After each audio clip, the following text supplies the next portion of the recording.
Okay, so when I went to the Philippines to get a tattoo from a 108-year-old tattoo artist, there it is, I was staying in the same accommodation as a Filipino lady who was fanatic about the mango pies from Jollibee and was insistent that I try them. I didn't get to try them there, but I can get to try it now. So obviously this is, you know, just a cute little snack. Pretty hot, let's give it a shot.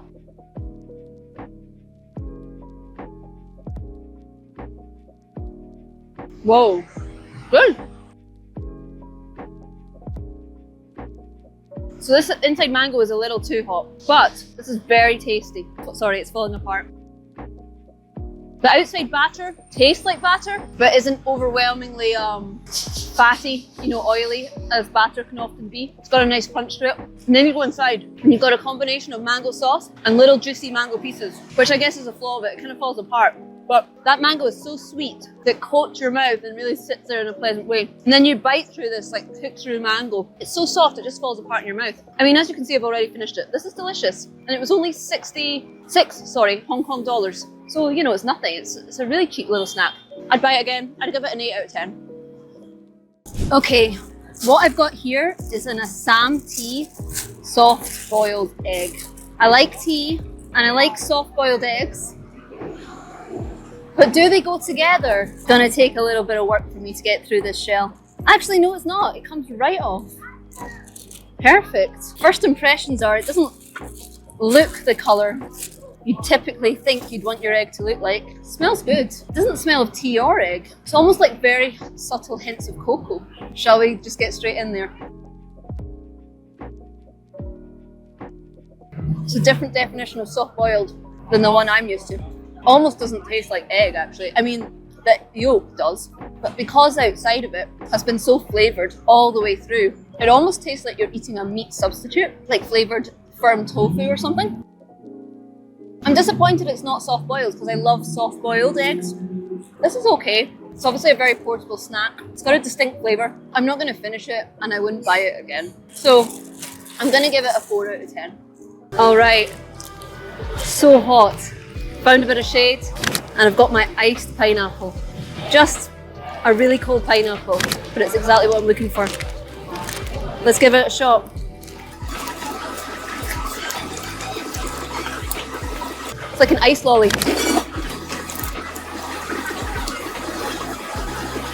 It hits my dry mouth and the ice just immediately soothes it. And as you bite through it, you're just like a burst of pineapple flavour.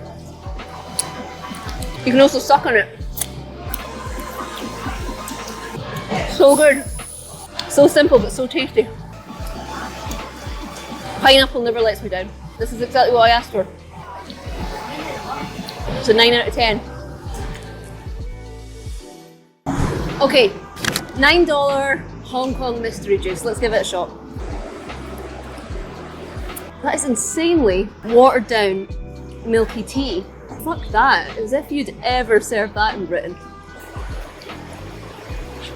You're just drinking what it would taste like if you made a cup of tea in Britain, ruined it by adding like half milk, and then forgot about the tea, came back to it 2 hours later and drank it.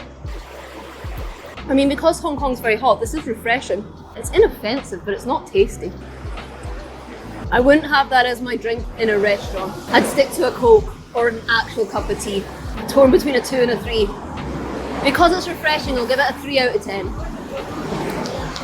If you live in Hong Kong, you'll get recommended to try the egg tarts a lot. Let's do that.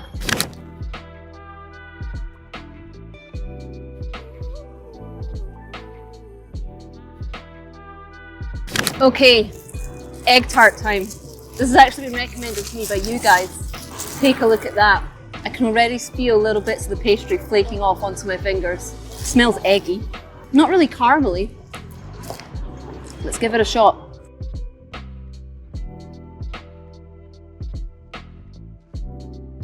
It's got the texture of what I'd associate as, you know, a Portuguese egg tart, but it tastes like scrambled eggs.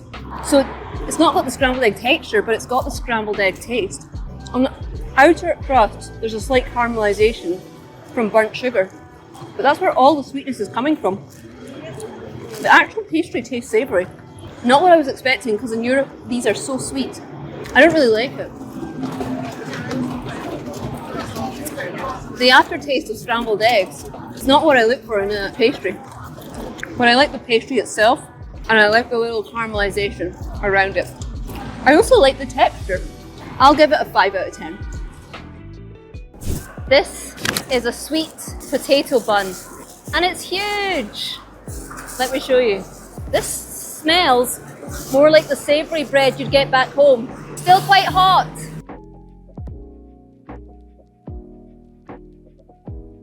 Tastes like a brown roll. And this is our sweet potato. Very sweet. Mashed sweet potato. I love the sweet potato and I love the bun. However, quite a dry experience. You're eating through the dry bun to get to a starchy potato. I want a drink and I want some kind of sauce. So I'm actually not sure if that works that well for me personally. I can only give it a 6 out of 10. What an adorable corner of Hong Kong I'm in. Let's hope the food tastes good. Let's check it out. I have no idea what I've ordered, but it's $10, which is £1 for 5. Let's just get the money ready.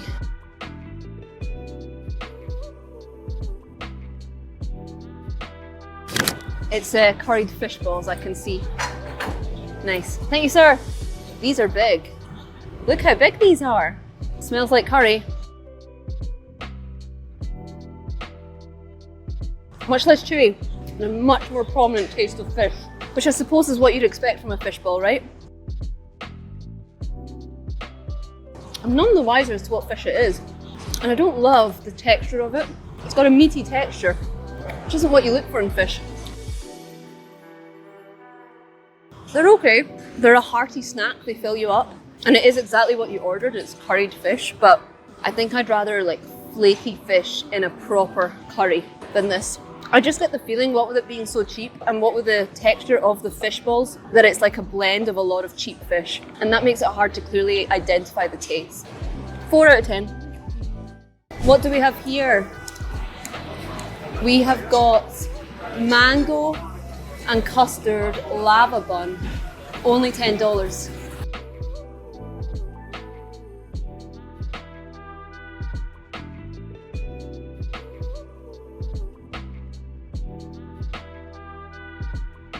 Okay, this has just come out the steamer and it's piping hot. Hopefully not too hot to eat. And look, it's really big for 10 Hong Kong dollars or £1. Let's hope it tastes good, right? I like mango, I like custard. This should be a winner.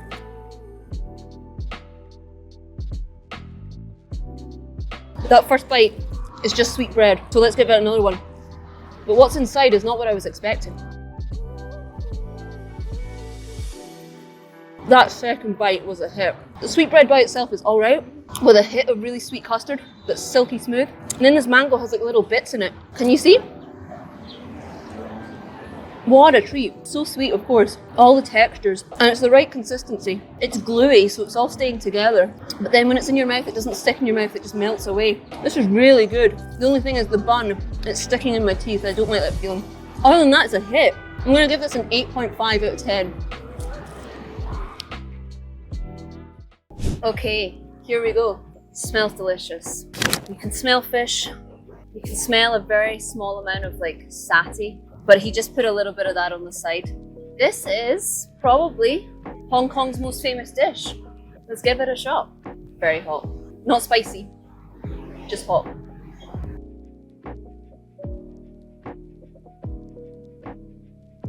Very tasty. I'm a bit of a baby, so the sauce on top is pretty spicy. Inside is some delicious fish. And the casing, let's have one more.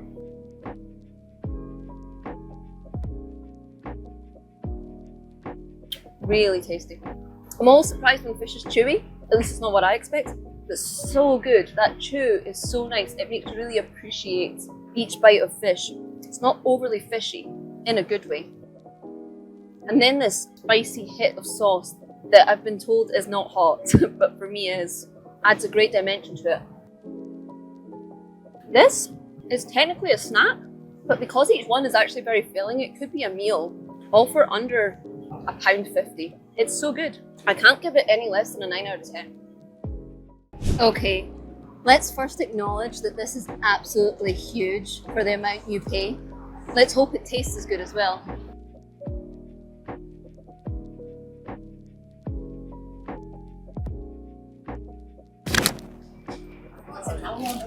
But does it taste good? That's the question. Obviously you don't look at this and think that it's a traditional Hong Kong food. But I have to say, I see these in basically every bakery in Hong Kong, so they're clearly popular. I'm smelling some nice sweet bread. Let's give it a shot.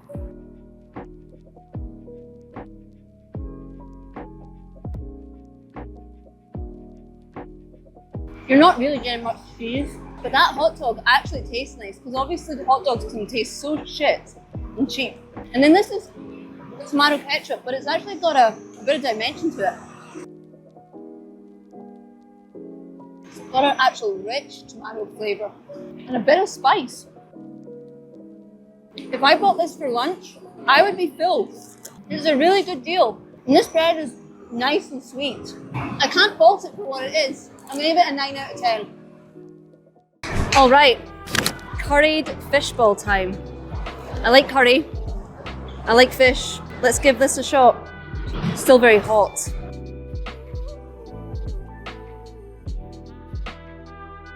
Actually tough to bite through, tougher than a meatball, which wasn't what I was expecting, because often fish is quite flaky. I'm getting subtle hints of shrimp, but it's really not that overwhelmingly a fishy taste. You can taste the curry, that's really nice. The sauce is sweet. This is actually a good meal if you're not that into fish, because it's not that fishy. There's a substance, there's a chew, diverse flavours. This is a really good snack. Yeah, I'm gonna give it 7 out of 10. Okay. Ta-da! Grilled courgette. Very simple, but if done correctly, incredibly tasty. Ah, it's so hot! These are big, thick slices of courgette as well, as you can see.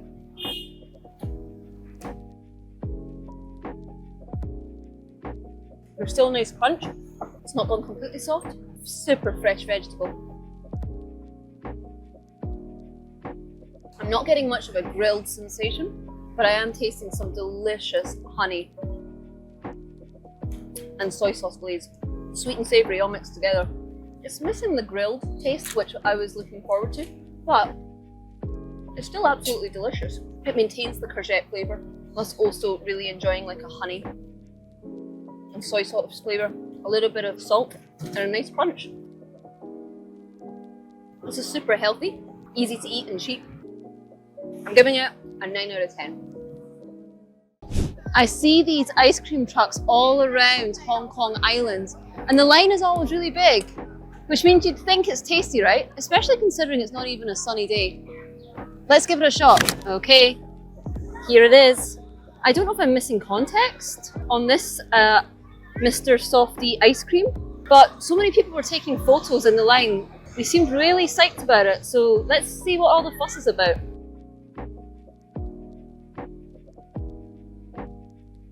I've sensitive teeth, but that's not their problem.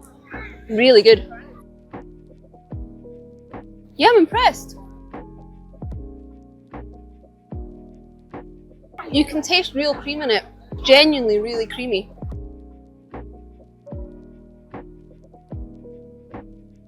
And then a nice taste of vanilla, not overwhelming, but prominent. It just melts in your mouth, but it still has a structure to hold together in the cone. Yeah, I can see why these are popular, considering how cheap they are as well. Let's try a bite of the cone. It's okay.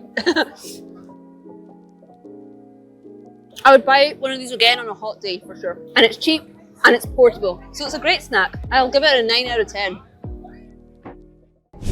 Look how much food you're getting for your money. What an insane deal. Let's check it out.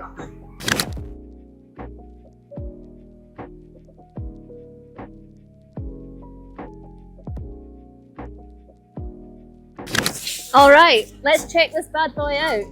As you can see, it's a lot of food. This is what it looks like from the outside, but what does it taste like? It smells like sweet, delicious bread. There's so much food that the first bite is just bread. Tasty bread. Let's give it another shot.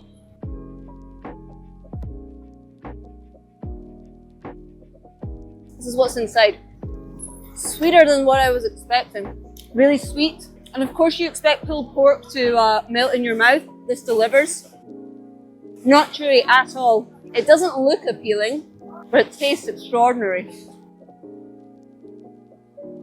And this sauce, it looks jelly-like, which is a consistency I don't like in my mouth, but it doesn't taste that way. This is an unbelievable snack. It delivers in flavor. You get so much for your money. I'm giving this a 10 out of 10. Okay, $15 herring.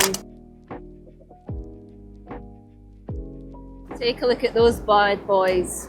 Let's try one without the sauce, and then we'll add the sauce. So salty.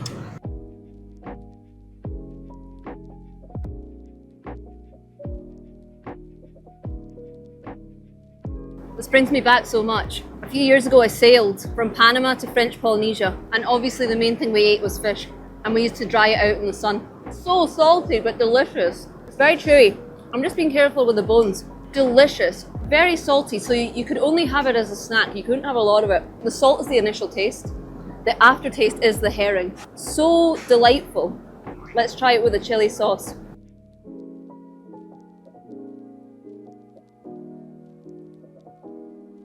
That's got a kick.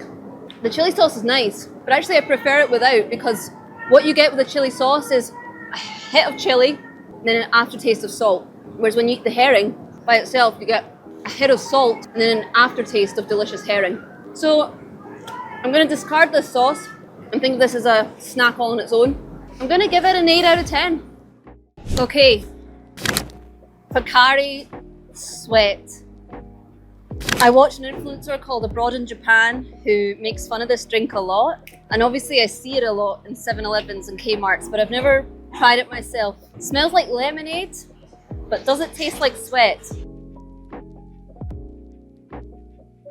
Very good. Okay, it's not sweaty. I'm the sweaty one. It tastes like watered down lemonade. It's not fizzy. Flat and then slightly watered down lemonade. You're getting a very refreshing taste. Hints of lemon, and then also, I know this doesn't sound nice, but like hints of salt. Obviously that's not what you look for in a drink, but it is just a hint, so it works. I'm so hot, and this does the job. Yeah, it's an ion drink, so I guess that makes sense. I wouldn't buy this over a Coke or an Iron Brew, but today on a hot day, I'm feeling my body needs it. It's very tasty, reasonably priced. I would give this for sure an 8 out of 10. The tiramisu egg tart from KFC. I'm gonna be so disappointed if this isn't delicious. Okay, this guy looks so cute.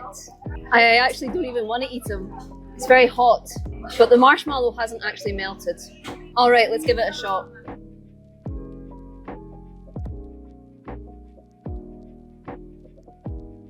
First bite is just some decent flaky pastry. Let's delve deeper in.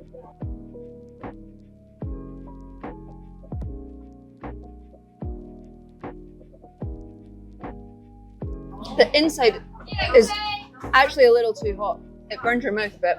It is delicious.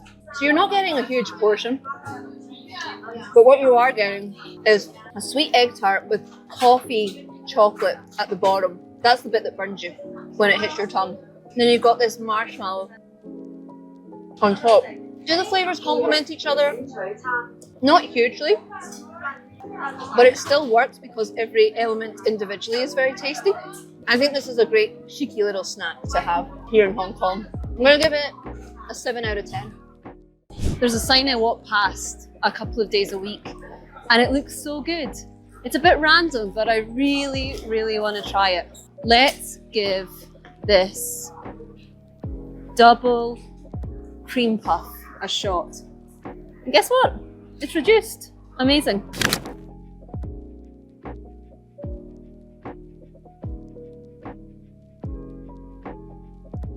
Okay, she looks good. In the pictures, this is a little bit underwhelming, but let's give it a shot. You instantly smell like synthetic cream. All right.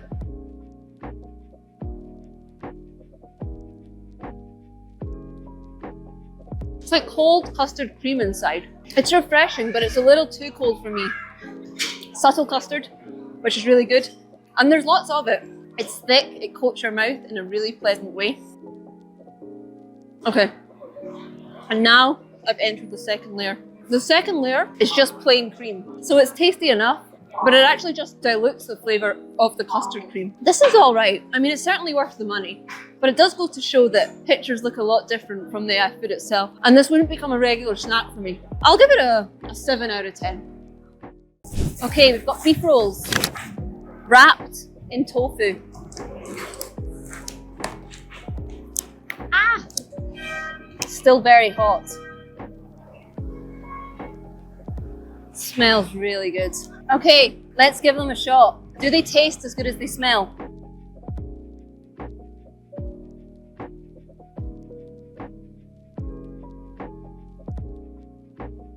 Before even all the flavors had struck, I knew this was delicious.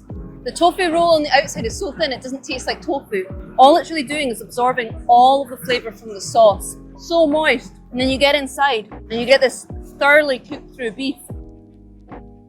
But these crunchy vegetables, let me try and show you. So delicious. It's messy to eat, for sure, but it's worth it. Such tender, juicy meat. I could eat this every day for lunch, easy. I'm giving this a 10 out of 10. Okay, $20 rice rolls here in the center of Hong Kong. And they do look good. And it's a big portion. It smells delicious as well. I'm getting peanut butter flavor. I'm getting a sweet sesame flavor. Let's give it a shot.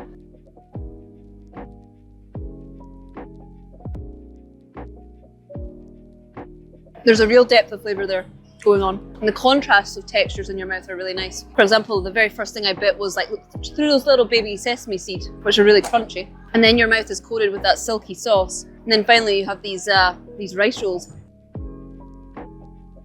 which by themselves just, I don't think tasted anything, but they do such a good job of really helping you taste the sauce and showcasing the sauce. See all that sauce that stays on it and stays in the layers?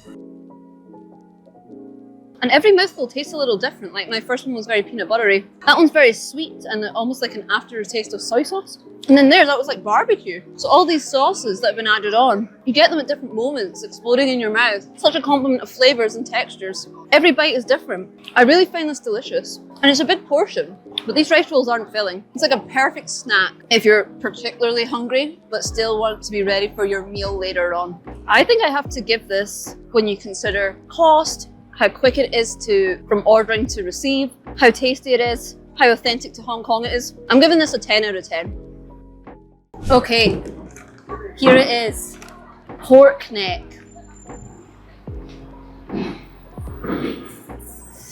Smells a little bit spicy. You can also smell a sticky sweetness. This should be perfect. Let's give it a shot.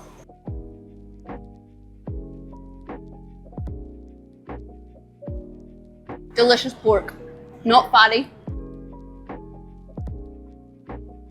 There's a chew, but it's still easy to eat.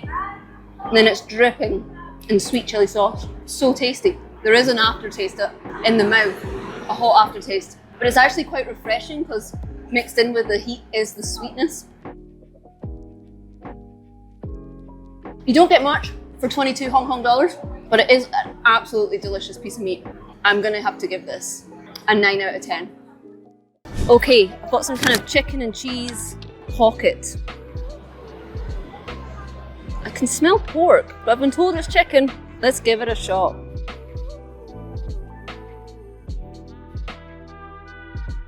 It's chicken. It's got that microwave thing where it's too hot and then too cold all at once in parts right next to each other. The chicken tastes fine. But where's this cheese?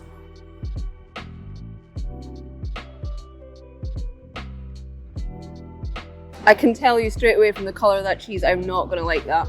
I am not going to find that tasty. That is fluorescent cheap shit. And it's so messy, look. Piss off. Oh.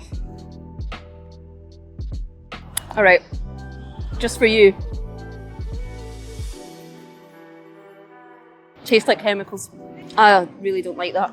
It's such a mess to eat. It was too hot the first bite I took, and now it's too cold. There's a bird down here looking for it. You're welcome to it, pal. You're welcome to it. I'm giving that dog shite a 1 out of 10. All right, mango rice dumpling time. This is what the bad boy looks like. You can see that it's sticking to the paper.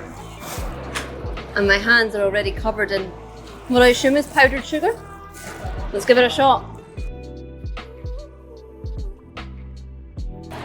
Wow, not what I was expecting. I thought it was going to be like mango ice cream in the middle, but instead you have a huge big slab of really fresh mango. This outside stuff, it's so sticky. I'm not sure if I love that. It sticks in your mouth, which isn't what you want on a hot day.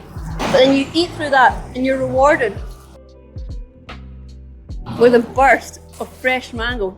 It's a bit hairy, that's the only thing. This is insane. 9 out of 10. A really good snack. I'm going to use my octopus to buy me an iced milk Thai tea on this sweltering day here in Wan Chai. Let's go.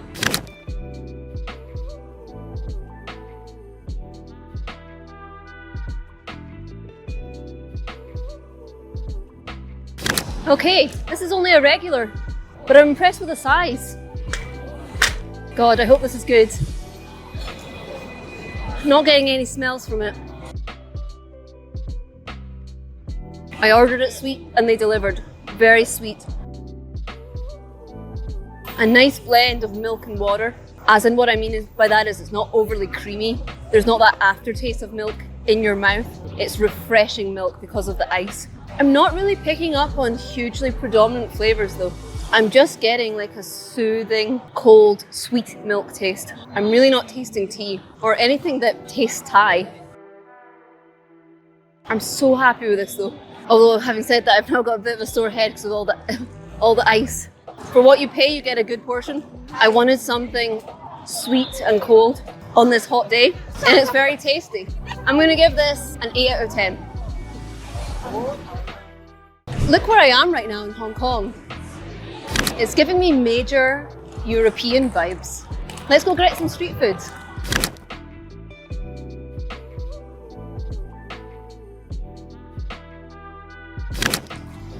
Salted chicken feet. The things I do for you guys, I'm gonna level.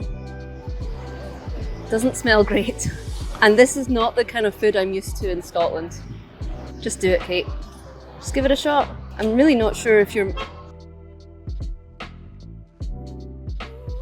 It's not as bad as the faces I'm making. It's just a weird experience to eat.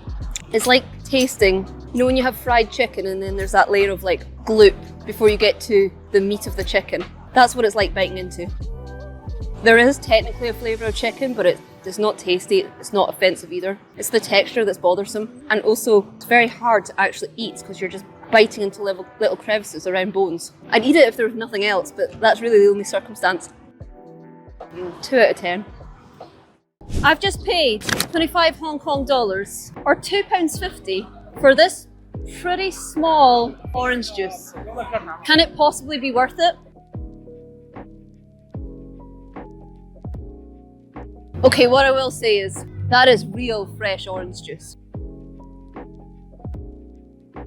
It tastes so healthy and it's so full of flavour. So actually I was being pretty dismissive of it, but this is high quality stuff. It's certainly tasty and it's certainly incredibly refreshing. And it's a cute idea. I'm gonna say it would be worth 20 Hong Kong dollars. So for that I'll knock it 2 points, but this is still an 8 out of 10. Okay, sticky rice and served in a tangerine skin. Isn't that beautiful? I almost don't want to eat it. And unfortunately I've been given chopsticks to eat rice with, which, you know, I can't do that. I do not have that skill yet. Let's give it a shot, just to embarrass myself. That is sticky rice. You can see it was almost quite hard to pull apart. So good. The very first taste that hits my mouth is that fragrance from the tangerine peel. And now that that's finally passed through my mouth, I'm getting the rice taste. But that wasn't my initial impression. I was just eating something really tasty that tasted tangerine-y. There's small bits of pork in there as well that add a really nice chew. This is so good. I mean, of course it's enclosed, which makes it convenient, but I can imagine as you eat into it, it gets harder and harder to scrape out the rice.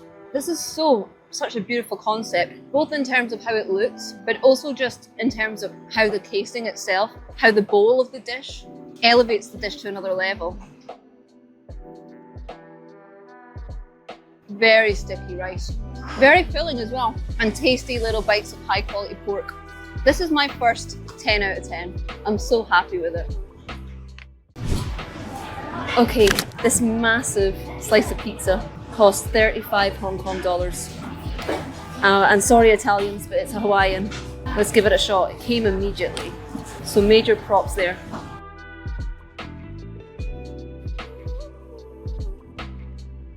So obviously with a Hawaiian pizza, you expect the top to be sweet because of the pineapple and the pineapple juices. But this is just a sweet pizza in general. You can taste sugar in the sauce. I mean, it's tasty, but it makes it taste a bit cheap. And I'm not really getting a cheese taste, and I don't get a cheese pull. That's pretty underwhelming. The ham is super juicy. And then when it blends with the pineapple juices, the toppings are great.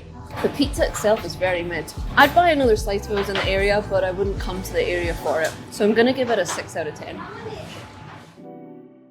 Okay, so there are a few Jollibees in the UK. However, it's not really talked about, it's not considered a big deal, and it's certainly not competing with McDonald's, etc. However, here in Hong Kong, that Filipino fast food chain is a big deal. And what is especially considered a big deal here is their spaghetti. So today we're going to try it. This is what she looks like. She smells very good. She doesn't look terrible. And also, I got some broccoli, which was quite a substantial portion. All of this, plus a drink, it came to 40 Hong Kong dollars. I'm a small woman, I would consider this a meal. So assuming it's tasty, this is brilliant value. But is it tasty? Let's find out. It almost smells sweet.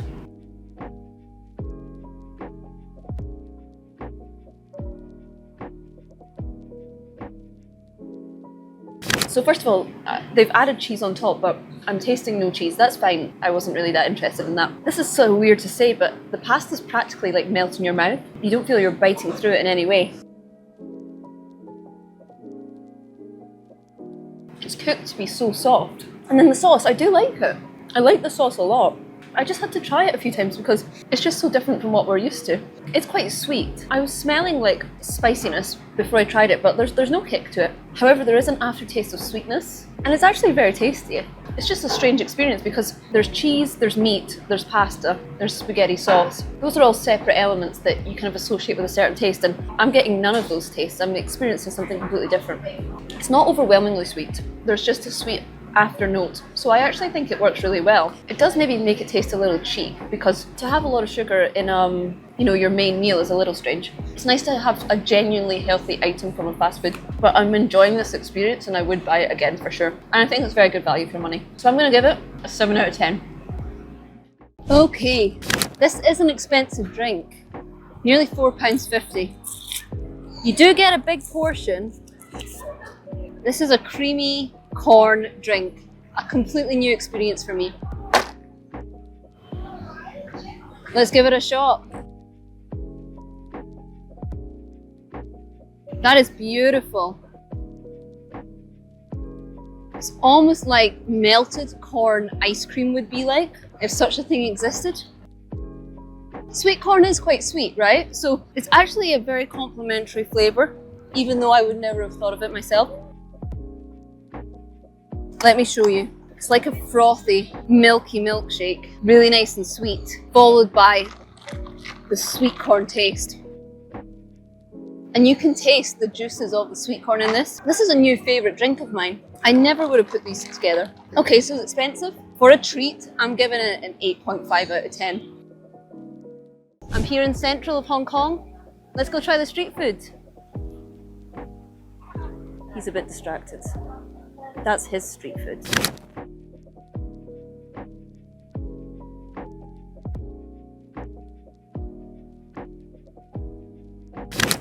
Okay.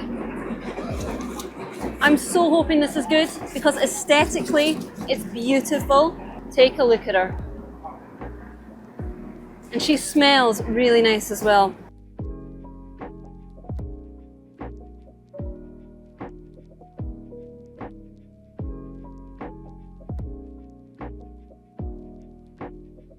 This is a really good example of a New York slice done right. There's maybe not as much cheese as I'd like. I don't like there to be an overwhelming amount of cheese, but this is quite sparse. However, the tomato sauce is delicious. The pizza holds together well. The pepperoni is high quality meat. It's really juicy in your mouth and actually has a kick.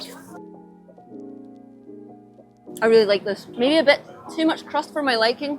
I'm going to dock a point for that. But the sauce, how all the flavours are working together, I would come back to the area for this pizza, which is a high compliment. I'm giving this guy a 9 out of 10.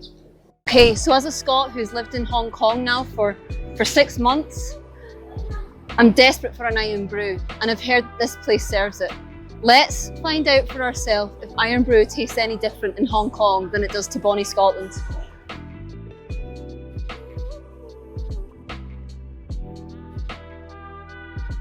The Lord's Nectar. The best drink in the world.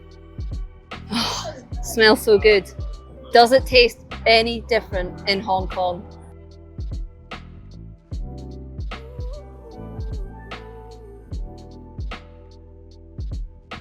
Sorry, I just need this moment with my baby. Tastes the exact same, but it's way more refreshing because Hong Kong is so hot. So it actually elevates the experience. Such a good drink. But this cost me £4.50, which is clearly criminal. Of course it's a 10 out of 10. Okay, pizza's my comfort food. And as a consequence, I'm desperate to try and find the best pizza in Hong Kong. So this is a mortadella, which means there's no tomato sauce. I have gone for something a bit different.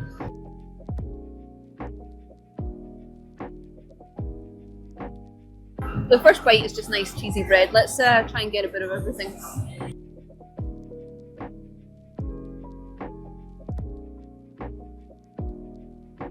It is good. There's a nice saltiness with that ham. The toppings are very good. The soft cheese melts in your mouth.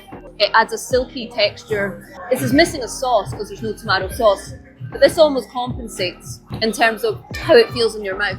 And then this ham is high quality and nice and salty.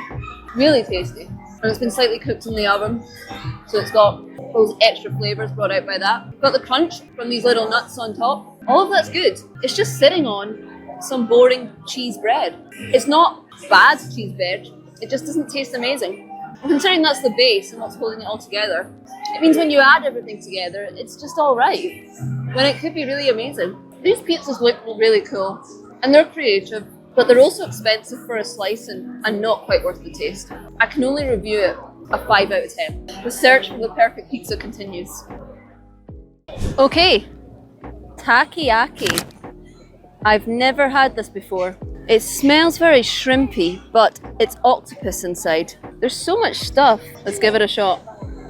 It smells very good.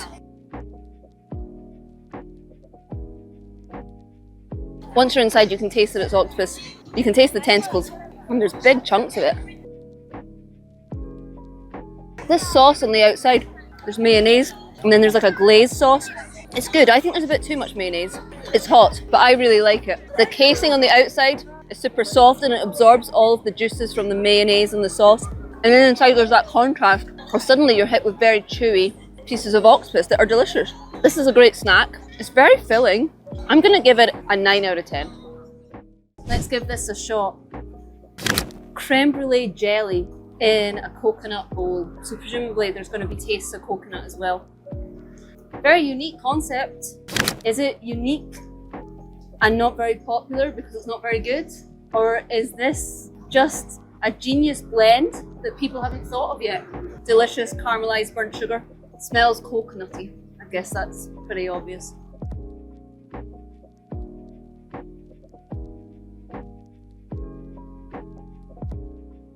So it's very, very cold because it's been set which is odd after a hit of caramelized sugar. Do I like it? I'm not sure. Certainly don't dislike it. It's not quite creme brulee enough for me. You know, you're not actually picking up on any caramel. You're just picking up on a coconut jelly. This is a huge portion. It's nearly $60, but I wouldn't want to eat all of it. The coconut isn't overwhelming. It's a nice aftertaste. But to be honest, I think this looks cuter and was more exciting as a concept to try than the actual reality of it. So I wouldn't buy it again, but I don't hate it. I'm giving it a 5 out of 10. Okay, grilled salmon belly sushi. Regretfully, they'd run out of knives and forks, so I'm forced to eat them with chopsticks. And of course, I don't think you can have sushi without some soy sauce. All right, let's give it a go.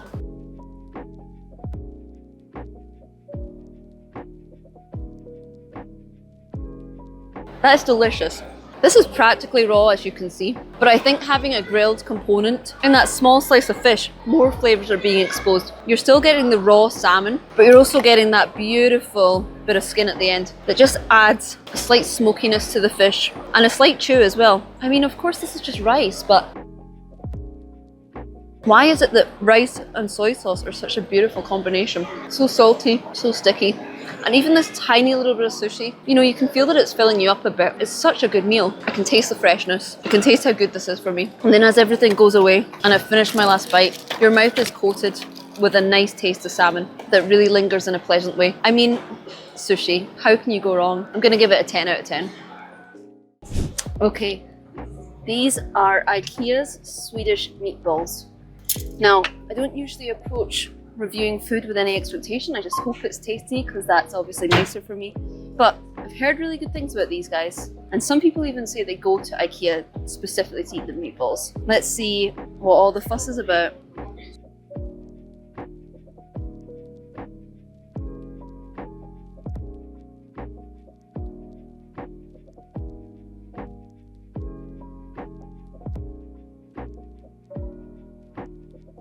The actual meatballs taste okay, like a 5 out of 10. They taste like a cheap meatball that's easy enough to eat. But this sauce, if I say it tastes like nothing, it's like exceptionally watered down gravy. There's no dimension on it. There's no comment I can make. Now let's try it with the Swedish berry sauce, because I think this is how you're meant to do it.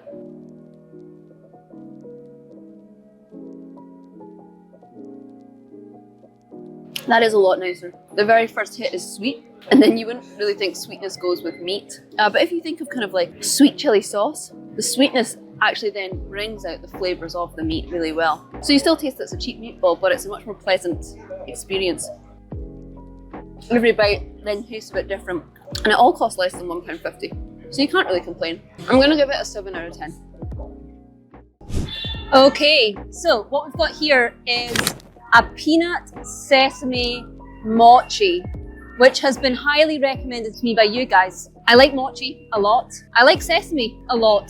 I have a deadly peanut allergy, but I'm sure that won't matter. It smells peanutty. Let's give it a shot.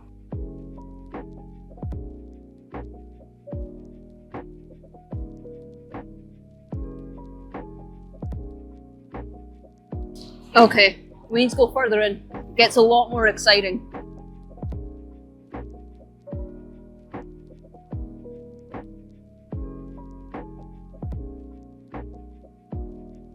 It doesn't have the peanut butter moisture, but it has that peanut butter taste. It's really good. When I had the mango mochi, you have to eat through this this kind of sticky exterior, which gets all sticky in your mouth, of course. But then inside, there's a contrast with the mango, the fresh mango. However, here, you eat through something pretty sticky, and then inside you have something quite dry. So it's very tasty, but you need a drink, for sure. It's different. I do prefer the mango one. It's weighty. There's such a substance to this. I mean, for only $10, basically, this is filling me up a lot. Yeah, tasty, a hearty snack. I'm gonna give it a 7 out of 10. All right, let's grab a drink.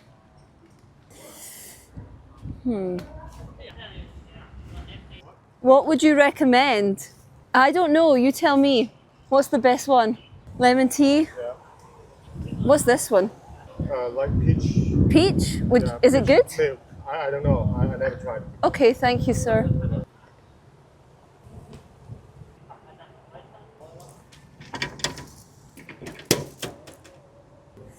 Nice.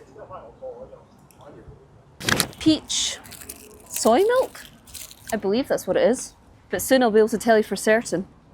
This is probably the most natural I've ever tasted, the blend of fruit and milk. I understand it's soy milk. For example, to make strawberry milkshake, you've got to make it, the strawberry, like a super artificial taste. Because actually the real life juices of a fruit like strawberry don't quite sit naturally with milk. But here, because the peach taste is actually quite subtle, you're tasting like real peach juices along with like a prominent soy milk flavour. And I think those ratios work really well. This is nice, it's nice and cool. It's predominantly soy milk with an aftertaste of peach as opposed to it being the other way around. Is it a new favourite? I wouldn't say so.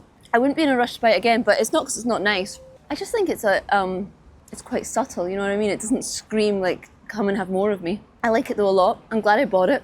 Hong Kong, they don't have much real milk. Almost all milk that you buy in Hong Kong is soy milk or, you know, at least not dairy milk. And I thought that'd be quite a hard adjustment because in the UK we love, you know, real proper cow's milk. But actually the soy milk here, the subsidies, they're really good. And it makes sense because Hong Kong doesn't have many of its own farms. So it makes sense that they don't have much cow milk. I like it. I'm glad I bought it. It was cheap. I'm not in a rush to try it again, but I'm going to give it an 8 out of 10. Hi, what is this? What is this? Okay, I'll have one. One. Oh, no. Okay, thank you. Okay, classic case of if you want to get the right product, you should be able to ask it in the right language. I just wanted one, but I've got a bag. Maybe we'll give them to someone later. I don't know what it is. Maybe you can tell me. It's quite soft, softer than an apple would be. Let's give it a shot. It's very similar in taste to passion fruit. It's good. I really like it. Okay, a little difficult to get into, but once you're in, sucking out the juices of this passion fruit are super tasty. The aftertaste is a little strange, but the juices from the fruit initially are very good. I'm going to give this fruit a 6 out of 10. Let's go find someone to give the bag to. Oh, miss, I don't want them. You can have them. It's for you. I don't want them. They're for you. Just all for you. Thank you. Have a good day. Goodbye. God save our gracious Queen, King. Long live our noble Queen, King. Anyway, let's go check out a British staple, Percy Pigs, here in Hong Kong. God save the Queen. Do, do, do. A British staple, a childhood treat here in Hong Kong. Let's see if they're as good here in a different continent. There's a very slight aftertaste. I assume it comes from all the gelatin. It's not that bad, but it's subtle, and I don't love it because it's a completely different flavour from what the main experience is trying to be. But let's forget about that, because today we're just celebrating British-Hong Kong relations. It's the right amount of chew. It's not too sticky, but you gotta work for it. I'm not even sure if it's meant to be strawberry. They've got the ingredients in French. What the bloody hell? When you look at what the fruits are, it's not strawberry, it's apple, mandarin, elderberry. It all adds together for something that's quite close to strawberry, but just missing. So it's pleasant and it's memorable. Yeah, I like them. My granny shopped at Marks and Spencer's growing up, so it's a really nice treat to be able to have Percy Pigs again, because that's how she used to always reward us. Percy Pigs, you're a classic, you're so iconic, you're cross-continental. I'm giving you a 10 out of 10, dude. Oh, that's okay. I have period pain. Sore, ow. Yes.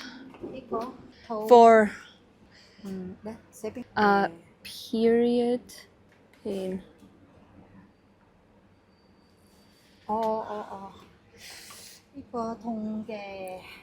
Like, perfect. You are very good. No, this one, thank you. Thank you very much. Here we go. Do I just take it with water? Water. Do you have water? Yeah. Thank you. Oh no. Oh, yeah. Ugh. One shot.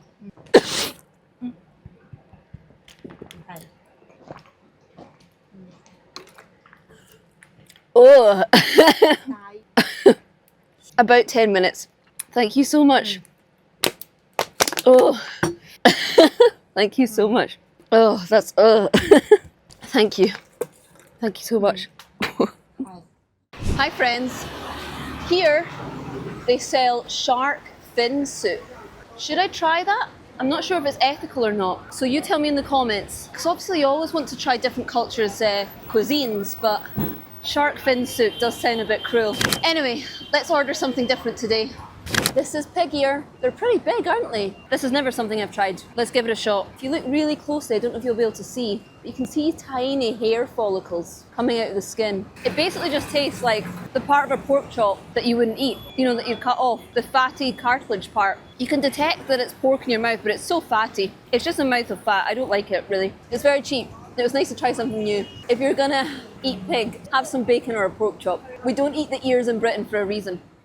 This smells amazing. It doesn't really smell pineapple-y, but you do smell sweetness and almost like sweet and sour sauce, almost that smell. Let's give it a shot. Still very hot. Okay, when it comes to fruit, the main thing you always want is just that it's juicy. And my Christ, does this deliver. It's so juicy. I kind of wish I was just having it on its own, just because that's such high quality fruit that would be so nice on its own. But that's slightly grilled, charcoaled. Can you see? What that's doing is it's adding like a slight crunch to a fruit. It's almost impossible to add that dimension to because it's so succulent and soft. So it's beautiful. They've added like a slight kick to it. I don't mind it. It's a really interesting contrast in the mouth between like a first hit of sweetness, a first hit of heat, and then immediately the entirety of your mouth is cooled down as all the juices flow through your mouth. It is quite a beautiful treat. It's rare to have food like this. This is really good. It's so simple. Grilled pineapple. I kind of thought it'd be boring. This is absolutely divine. This is a new favourite snack for me, and I'm giving it a 10 out of 10. Hello my friends. Okay, the long requested pineapple bun, and this is a total Hong Kong staple. What it smells like to me is like a bread roll that you would have either in the morning in the UK or at the side with some soup. So it smells very good. Does it taste good though?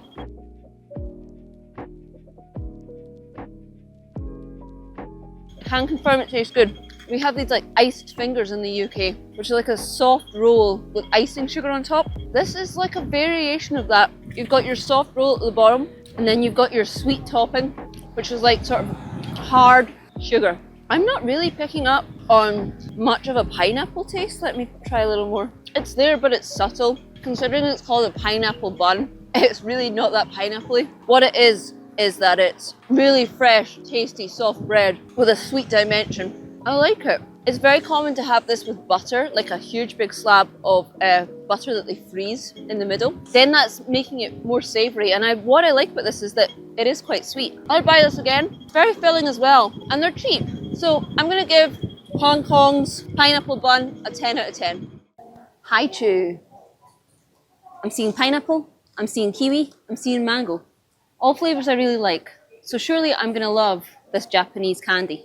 Oh wow. Loads of colours going on. Look at all those artificial flavours. How exciting. Let's go. Pineapple is by far the predominant flavour, and it's delicious. Pineapple juices being released with each chew. It's nice and chewy, it's not too hard. It means you get to savour it, but it's not a challenge. Really good. And these are so cheap. You can get 2 of these for £1. I like this flavour a lot. I like how much is going on. I like how it's refreshing my mouth with the release of those juices. I like the flavour. Yeah, 10 out of 10, How Chu. Nice work. Hello my friends, I'm back. Now, today I'm going to be trying a pork and cabbage bun. Before I have to do that, I have to tell you, I left my phone and my tripod in a park where I was filming and didn't realise for 5 minutes. So I've just run back super flustered and it was still there. I just want to take a little second to acknowledge that Hong Kong is an exceptionally trustworthy place and that I feel very safe here. Leave my possessions around all the time. Obviously, I don't recommend that. But after 6 months, I've still never lost anything or had anything stolen. So thank you, Hong Kong. I really mean that. And back to the review. This is a pork and cabbage bun. I never loved the first bite. It's this thick layer of sponge keeping everything together. As you can see, we're about to delve into the good stuff. So let's go.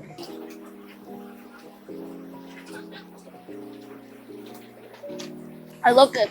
Minced pork with a slight ginger taste. It's really tasty. Slight chewy bits of cabbage, minced pork, almost just melting in your mouth, just sitting on your tongue and dissolving and letting those juices flow. With slight crunches of cabbage.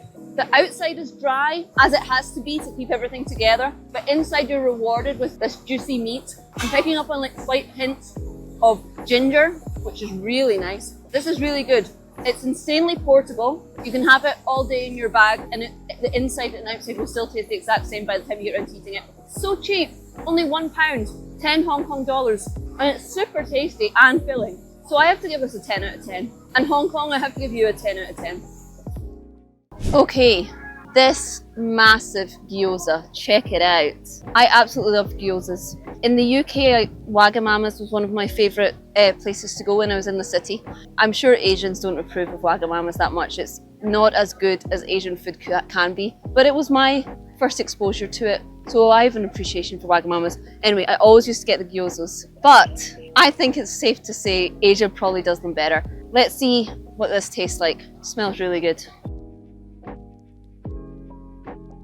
Thought I'd ordered chicken, but this is pork, I assume. It's so good. The pork is so tender, and because it's been minced, you're not chewing at all. It's really just sitting on your tongue and the juices are melting on it. It's really tasty. There's little crunches that come from cabbage. I'm getting hints of ginger as well. This should be hard. The outside should be crispy. It's taken me half an hour between buying it and eating it, so it's not, and I can't blame them for that. That's my problem. It would have been better with that crisp though, you know. The soft side is nice, but to have a crispy crunch would elevate this for sure. I can't knock points for that though, that's my problem. I didn't eat this how it's meant to be eaten. This is really tasty, it's fresh, it's portable. It cost like 50p, 5 Hong Kong dollars. I mean, come on guys. I'm gonna give this a 10 out of 10. All right, what have we got here? Shrimp crackers. Quite a lot of them as well. Hello, could I please? Yes, thank you, miss. Thank you so much. All right, shrimp crackers. Whenever you have a Chinese at home in the UK, it always comes with complimentary prawn crackers, so this is exciting. A serious crunch. These are a lot denser than the ones you get in at least my Chinese takeaway growing up. Those ones are kind of almost filled with air, so they like pop in your mouth.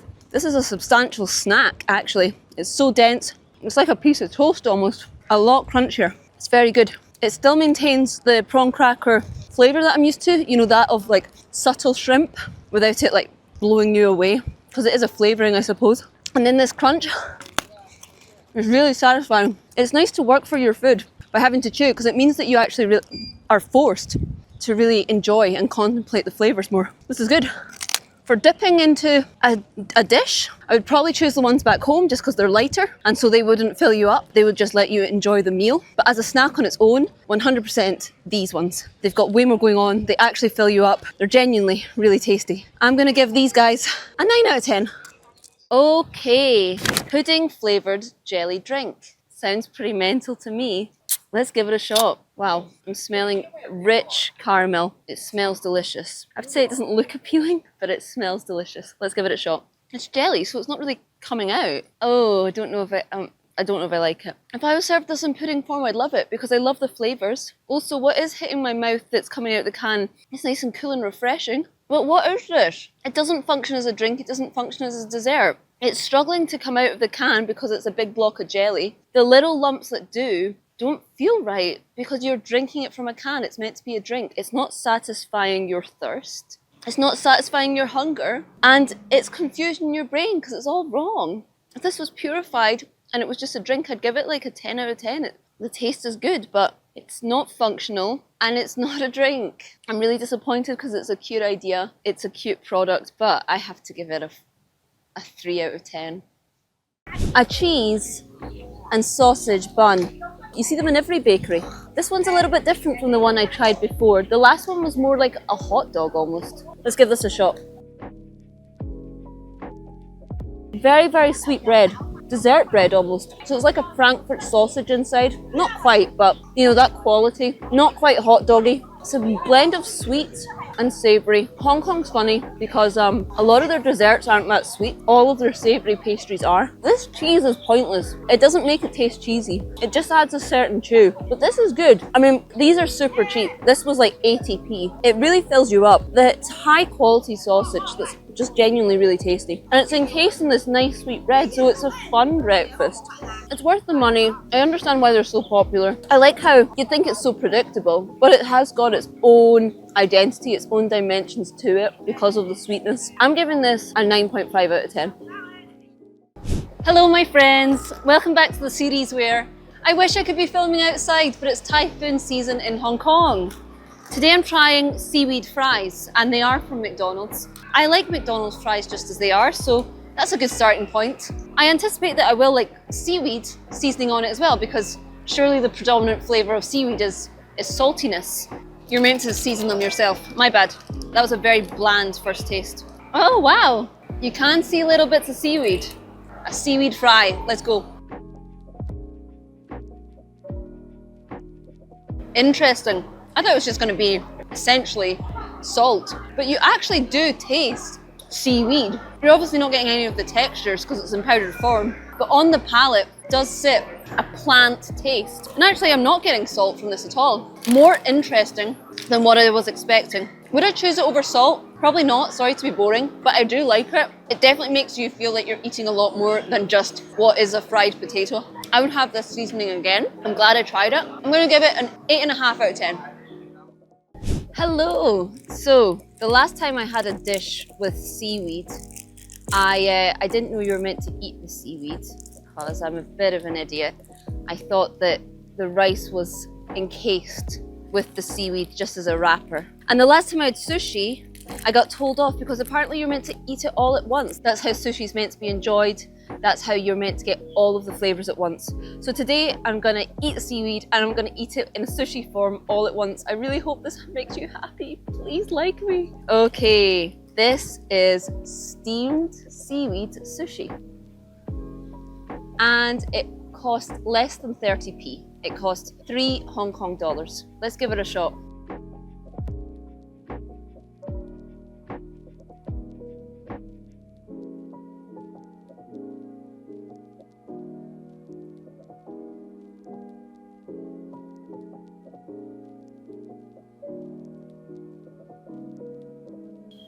Okay, this is really good. It takes a lot longer to chew when you have it all at once, so apologies. I'm really glad I bought this because it's not what I would choose in a restaurant. In a restaurant, if I was having sushi, it would be obvious that I would have it with fish. But because of you guys, I'm trying this and I really like it. The seaweed almost offers what soy sauce offers to sushi. You know, it adds a salty texture that really elevates the rice. It's got a nice chew to it. It's so fresh. It's simple, of course. It's just 2 ingredients essentially, but it's really good. And the seaweed isn't, you know, because obviously it comes from the sea. You associate it with saltiness, but it's that perfect level of saltiness. It's not the defining characteristic of it. It's not leaving me thirsty. It's just elevating all of the other flavors, and it feels healthy as well. That was really good. I would add seaweed sushi to my repertoire now, for sure. Of course, it's worth the money. It's so cheap. It was about that big, right? But that's filling. I'm gonna give seaweed sushi a surprising 10 out of 10. All right, shrimp dumplings. Super cheap, smell tasty. Are they gonna be easy to eat, I wonder? Because they're looking a little bit slippery. Let's try one without the soy sauce, one with the soy sauce.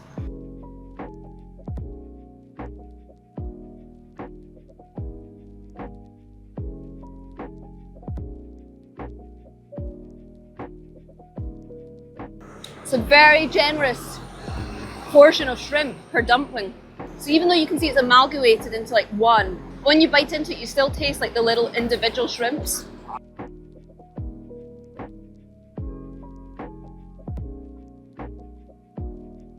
Thought maybe there'd be some like juices when you bit into the dumpling. Try it with some soy sauce.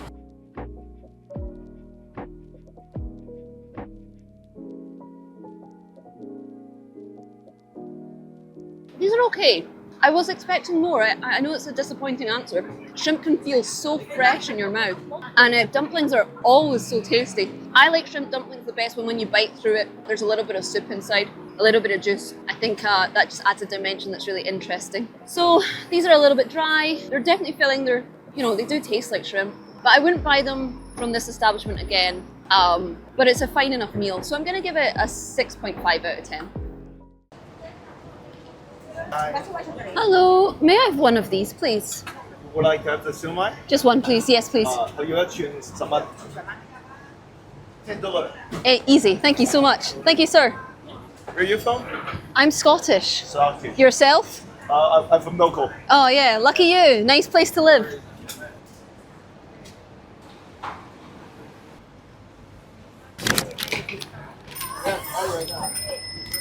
All right, here we go. I thought I'd get it in a bowl, but this is just as good. I love this stuff. It's so tasty. Let's hope it's good here. Very good. Yeah, love it. Just the right amount of fishy taste. You know, a prominent fish taste, but not overly potent in the way some fish can be.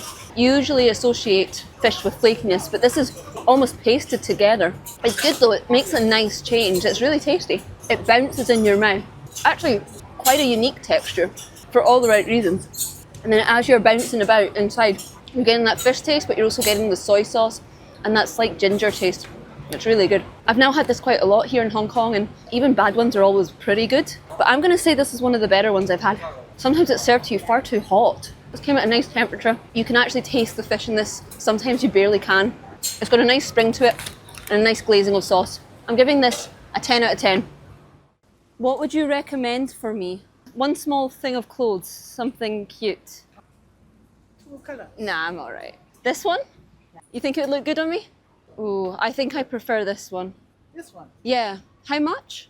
210. That's so good. Nice. What about these socks? Did you make them? 25 per one pair Okay. and 40 for two. I don't think I've got the... Could I have these socks? Those ones, thank you very much. This one, Yes, please. How long have you owned this shop? just 2 months. Oh, you're new. Just the socks. Just the socks, thank you.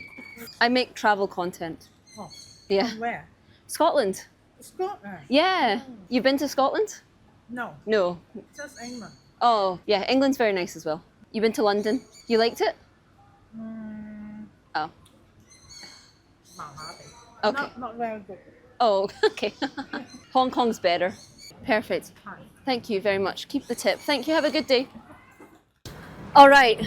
Some short, cut, spicy ribs. I have to say, they do look pretty special. I'm getting all the right smells. Let's give this a shot. So when I saw the meat, I thought, oh, that's a shame. It's cooked a bit too much for my liking. But you wouldn't know it once it's in your mouth. It still falls apart in your mouth. And the reason it's cooked so through is because the outside is very charcoaly. And that's delicious. Gives you nice little crunches, but also the charcoal's got its own taste going on. There's so many spices here. It's a little hot for me, but I really appreciate it. This is messy to eat, that's part of the fun. It's very flavourful. It's high quality meat. At first you have to chew to get it off the bone, and then it melts in your mouth. So it really is actually quite a special piece of art. And then these flavours on top, they're so delightful. The heat challenges you a little bit, but you're then cooled down with the juices of the meat. And there's also some nice herbs on as well. For me, this is something a bit different. This is slightly too hot for me, so I'm going to dock 1 point. It's a 9 out of 10.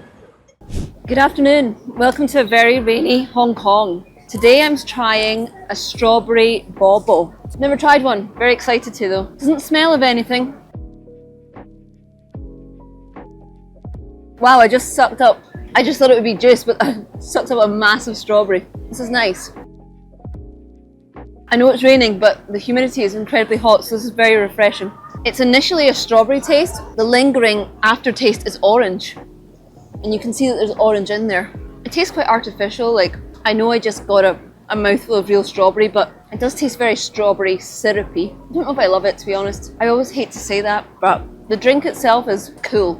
I really appreciate that today, but it's not that tasty. It's overly sticky. And then you just get this mouthful of kind of mushy strawberry. So you're not actually getting to chew the strawberry or really enjoy the taste or anything. It's just kind of like getting in the way of the drink you want to drink. I like to try something new. I like the blend of strawberry and orange, but I wouldn't buy it again. I wouldn't really recommend it. So I'm gonna give it a 5 out of 10. What a random shop. Hi sir, I'm just looking. Is there any sweet you'd recommend? Thank you, sir. Thank you.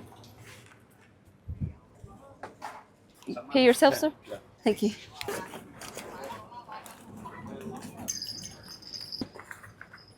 Don't worry, it's fine. Hey, you want to be famous?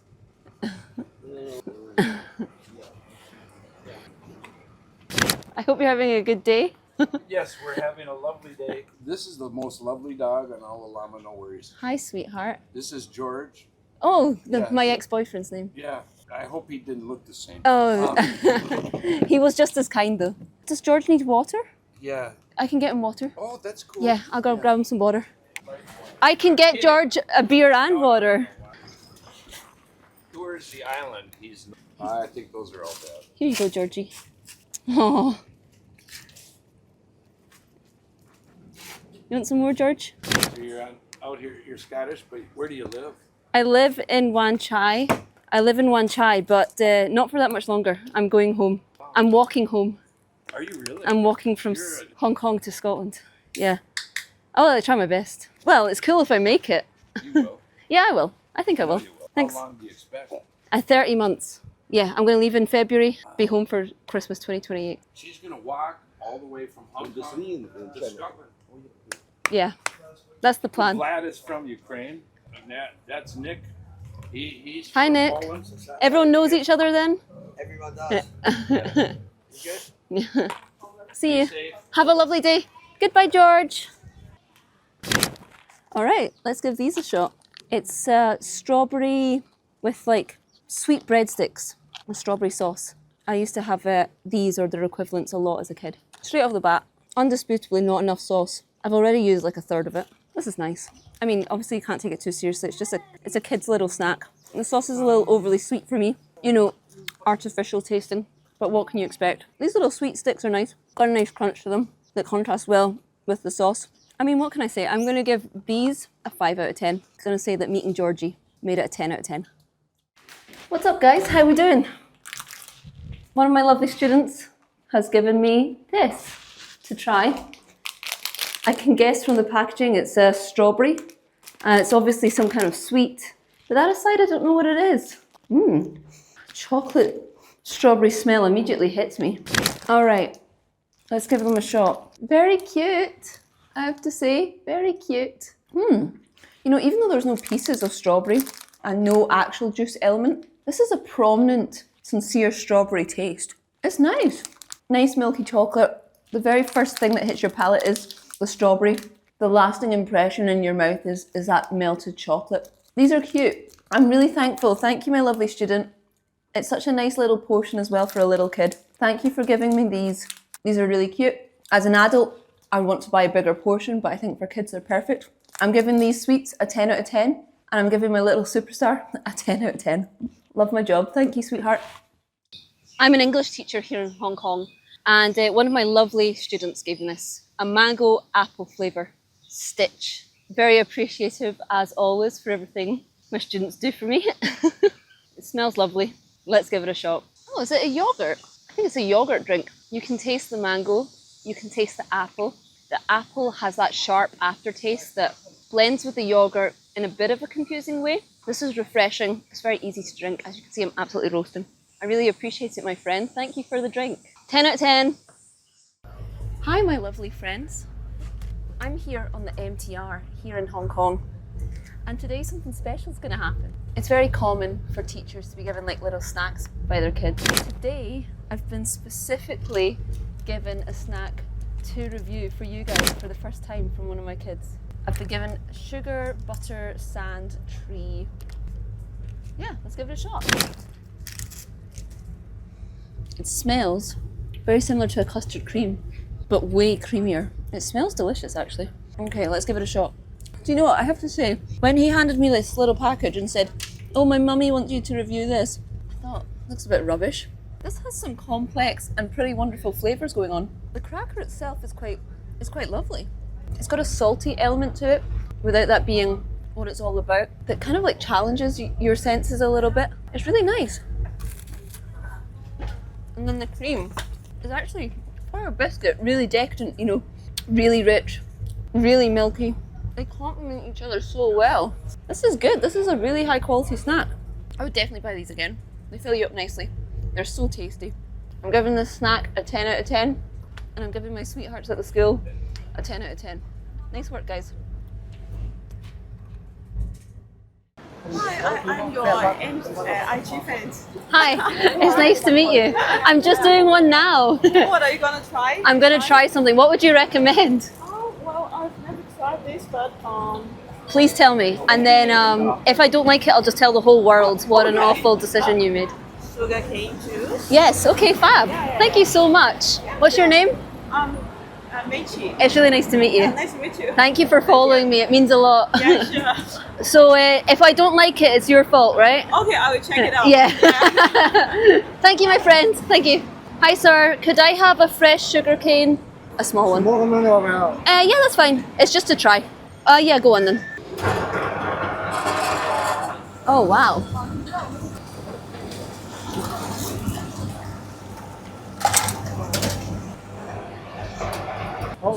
Thank you, sir. Thank you, my friend. All right.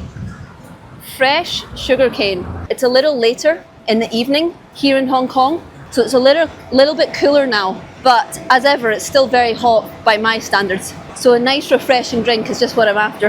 It's very nice. It cools you down instantly. It's sweet, but not artificially sweet.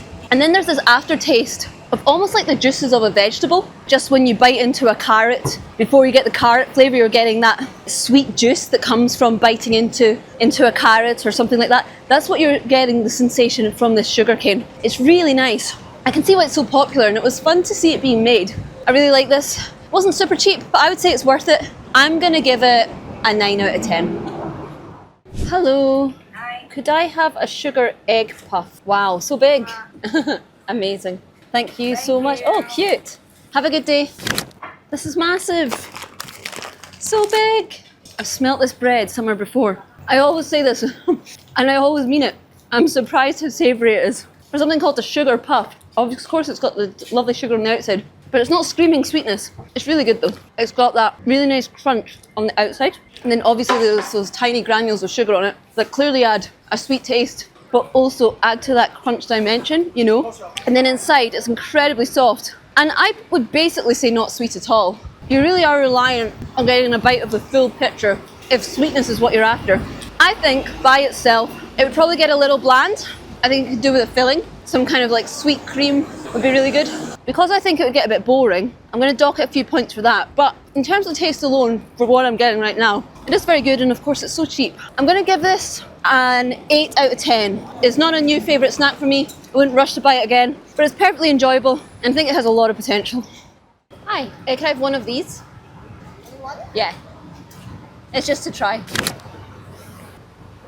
Thank you. What sauce would you recommend? By itself? No need to put sauce. No sauce. Okay, Yes. thank you very much. Have a good one. Sweet potato tempura.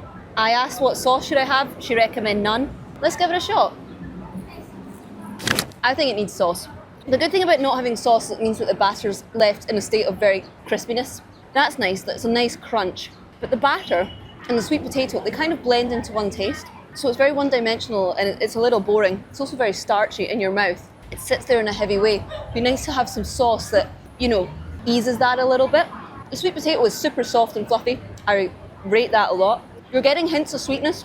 It is nice, but I don't know. I personally think this is a little boring.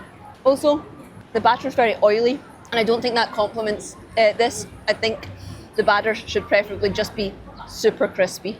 This is a little disappointing. I'm not going to finish it. But it was super cheap. It's only 5 Hong Kong dollars. Super quick service.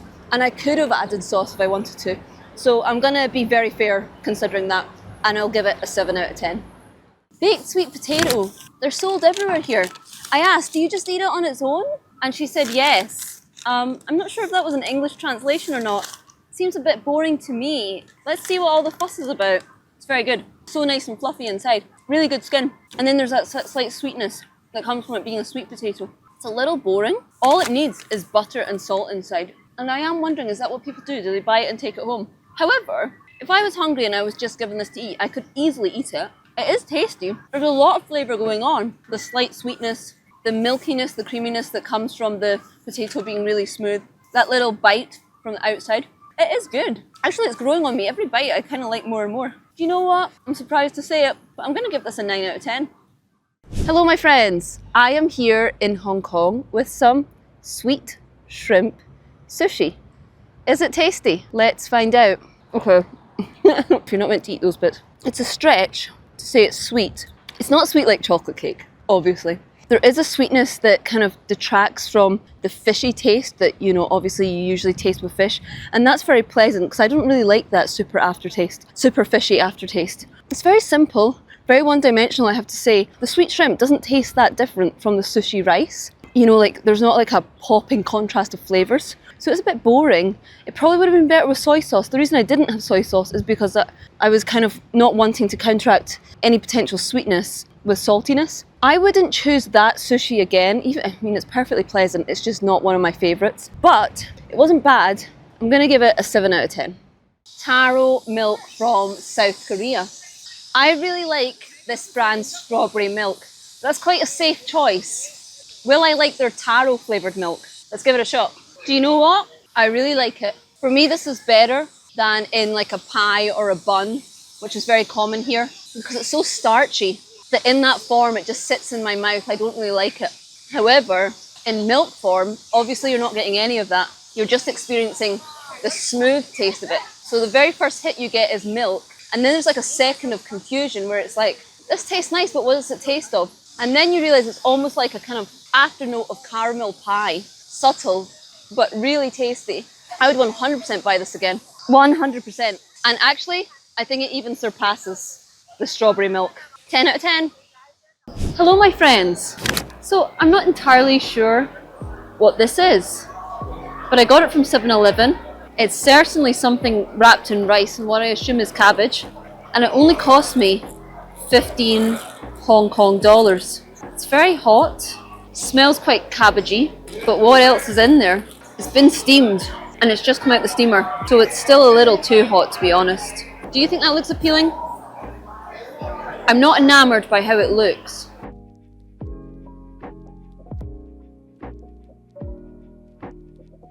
So as we delve inside, what this is sticky rice that tastes quite bland. Encasing tofu that tastes pretty bland. And then there's small bits of cabbage. 7-Eleven is an amazing convenience store, but I don't think their hot food here in Hong Kong is worth it, despite the fact it's very cheap. It's not that tasty, and what they're selling, other places in Hong Kong sell for the same price. They have a genuine taste to them. I wouldn't buy this again. It's filling though. I'll give them that. Hello. How are you? I'm really good. What would you recommend? Hey, will help you out. You been here before? Never. All right. What do you Never. like? I would love a really refreshing drink, please. I would say the tofu pudding. Oh no, can I have a drink? Something to drink. Yeah, something to drink. Oh, I'll have a dessert then. Okay, tofu pudding. What a cute street this is. You been to Vietnam? No, but I will be soon. I really want to do the Hai Van Loop at the north. I mean, everyone does it, right? Yeah, sorry for being so basic. Okay. I really want to do Sapa as well. I love hiking. It used to be good. Oh, why? It's too touristy? Yeah. Then all the local people there, now they became more touristic. Yeah. They would ask you for money. It happens everywhere, right? In starting March, I'm walking Hong Kong back to Scotland. So I need to walk through Like that guy on Instagram, he's walking from UK to Vietnam. Yeah, that's my plan. walk. Yeah, I don't know. Maybe I'll go to Phuket and take a boat to India. But hopefully I can go through Myanmar. That's nice. It should be good. I'm excited. How are you gonna prepare it financially? I'm really hoping this works out. We'll see. 20,000 followers so far. I have 6 months to turn it into 100,000. Oh yeah? We'll see. Oh God, all the best. Yeah, thanks. Let's make sure this video goes viral, right? Over here, so we have this little place, so we just make this for fun. Nice. Yeah, people should definitely check it out. Thank you so much. You wanna sit here or over there? I'm gonna sit over there. Thank you. Don't drop it. Thank you very much. Have fun. You too. Tofu pudding time. Let's see if I can suck it up first. Okay, not what I was expecting at all, but pretty delightful. The very first thing that touched my mouth wasn't nice because it was almost a jelly-like texture, which is the tofu. That makes sense. But I don't like that through a straw because it's confusing. But once you get to the drink, it's like a gingerbread cookie in a drink form. Oh, it's so good. Such a prominent gingerbread flavour and so unique to have it as a drink. And then you've got the ice that's cooling you down on a hot day. It's really nice. I would actually prefer this as a drink as opposed to a blend of drink and dessert. This tofu at the top, it's completely inoffensive. It's not bad. Mildly coconutty, almost like jelly. But I don't think it's that good either. Whereas underneath it, the sauce or the drink, the prominent ginger flavour, as you can see. Hello. Oh. The tea, yeah? Oh, that's so kind of you. What kind? Pandan. Panda? Pandan, yeah. Oh, Pandan. thank you so much. Yeah. So kind. This ginger underneath, obviously you can't smell it, but it's almost so good for your sinuses. So strong and so tasty. As a complete dessert, I would probably only give it like a 6 or a 7, but because I love this juice so much, I'm gonna count it on the juice alone, and I'm gonna give it a 10 out of 10. What a delightful find. Okay, I've just been offered some cold tea, I believe. Let's give it a shot. Very cold tea, because as you can see, there's so much ice. Very nice. Oh, fragrant, cooling, and tastes wonderful because it's free. Fabulous. What kind hospitality. What a lovely find. I'm giving this whole experience a 10 out of 10. What a beautiful day here in Hong Kong. Shall we warm ourselves up a bit? Hi, sir. Hi. Can we get one of your Hong Kong style milk tea? Can we have it hot? Thank you, sir. Okay, a Hong Kong style milk tea. It's a beautiful colour. It's got the British approval. Smells very tea. I'm just going to be honest. I think Hong Kong can do milky tea better. I'm not getting much like condensed milk taste, which I was really looking forward to. I was looking forward to that creaminess. It feels too watered down and it's just not sweet enough for me. Although of course I could add sugar. I do understand that that is fixable. It's nice. I'm going to be completely honest. For me, I still prefer an English breakfast, but I feel that's because I haven't had the perfect cup of Hong Kong style tea. So I'm going to give this a 5 out of 10, but it's a to be continued. So this is albacore tuna. The reason I bought this is actually because I've never tried it before. I wanted to give it a shot. It looks not quite as pink as how I'm used to fresh tuna looking, but does that mean the flavour's affected? Let's give it a shot. I'm so sorry, I really didn't like that. I was expecting it to taste of tuna. I think it might be rotten. Either that or I've just been very offensive for no reason and I actually ordered a dish that has a very particular flavour palette going on and I just wasn't aware of it. I really didn't like that. That's the first food I've ever spit out. I'm going to give that a 0 out of 10. When can I come back? I can come back at 12:30. Oh, okay, I've got a little time. Thank you, sir. Okay.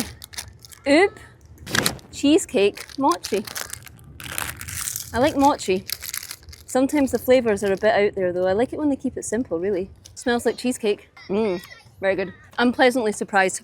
So of course this is from a package. It's not the fresh mochi that the locals make, but it's still decent. Everything's being held together very nicely by the coating. The coating doesn't stick to your mouth in an irritable way. Inside, you've got basic kind of like ice cream that does have taste of cheesecake. Truthfully, I'm not really getting an oob taste. I'm just tasting like vanilla cheesecake, but that suits me. It's tasty, it's cheap.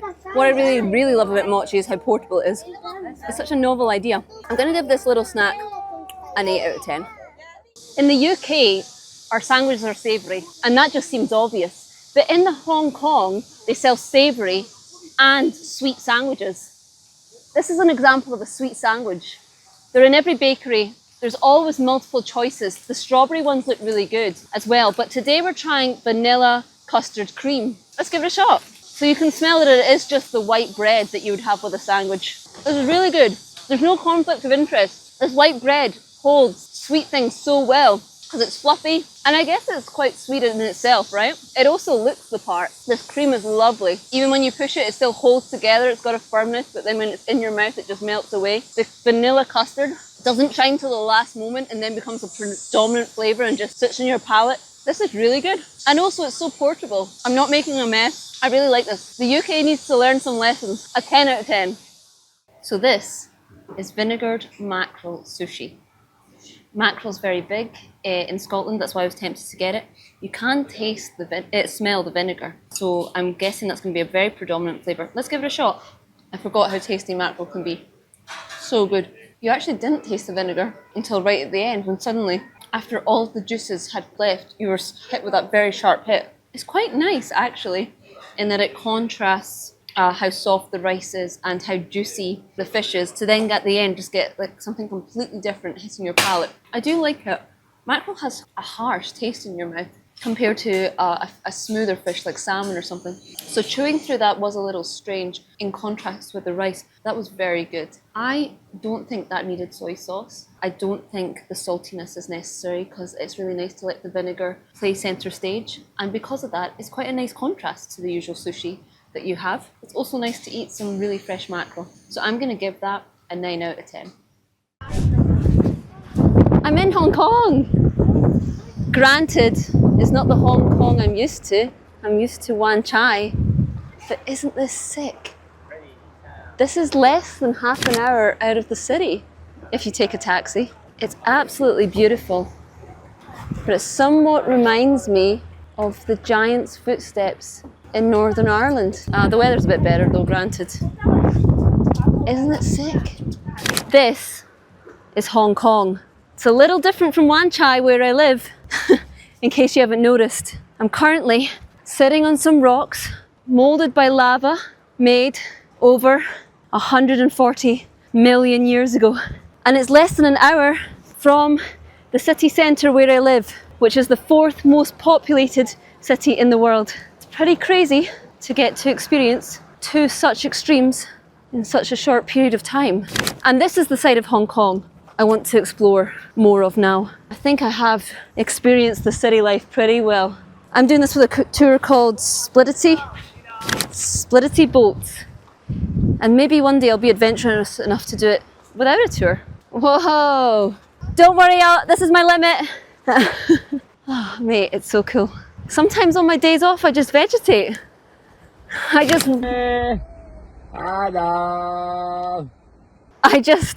sit inside, order a pizza and watch YouTube all day. It feels so nice to do something a bit different. I mean, I say that I'm just literally about to fall off a cliff. Oh my God.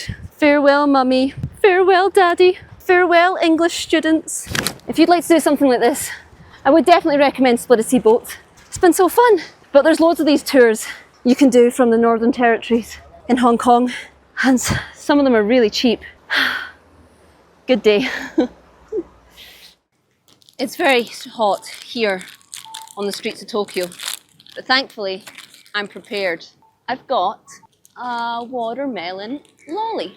Wow, can you see the seeds? They've put in small little sweets to replicate the seeds. Really nice. The actual lolly itself actually does taste like orange melon. It tastes like you're getting those real juices. I'm loving the complementary of textures of the soft ice lolly and the little surprising little crunches you get along the way. I'm loving the actual juices of this lolly. It is delicious.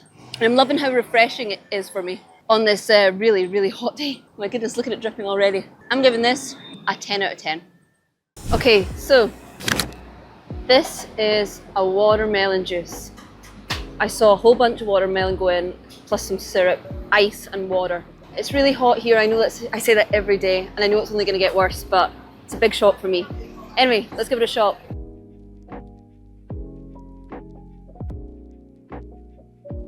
It's so refreshing.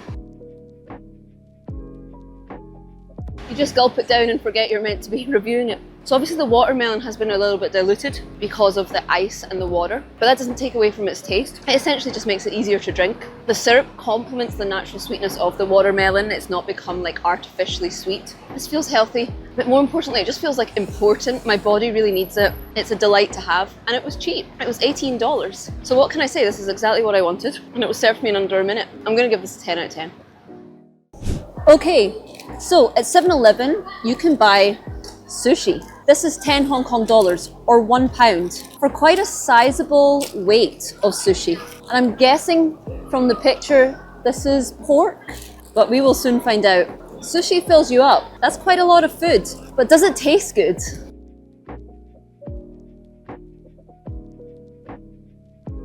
That first bite is just rice, but it's nice sticky rice with a smoky flavour to it. So I actually rate that a lot. Let's delve into the substance. Getting nice smoky flavours. That pork is delicious. I assume it's pork It tastes like it's been grilled, smoked on a barbecue. It's so tender. And the juices of it soak into the sushi so well. It's really delicious. It's very filling. I think it's very high quality. Based both on quantity and quality for what you get for your money. I've got to give that a 9 out of 10. Okay, I'm so blessed to have you guys telling me some cool ideas of what to eat. And the thing that comes up over and over again is durian, and specifically durian mochi. Well, today's the day. Ugh, I don't like that feel actually. Smells very fruity, smells delicious.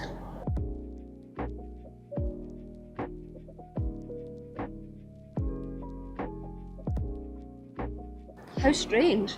This is a totally new flavour for me. I don't even have the words. The aftertaste that lingers is fruit, but the first taste is almost really sour. Not sour like a lemon or lime, just sour as in something feels a bit off. I really don't want to offend Hong Kong, but I don't like it. You're getting like a sour sweet, you know, if you had a sour spot, a sour candy. That's the aftertaste that lingers in the mouth, so that is pleasant. But you're just hit with a taste that kind of almost acts against your senses in a weird way. I'm sure I'm being dramatic, and I'm sure I would get used to it. In the same way that coffee usually tastes quite horrible the first few times you have it. But at this stage, Hong Kong, and I'm very sorry because I know this is a fruit very dear to you, but I have to give that a 2 out of 10. Sorry. Good evening, Hong Kong. It's been a while since we've tried some pizza. Shall we change that? Could I have one pizza slice? Yes, please. No slice? Okay, no worries, thanks. I'll come back tomorrow. Thank you. Oh, fuck it. Let's just buy a pizza. We'll just buy a pizza. A pepperoni pizza. Takeaway, please. Well, I know it will be a few minutes, so shall we just go on a little walk? I mean, at this stage, just pick them up, surely. Anyway, this is the Panasonic building. And I can't articulate why, but for me, this building is the symbol of Hong Kong. I think it's just how, you know, there's so many sky rises here, and they're all beautiful in their own way, but they all kind of blend together. But there's something about the pastel colours of the building combined with like the bright Panasonic lights that really appeal to me. I just find it beautiful. And every time I walk past this building, it just feels a little bit special. I just feel connected to the city, you know what I mean? And I can't fully explain it because Panasonic itself, I have no interest in that company. Hi. I'm actually... I love your reels. Oh yeah, of course. No, it's really nice to meet you. Yeah, nice to meet Do you. you want to... I want to take a photo Of course, with you. selfie. Yeah, because I really like your videos. I watch a lot. Yeah. Thank you so No much. worries. I'm reviewing pizza if you want some. Pizza? You want some pizza? No, I'm like I have to go to the restaurant because I booked it. I understand. Yeah. It was really nice to meet you. Nice to meet Yeah, you. comment on my pizza video, you'll be in it. It's really nice to meet you. Well, as you can see, the people here are so kind, but with regards to the building, I don't know what it is. I think the fact that it's just a little bit different from the ones around it, there's something about it that really speaks to me. And I just feel very privileged that I get to walk past such a beautiful skyline every night. Yeah, Hong Kong's not the worst place in the world, is it? Thank you so much. Okay, here she is. She does smell lovely. Well, I got a bit more than I was after initially. Ah, it's so hot, but that's cool. As long as it tastes nice, I'm happy. All right, shall we go? Almost all pizza looks good because almost all pizza tastes good. I don't think this is one of the more aesthetic ones, personally. Although, of course, you're welcome to disagree. But I do have to say this tastes better than it looks. They've mastered the dough. You know, it's a proper crunch at the bottom. So it's holding everything together at the bottom because it's so stable. And you get to enjoy that little crisp. But it's really soft and fluffy inside. I'm sorry if this sounds obvious, but the tomato sauce is really tomatoey. It really sits on your tongue and has a bit of a zing to it. It's nice. It's nice. And you can taste the herbs in that sauce as well. As for the pepperoni and the cheese, you can taste all the grease in a really tasty way. You know, not too spicy, you just get to enjoy the meats. And then there's got that oozy cheese. It's all blending together in your mouth. It's super nice. This reminds me a lot of the kind of pizza you get at like a kebab shop in the UK. It's not your classic Italian or your classic USA pizza. It's its own variation and it's really good. It really hits the spot. it would be perfect with a beer. I'm gonna give this an 8 out of 10. I'm here in Chungking Mansions, here in Hong Kong. And this is what £17 or about 20 US dollars will get you a night in Hong Kong if you're traveling on a budget. Let's go check it out. Right, so as you can see, the room is very small. But do you know what? I'm a small woman. I'm here by myself. What's the problem? You get a double bed, air conditioning, a view to die for, and a television. The bed's not very comfy. I have to be honest. But it's clean, and the pillows are comfy. Plenty of toilet paper has been provided, a bin, and I get my shower. I was told you have to turn it on 10 minutes before to ensure it's hot. So that's where your water goes. Obviously a shower is going to end up going all over the toilet. I don't think that's ideal. Oh my goodness, what a good looking woman who's filming. I'd say that's a very good deal. You get your own privacy, your own place to shower. A lot of people when they're sharing accommodation don't like that they're sharing a shower. Here I don't have to, and it's all for under a £20 note to get to experience one of the world's most exciting cities, and this is in a very central location. So yeah, coming to Hong Kong doesn't have to break the bank. What's up guys? This is taro pie, and truthfully I do not know what taro is. Presumably it's edible though. The outside smells nice, smells like sweet pastry that's been kind of deep fried. Let's give it a shot. An excellent casing. Purple is oozing out.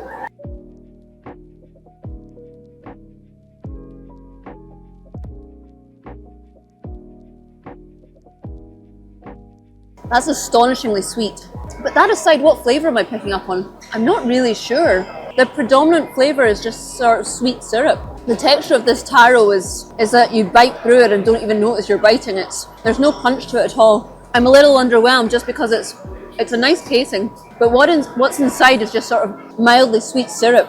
I'm not picking up on any other flavours, or considering this is a new food, I'm not picking up on any new flavours. Pie is inoffensive, it's fairly tasty, but I wouldn't buy it again. I can't really recommend it. I'm gonna give it a 3 out of 10. All right, egg tart. But the difference is, it's a mochi flavour. You're not smelling any mochi.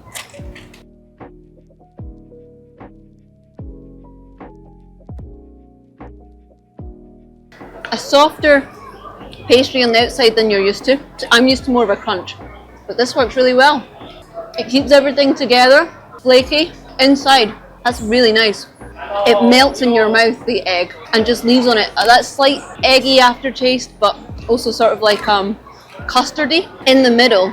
Very soft, but there's slightly different textures within it. Look, what's that big white thing going on? Maybe that's the mochi, because I'm not tasting any mochi yet. Okay, this jelly at the bottom is the mochi flavour, but it's not overpowering at all. It's a very subtle compliment, in the same way that if you had like a caramel latte or a hazel latte, that's just a syrup there to add an extra note, not to overtake the main character, which is the Portuguese egg tart. I really like this. For 12 Hong Kong dollars, it's pretty small compared to some you could get, but I would say the quality is higher. I would definitely buy this again. I would definitely say it's worth the money. I'm gonna give it a 10 out of 10. Hi sir, what is it? Salami? Okay, thank you sir. Oh, sausage. Amazing, thank you. Mmm, really good, chewy. Delicious. Thank you so much. Have a good one. It's very flavorful. It's high quality meat, the right amount of chew, and then absolutely subtle spice at the end, which is fantastic because that draws out the flavors of the meat as opposed to it being like a flavor in itself. It really just lets the quality of the meat shine. That was a fantastic half gram of free food. I've certainly made my money's worth with my ticket here so far. Milk powder with strawberries. I mean, that undoubtedly looks good. Let's give it a shot.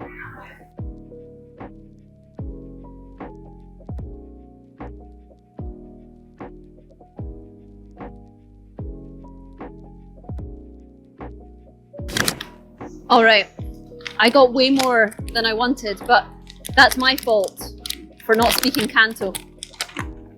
This is what they look like. Let's bite in. So they're fresh in the picture. Here, predictably, they've been completely dried out. So the sweetness of the strawberry remains, but with none of the juiciness. I like this. I don't love it, but I do like it. Because of the milk powder around it, it's like having a strawberry milkshake in a sweet form. It's chewy, but in a way that makes you savour what's in your mouth. Enjoyably chewy, not like toffee chewy. There's a really nice aftertaste of milkiness. So you get the first initial hit of dried strawberry, and that's what you chew through. And then what's left on the palate is like you've drank a milkshake. I like them. They're expensive. They're not quite what's advertised. I'm going to give them a 6 out of 10. You try the nung ngan. Oh, what's this? Nung ngan. Nung nang? Okay, thank you. You have to open it. Whoa. Ooh, smells good. It's not as sweet as a lot of fruits. There's still that sweetness, it's just not as prominent. It's good though. I like it. Yeah, nice. You have to bite around this massive stone. Thank you, miss. One banana. There you go. That's perfect. Thank you very much. Thank you very much. Banana. Here in Hong Kong, a local banana. They're a bit chubbier to the ones I'm used to back home, but that aside, so far it's all shaping up. I wasn't expecting to have anything different to say, because after all, it is a banana. It tastes like banana, but there's a certain sharpness actually to this that does differentiate it from the ones I have back home. I don't know if that's going to sound mental, almost like there's a tiny amount of acidic in it, and it just enhances all the flavours. There's a much more prominent initial taste. I don't know what that's about. Maybe I'm just chatting shit. It's very good. Very happy with a Hong Kong banana. All right, Hong Kong, Llama Island, bananas, 10 out of 10. Hi, sir. How are we, my man? What would you recommend? Just something small, just a snack. What do you eat? What's this? This is a chicken barbecue. Chicken barbecue. Oh. This is a chicken barbecue, Hi. chicken samosa, veg samosa. I'm either torn between a chicken barbecue or chicken samosa. How much? This is a 2-piece $20. This is a 1-piece $10. I'm gonna have a chicken barbecue. Chicken barbecue. Yes, please, sir. How many piece? Just one. Thank you, my friend. What's your name, blog? My name's Kate. Okay, which you country? Scotland. Scottish. Yeah. Oh, you're very kind. Yeah, look up my Instagram, my friend. Thank you, sir. No, just take the 20. Take the 20, sir. Take a 20? Yeah, Okay, of course. you sit. Oh, he's heating it up. I thought he was adding spices. Thank you, sir. Thank you very much. So, ooh, it is hot. This is mint? Okay, cool. I would rather mint. Thank you, sir. Yogurt. Yeah, nice. Thank you, sir. Okay, let's give them a shot. Oh, it's got a kick. It's a tiny bit dry, but I think that's just because it's quite thin and then rolled together. So the way it's cooked, a heat is exposed to a lot of the area. That aside, it's delicious. High quality chicken. There's a nice sear on it that obviously gives you that charcoal flavour. Nice little crunchy dimensions as well. But it's far from burnt. Actually, it's the outside that's dry. I'm now into the middle, and this is very succulent. Wow, yeah. I take my comment back. It was just the very outside. Fabulous. Really nice tandoori flavour. Let's try it with the yogurt mint. Mint yogurt, sorry. That completes it perfectly. There's a bit of a heat in your throat at the end from the tandoori that, sits in a bit of an uncomfortable way. But the yogurt, even though it's actually technically the first thing that touches your palate, because it's the coating, it's the last thing that you taste. When you add the chicken and the yogurt, you get the tandoori taste, then the succulence of the chicken, and then just as the heat from the tandoori kicks in, the yogurt mint dissipates it and leaves you with a really soothing taste. I think that's perfect. I really like this dish. Great service. I'm giving this a 10 out of 10. Rule Britannia, Britannia rule the waves. Probably shouldn't sing that in Hong Kong. Let's go see if they will batter this Mars bar, a famous Scottish snack. Actually, I'm wondering if you can batter this Mars bar. It's a Scottish snack. Sorry, you know why? Because that deep fry actually is only for fish. If we would that better for something else, we have to change the oil. Okay. That is the problem. Do you know where it could? I don't think so, because the setting is like that most of the restaurant. Right. So it's quite difficult for them to. I understand. that's No the- worries. Thank you, sir. Can you put it in batter? Yeah, I'll pay, of course. Yeah, put it in an egg puff. That'd be amazing. Perfect. Thank you. You see me? Yeah. Sorry to hear that, dude. Thank you so much, sir. Have a good one. Okay, Hong Kong. This is probably the closest we can come to the famous Scottish battered Mars bar snack. It's an egg puff, a Mars bar egg puff. The caramel of the Mars bar that's become slightly burnt by how it's been cooked, and so it's slightly hard. That's delicious to chew through. The chocolate is soft because it's melted, and this all complements the egg puff pastry, which is hard and bouncy in your mouth so beautifully. Look at this little caramelized bits of chocolate and caramel we've got. This is a good snack. Do I prefer it to traditional batter on a Mars bar? There's more contrast there, you know, the crisp of the batter contrasts so extremely with the melty chocolate in your mouth. That's quite unique, but this is super tasty. I'm gonna give this Scottish Hong Kong fusion a 9 out of 10. We're a good team. This is a steamed bun of milk ice cream. Quite small, quite cute. Smells milky. Let's give it a shot.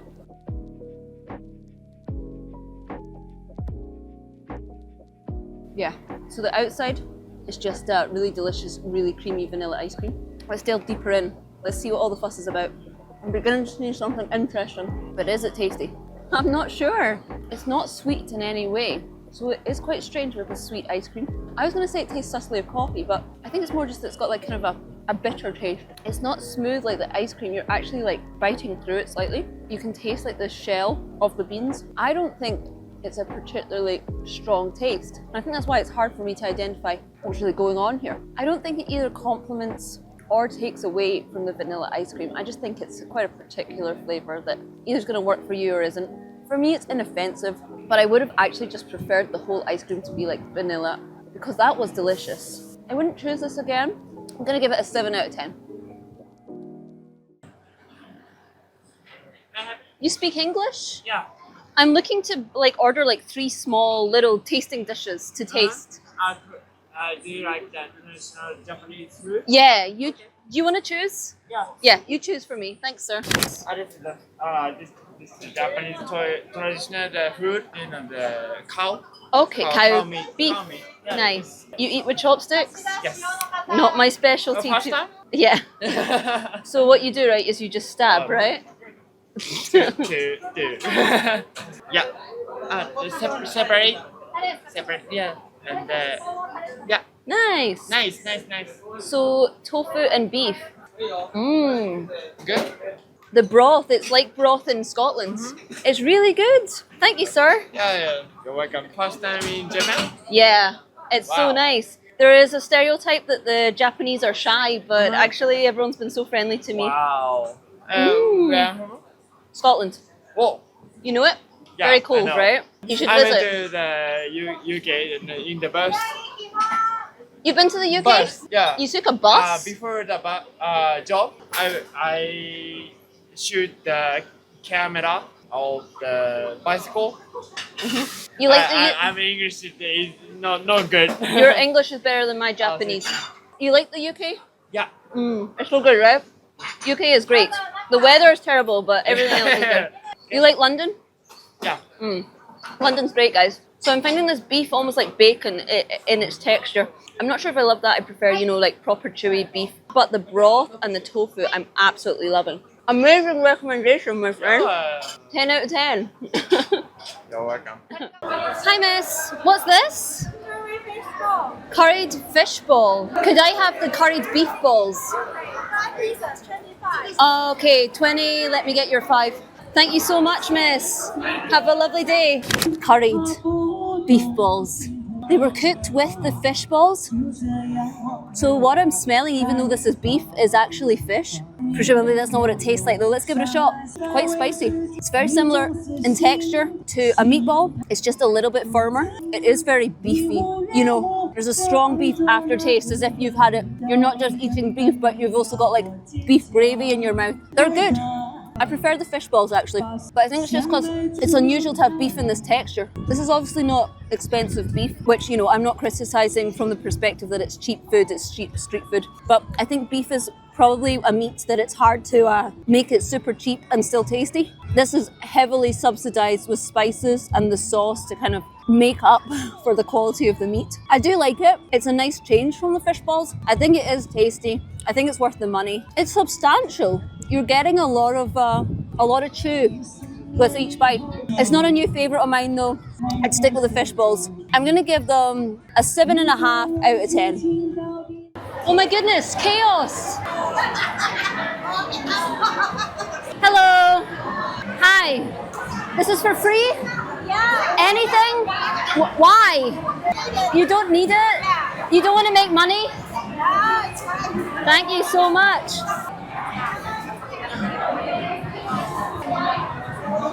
They're all for kids.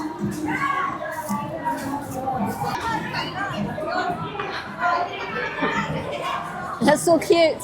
Genesis. It's from the Bible. I'm sorry. What a mess. Thank you so much. You work here? Yeah. Nice. I'm so sorry. I'm gonna give it to a kid. Thank you very much. Have a good one. Hi. Do you want this? Is this your kid? I got given a free t-shirt by these ladies. Yeah. Would you like it? It won't fit me. 你要吗？ You want it for free? 你想要吗？你想要吗？ Yeah, no worries. See you. I found this in the sweet section of 7-Eleven. And it's very confusing because obviously katsu curry is a savoury course. You have it with chicken or, you know, if you're a vegetarian with veg. So what the bloody hell is this doing in the sweet section? Let's find out. Have they turned it into like a toffee bar or something? It smells like curry. What it is just the outside of the katsu curry, you know, the panko batter with a very slight kind of curry substance in the middle holding it all together. If they served this in, you know, the savoury or the crisp aisle, it would work. But why is it with the sweets? It's not sweet. It doesn't have any sweet element to it. It's a confusing sensory experience. Okay, so it's not a sweet. Japan, I'm sorry, you've made a mistake. Let's judge it as a savoury. I still don't really like it, to be honest. It's too much of one flavour that is meant to be complementing a much larger flavour. It's chewy, but not in a satisfying way, in a way that just really makes you have to labour the taste, which isn't that enjoyable. I don't really get it. I think you'd have to be a fanatic katsu curry fan to choose a snack like this. And I can't imagine that it's healthy in any way. It is just fat. I'm giving it a 2 out of 10, I'm really sorry. Okay, so I've had chicken feet once before. They weren't for me, I just didn't like them. And then I got told in the comments, well Kate, you had them just plain. You should try them with a sauce. Okay, I trust you guys. We're doing it again. This time it's a black bean and chili sauce. And I have to say immediately they do look more appealing and they smell a lot tastier. I still think they're going to be very difficult to eat, but as long as they taste good, that's what matters, right? Shall we delve in?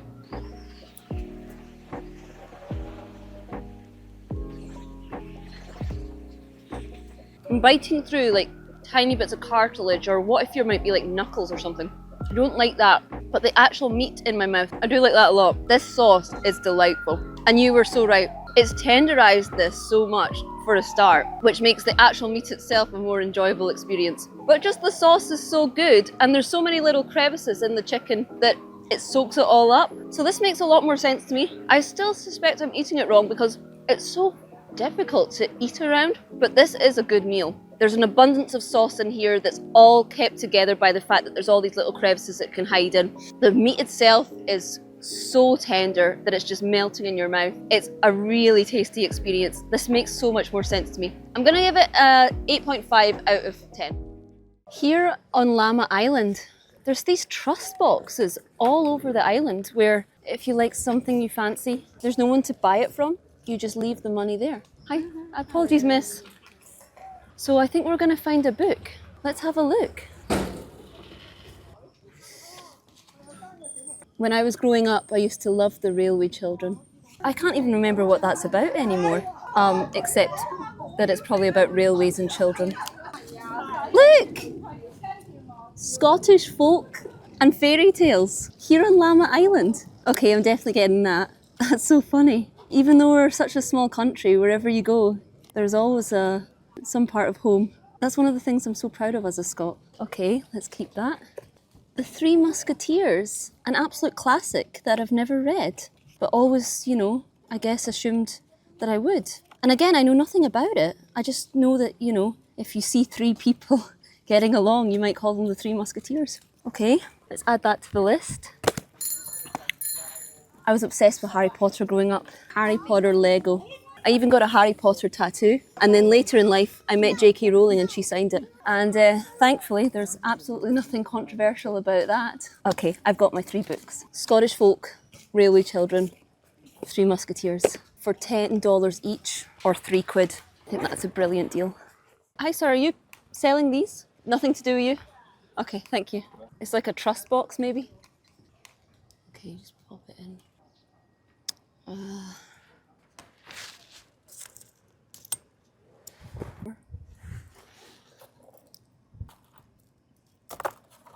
This. Is it big enough? Yeah, it's big enough. Nice.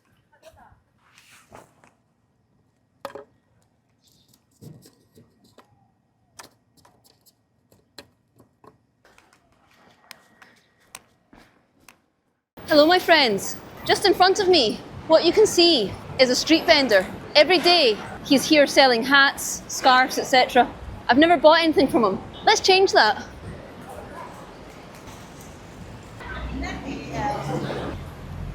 There's quite a few of these stalls just on the streets of Hong Kong, and they never look that official. I expect they're not government authorised, but they're doing no harm. They're selling nice things for people. And look, this is really cheap prices.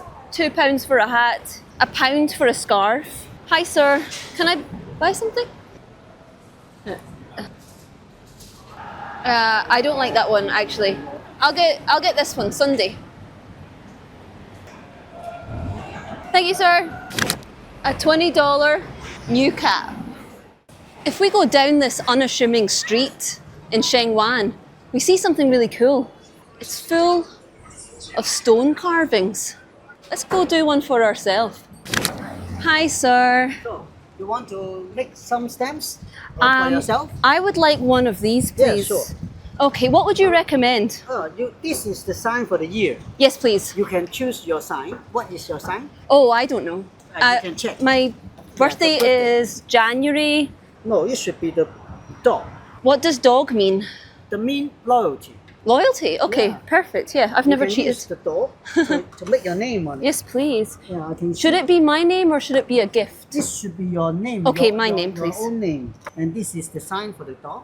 Cute. Thank you, sir. And then what is your name? Kate. Kate. K-A-T-E. That's it. All right. Then you want it in Chinese or in English? Okay, K-A-T-E. Cantonese, right? please. Cantonese, yes, Yes. in Hong Kong. Your name in Chinese is Nice. Thank you, and sir. that is $200. How long will it take? And you will come today or tomorrow? Now it's 4 o'clock. So you come back at 5 o'clock, is it okay? Perfect. 4, Thank you. Yes, 5 o'clock, come back. Thank you very much, sir. Have a Okay, good one. See you later. Bye-bye. Bye. Hi, sir. I'm back. Okay. So you can see, this is the name carving. Nice. Thank you Okay, so much, you can sir. Try. Oh, you use it with ink. Yeah, you can use the ink. And then you can try yourself. Just put it on the paper. Oh my goodness, Okay, so Let cool. me clean it first. Thank you, sir. Okay, you're So welcome. cool. Yeah, it's very nice. Thank That's you so your much. first print, Yeah. What a beautiful souvenir. Thank you. All right. Thank you, That's my it. friend. You are Have a welcome. lovely Bye-bye. day. Are you on Instagram? Instagram? Oh, no, sorry. No, okay. I don't use Instagram. I'm too old now. Yeah, oh, have a good day, sir. Bye. Chicken pie. I haven't had a pie since, or a pie as I would understand it. I understand that pies actually have many different forms around the world, but I haven't had a pie like this since I left the UK. So for 14 months, I really hope it's good. It does smell lovely. Slightly sweet pastry, which is surprising. What is with Hong Kong's relationship with sugar? The things you make sweet make no sense to me. The things you make savoury often make no sense to me. I'm eating a hybrid of chicken and dessert. It's pretty good. The chicken's really nice. It's, you know, got the right chicken type for pie, where there's a slight chew, just so you can differentiate the different pieces. But after that, it sort of just melts in your mouth. It's super easy to eat. Tasty, juicy. The coating of this pie, the pastry, it's covering my mouth in a bit too much of a sticky way, which means I'm not getting the full effect of the juices from the chicken. That's a shame. But that aside, this is very good, and it's for a reasonable price. This is tasty. It'd be a great snack, or if you're not hungry for lunch. I've had better chicken pies, but I've certainly also had worse. I'm gonna give it an 8 out of 10. This is chicken skin gyozas. You can see the oil on it. I don't like food that's too oily, but let's give it a shot. I'm sure it's delicious. Ooh, a big burst of oil just went in my mouth. Let's try again. Very grateful for the recommendation, obviously. I'm struggling with this. It's so fatty. It's just layers and layers and layers of fat, right? Which is obviously the charm of it if that's what you like, but for me it's a bit much. As you go further in, you're getting to the meat of the chicken, but the ratios are still wrong. So it's a tiny gyoza and it's covered in chicken skin. It's a bit too oily. What's inside is delectable and really crunchy vegetables. A lot of garlic, which is good. I would have preferred this with a traditional dumpling style without the chicken skin. So I think all things considered, I'm only going to give this a 6 out of 10. In Scotland, where I come from, we eat chicken skin all the time, but it's always part of eating the whole chicken, never on its own. But this is what chicken skin looks like, and you can have it on its own. Let's give it a shot. Okay, pretty difficult to pull apart and incredibly chewy. I don't know if I like it. It's too chewy. And when you have like fried chicken or something, you love the chicken skin because it's contrasting with what's underneath. But there's no contrast here. You're just chewing, chewing, chewing. Also, this isn't their fault, but it's super spicy and I'm a bit of a baby. It's just also so oily because the skin's so wrinkly that it soaks up all the oil. And I know that that can be the appeal. For me, it just doesn't taste that nice. And I know it's not that healthy. So I wouldn't buy this again. I'm gonna give it a 4 out of 10. In Japan, KFC is a bit of a cult status. They eat it for Christmas. I mean, is KFC better here than it is in other parts of the world? What's the hype about? I'm going to try a chicken strip. There's nothing more disappointing than dried chicken. This is super juicy. Your mouth is now full of juices, but it's all encased with this dried batter that's keeping it all together. So you're getting a really nice combination of crunch and dry with juicy and succulent. It's a little samey, but no, this is good. Better than what I was expecting. I can see why people like it. Can I see why people have it for Christmas? Not really. I don't feel the need to come back to KFC during my trip here in Japan, so it's not blown my mind. But this is a good chicken strip. For what it's advertised, it surely delivers. So I'm going to give it a 9 out of 10. This is a tofu bar that claims to taste like chocolate cake. To me, that's pretty crazy and unbelievable. I don't have high expectations for this, I'll be honest. And I'm really not sure why you wouldn't just buy a chocolate cake. Okay, so this is... Okay, this is what it looks like. What does it taste like? Okay, so of course texturally it can't achieve chocolate cake, but it's got closer than I expected. Your mouth does almost feel the sensation of going through like a sponge-like texture. It smells chocolatey, and you know what? It does taste chocolatey. It doesn't taste, you know, you're not getting that luxurious coating of chocolate in your mouth. It doesn't taste like an expensive, really tasty chocolate cake. But I can almost believe I'm eating chocolate cake. It's not bad. I would never choose it over the real thing. This wouldn't be a snack of choice that I would incorporate into my life. But it's not bad. It's definitely exceeded expectations 100%. I'm going to give it an 8 out of 10. Okay, so this is an egg puff. Wow, it's really big. Jeez, oh, it's big. You want to look? Chocolate chip egg puff. Very decent size, not too hot. This is one of Hong Kong's most recommended dishes.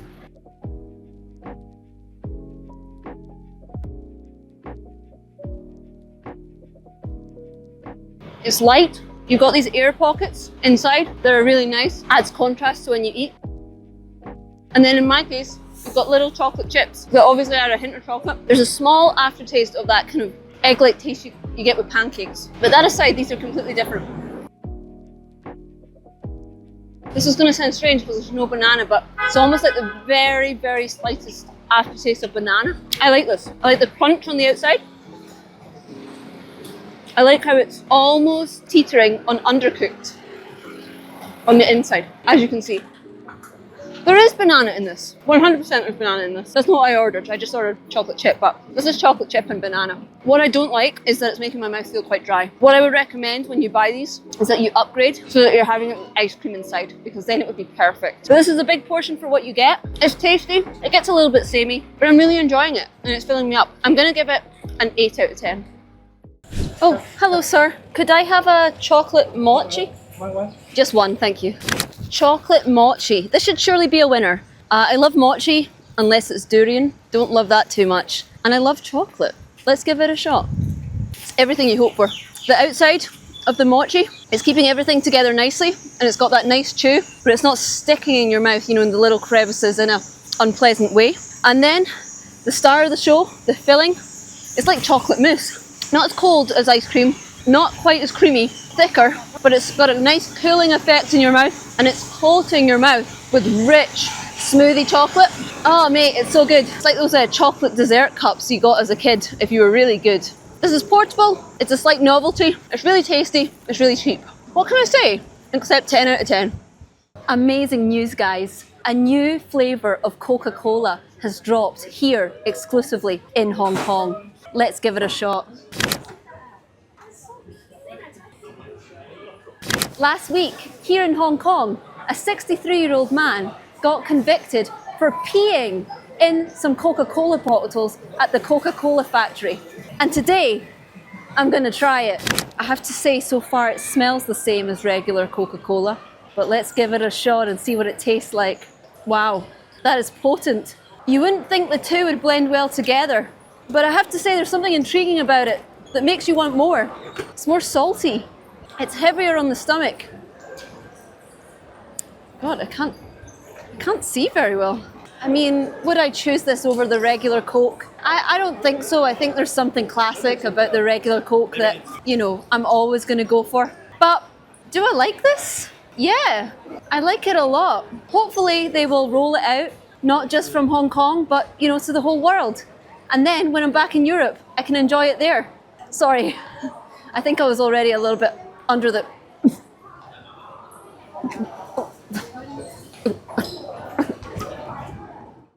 Hi sir, what have you got for me?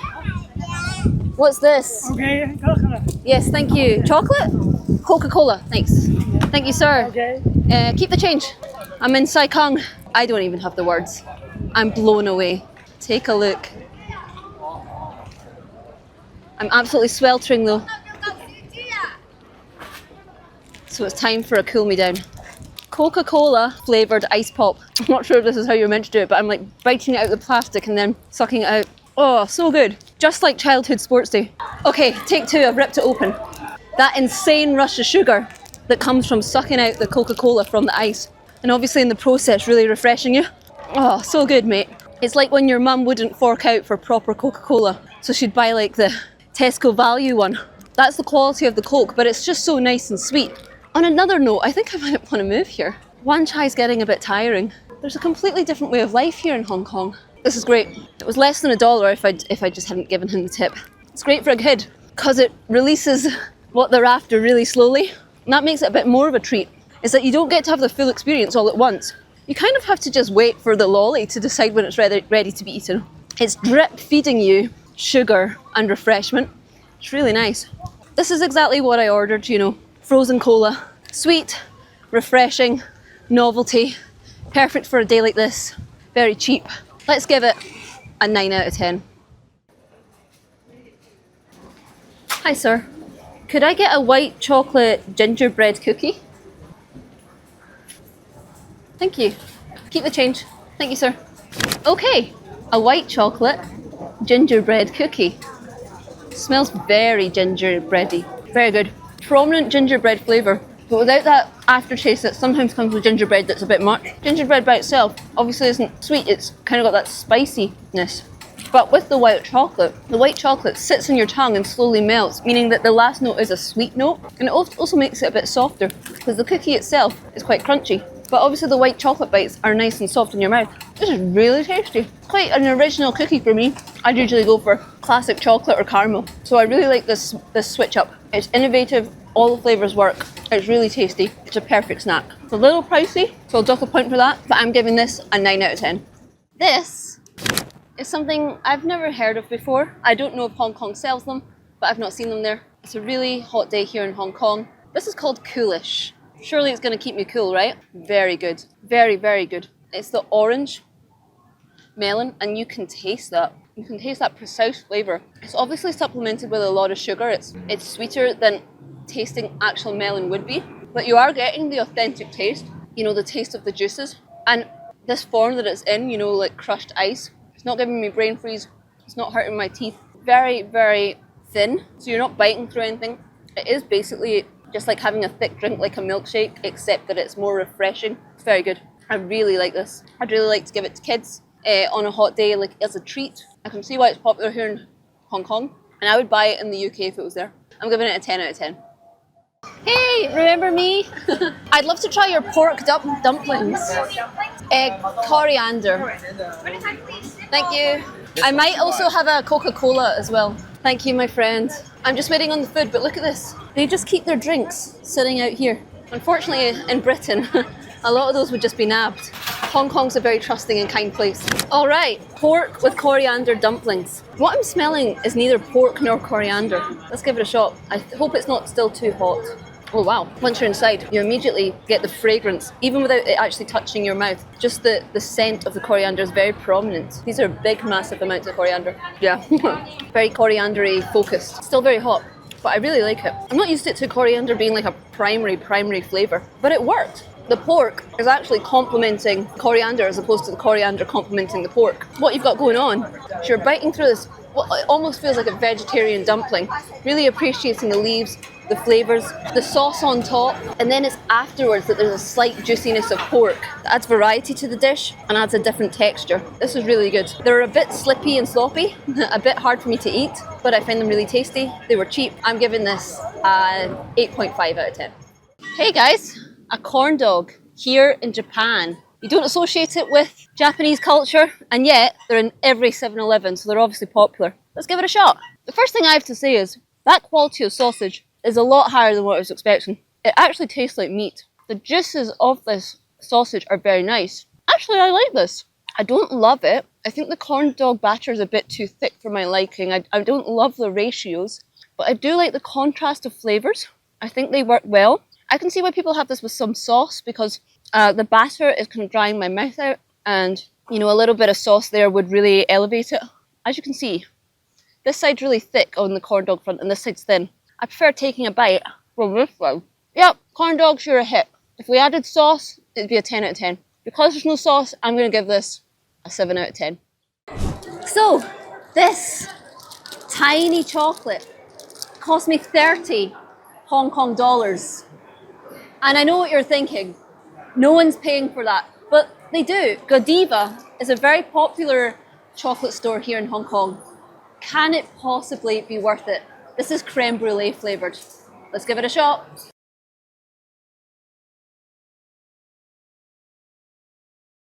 It's good, I have to say. You are tasting luxury. Such high quality cocoa powder. So creamy. Nice hints of caramel. Everything complements each other. It's all held together so well. I mean, it is good. I can't argue that it tastes amazing. I can't justify the price point as a teacher on my wage. You know, this couldn't be a regular thing in my life.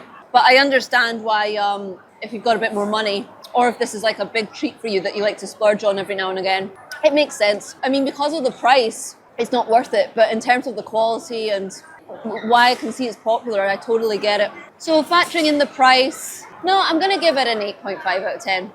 Yeah. In the UK, beef jerky is pretty popular to the extent that whenever you go into a gas station or a convenience store, you're always going to see it being sold. Here in Hong Kong, I feel like the equivalent is this. You see these kind of things everywhere, and it's squid.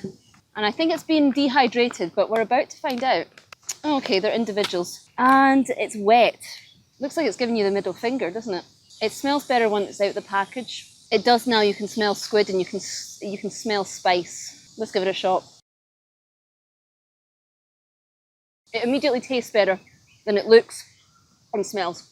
Very hot. You're biting through the very small tentacles. It's quite strange. It's almost like biting through little fingernails. Don't like the texture. I like the taste. It's very hot, so I need a drink.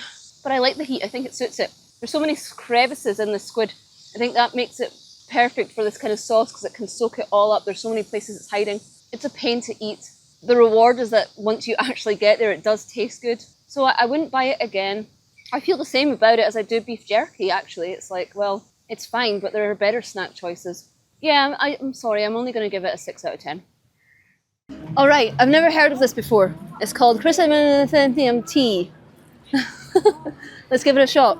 Okay, I know I understand this sounds a bit silly, but it's got a far more prominent initial tea flavour than the other VLT, the original lemon tea brand. That one, like, what you're initially getting is a lot of sugar and a lot of lemon, and then there's like an aftertaste of tea, whereas tea is the prominent flavour here.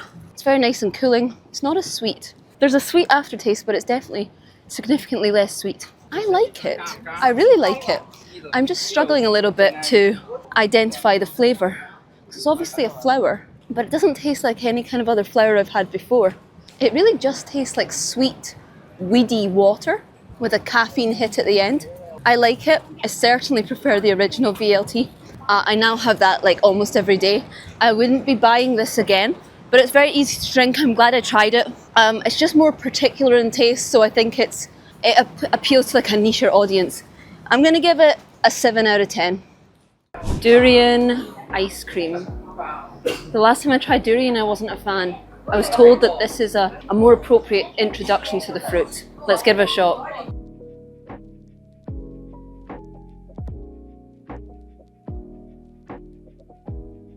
I don't mind the aftertaste, but it's everything you've got to go through before you get there.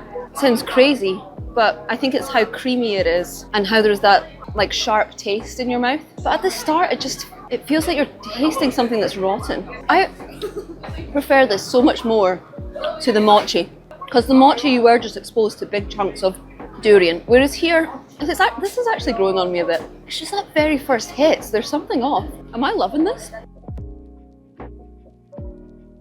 The aftertaste is almost like Biscoff, but I know I'm going to be pulled apart in the comments for that, because how can that make any sense? The aftertaste just tastes absolutely nothing like the initial taste. I still would probably like choose a strawberry ice cream or a chocolate ice cream over this, but actually this is nice. I will finish it. They just need to sort out the first 3 seconds and then they're on to a winner. Let's see what it tastes like with lingonberry jam.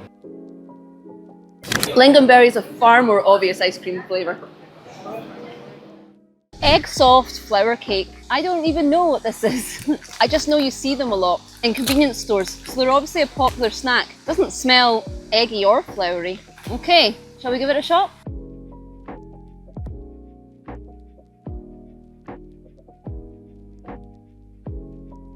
I quite like it. I don't love it, but I do like it. The closest thing to back home it tastes like is Rice Krispie cake. It tastes like it's sort of glued together by small amount of marshmallow. I mean, I don't know if it is. That's what it tastes like. And the aftertaste is a little bit different. The aftertaste does feel like you've had cake in your mouth, even though that's not what you're eating. But at the end, it's like, yeah, that was a slice of cake. I think it's maybe a little bland. This would be better for me with like chocolate on top or with something mixed in with it. But it's very filling. It was very cheap. And I can see why people like it. So I'm gonna give it a 7 out of 10. It's 3 p.m. at the weekend. You'd think a place as cool looking as this would be bustling. Hello, sir. Hi. We're looking first. I have 20 Hong Kong dollars. What can you do for me? You can choose which one you like. Only $20 yeah. And what does it? Anything have this mixed seal and some linen and some cotton. You can choose. Okay. What would you recommend? For men? No, for me. Oh, you can choose anything. Okay. What do you think? Oh, you want make a blouse or make a dress? Make a scarf. Scarf, maybe this one panel. Yes, please. Let's see it. I show you. I can keep a little for you. This one. Ah, perfect. One. Yes, please. Make a scarf. You like I keep a little for you. I cut here for you. Sounds great. Thank you very much, sir. $20. Yep, perfect. Okay. Thank you so much, sir. There you go. Thank you very much. You want a pet? Small pet? No, that's okay. Thank you. You want a long time you can sew it. Yeah. Sounds good. So you can wash machine okay. Thank you very much. Bye bye, madam. Have a good one. Okay, bye bye. Okay, I'm back. I'm here to try some shark fin soup. But please don't worry, here on the streets of Hong Kong, when they sell shark fin soup, they sell it very cheap. And that means that it's fake shark fin soup. So let's give it a shot. Hello. Shark fin soup. Thank you. Very much. Okay, shark fin soup. I'm gonna be completely honest. I don't think it looks amazing. Oh wow, it's so thick. It's almost closer to jelly than to soup. Let's give it a shot. I'm just going to be honest, and I really hate it when I don't like the food because it's so rude to other people's cuisines, but the consistency is far too thick. It's almost like drinking gravy, a beef-like gravy, but I'm not even sure if it is beef flavouring. It could be chicken, it could be vegetarian. It's hard to identify the taste. She put some chili oil on top, which is nice, it adds dimensions, but I'm just going to be completely honest, I don't like this. I'm really sorry. It doesn't taste that nice. I'm not getting clear tastes. I can't enjoy what I'm experiencing. I don't know what I'm experiencing. The texture is not the way I like my soup. That's a personal thing, okay? Other people will love their soup like this. For me personally, I won't have this again. Always worth a try though, right guys? Hello. How are you? You take octopus? Yeah. What do you have for 20 Hong Kong dollars? Yeah. Yes, please. One, please. One. Yeah. Thank you, sir. Amazing. Thank you, sir. Cut a little bit. A little bit. Yes, please. Thank you, my friend. I will find a lady to give to. Yeah, can. Thank you. Have a good one, sir. Thank you. Bye. Bye. Here you go, miss. They're for you. Have a good one. Goodbye. Mwah. Bye-bye.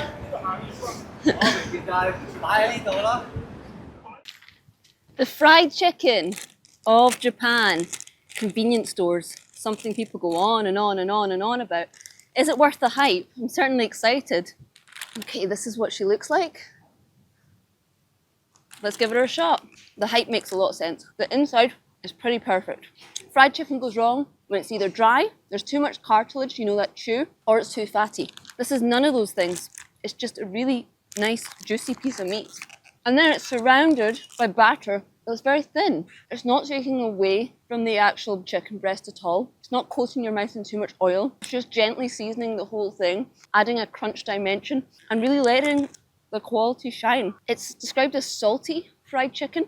I am obviously tasting salt, but not more so than I would from, you know, a regular KFC or any other fried chicken. So it's just complimentary salty. Really good. And this is only £1, so it's a perfect addition to your lunch or a little snack. I understand why this is really hyped up, and I'm going to give it a 10 out of 10. Hi friends, let's go grab a snack here in Hong Kong. Can I have fried noodles? Fried noodles. I personally consider that more of a side than a snack. You can smell that addictive oil smell. They've added some chili sauce on the side. It's really good. I've got a Scottish palate when it comes to spiciness. You know, I appreciate it, but I can't do too much. That's the perfect level. Giving you some heat that sets all your senses on fire, and then that kind of like prepares your mouth almost for the food that then comes next, which is really nice noodles. Noodles are better than pasta. I do apologise to Italians, but it's true. That have got that glaze of oil on them. So your mouth isn't coated in oil, but there's just that like little aftertaste at the end that makes you want more and more, you know, that addictive element. There's some green beans in here that add a crunch and give the illusion of health. I like it. It's also too big to be a snack. That's a crazy portion. This is such good value for money. So tasty, so filling. I'm loving the chili sauce. I'm gonna give this, see, it's not a snack, it's a side. So I'm gonna judge it as a side. As a side, I'm giving it a 10 out of 10. All right, I'm here in a nice quiet country lane here in Hong Kong, trying the sugared crystal strawberries. Let's give them a shot. Better than expected, because I've had these before at Temple Market and they weren't that great. The strawberries are literally frozen, and that's brilliant because it makes them taste completely different. It makes them taste like an ice lolly.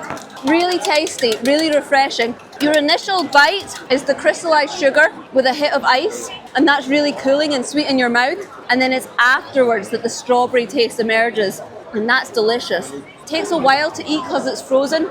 That's quite nice, it rations it for you. The only thing I've never liked about eating food on a skewer is that pointy bit here. It's always been a bit of a liability, at least if you're an idiot like me.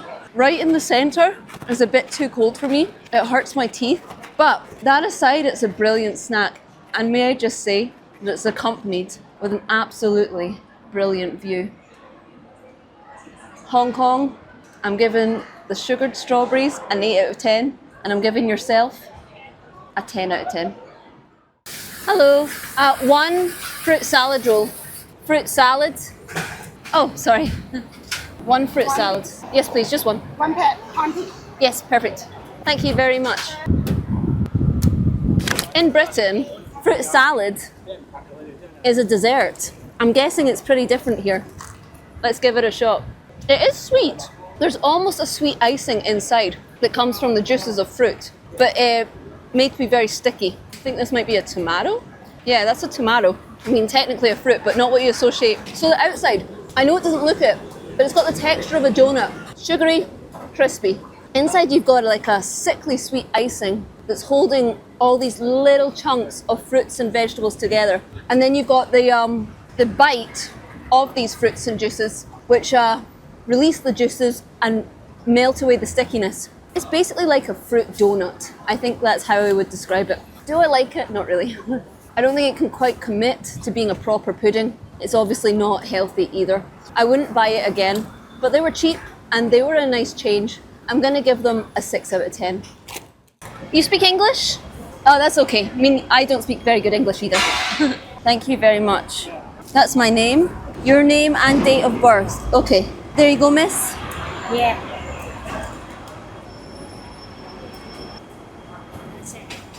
Ah, thank you.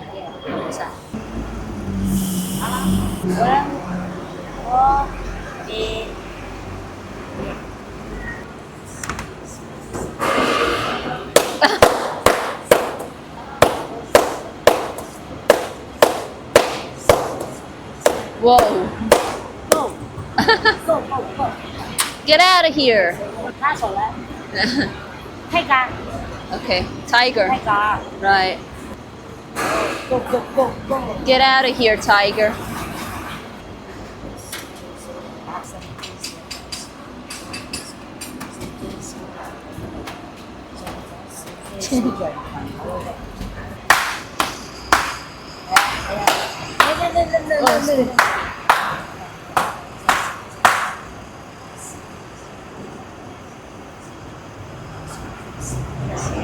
Hands out, pick up the god of wealth. I'm happy to do that. Pick him up.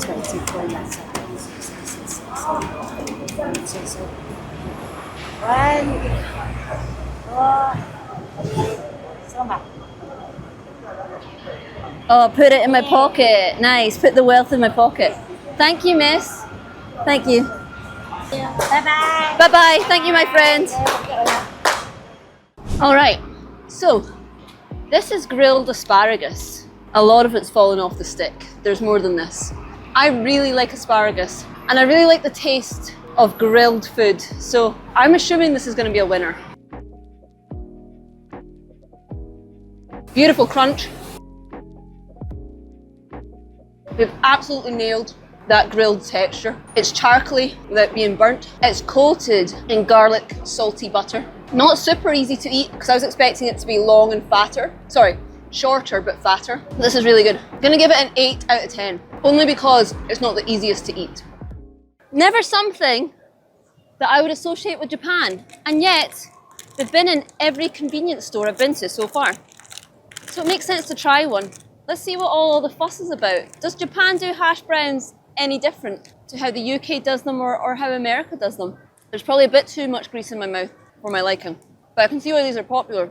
It was only 50p. It's so substantial for that price. It's already filling me up. There's a bit of a chew on the crust that comes from when something that's been hot and battered has then been sitting out for a while, and I don't like that because what you enjoy most about a batter is that, you know, crunch. You're not getting that from this. You'd also have to salt it yourself because it's a little plain without some salt. But it's cheap, it's filling me up. It's pretty tasty. I'm gonna give it a 7 out of 10. Okay, Haichu. A Japanese candy, but super popular here in Hong Kong, as are quite a few Japanese products, which you'd expect. I teach English here in Hong Kong and my students are always offering me these. I've never tried the strawberry flavour though. Let's give it a shot. Wow, very hard. Get a nice little burst of strawberry. I can see why these are popular. I'm chewing a bit too long for my liking, I have to admit. There's almost a sensation of chewing gum. It's a really nice strawberry hit, and the middle is a little bit softer than the outside, so you're getting like slightly different sensations as you chew. Would I buy these again? Yeah, they're really cheap, less than £1, and actually there's usually a deal where it's like 2 for £1. Are they worth the hype? I don't think so. I think they're a little overrated, so for that I'm gonna give them an 8 out of 10. I think this is the first time in the whole of my time in Hong Kong I've been told to beware of pickpockets. What's gonna happen? I still feel pretty safe. So this isn't street food. Some food markets, you associate them with gorgeous colours, with having, you know, street food. That's probably what a food market would mean in Britain. Here they're giving you the raw ingredients at a cheap price, but I'm on the hunt. Can I find something to eat? Hi, sir. I love your man bun. I'm actually looking for food I can eat now. Behind. Behind? Right. Okay, thank you, sir. Thank you. Hello, miss. Can I try just a little? There you go. That's enough. That's it. Yeah. It's just a little. Just to try. Oh, wow. Okay, that's... No. I'm getting it all in. I think maybe she thinks I'm saying little pieces. That's a lot. You very kind. Thank you. Yes, please. Yeah, why not? Thank you. Thank you very much. Bye. Bye. Oh, very slippy floors here. Okay, let's give it a shot. This is right at the end bit, so it's a little dry, and even then it's really tasty. So let's go in for a proper succulent part. A bit too chewy for my liking. That's the texture, but the taste is wonderful. As you chew, there's that release of honey juices. It's enthralling, and there's that nice crisp at the end. Slightly charcoaled elements, as you can see. I'd like it a little more succulent. I'm just being picky because this is very cheap. But as a snack, or to add this to rice, which I will when I get home, this is perfect. So tasty. It's funny how this is sweeter than cakes from the bakery in Hong Kong. This is really nice sweet meat. And sometimes when meat is sweet, that means it tastes cheap. A beautiful sauce that highlights the flavour of the pork beautifully. Yeah, really happy. 9 out of 10. Bit of a wait. Hi, do you sell hot dog? Can I have one? One. No mustard. No, I hate mustard. Thank you. Just yeah. Oh my god, that door must annoy you so much. It's okay, I just would like the box. Thank you very much. Okay, that service was a little strange. And then they've absolutely drowned it in ketchup. Crazy. I'm not sure what the logic there was. But let's give it a shot. A bit hard to hold just because of how it's been, the sauce has been distributed. It's not that bad. The bun is very nice, very fluffy. Obviously it's a cheap hot dog, so you expect the meat to be cheap, but it's not offensively cheap. It still tastes like meat. There's still a chew to it, it's not falling apart. Some hot dogs in the UK, like when you bite through it, it's almost like sausage water you're getting. I would probably buy it again for lunch or for a snack. So even though there's no actual butter on it, you're getting the nice fluffiness of the roll, a taste of butter, a nice chew of the meat, and obviously there's tomato seasoning on it. Yeah, it's fair play. It doesn't blow my mind, but it actually exceeds expectations. So I'm going to give it an 8 out of 10. Hong Kong! Do you see this in the sky? It's amazing! This is what your symphony of lights should be like every single night. Okay, so this is potentially very exciting. My favourite sauce on top of a pepperoni pizza is hot honey mustard.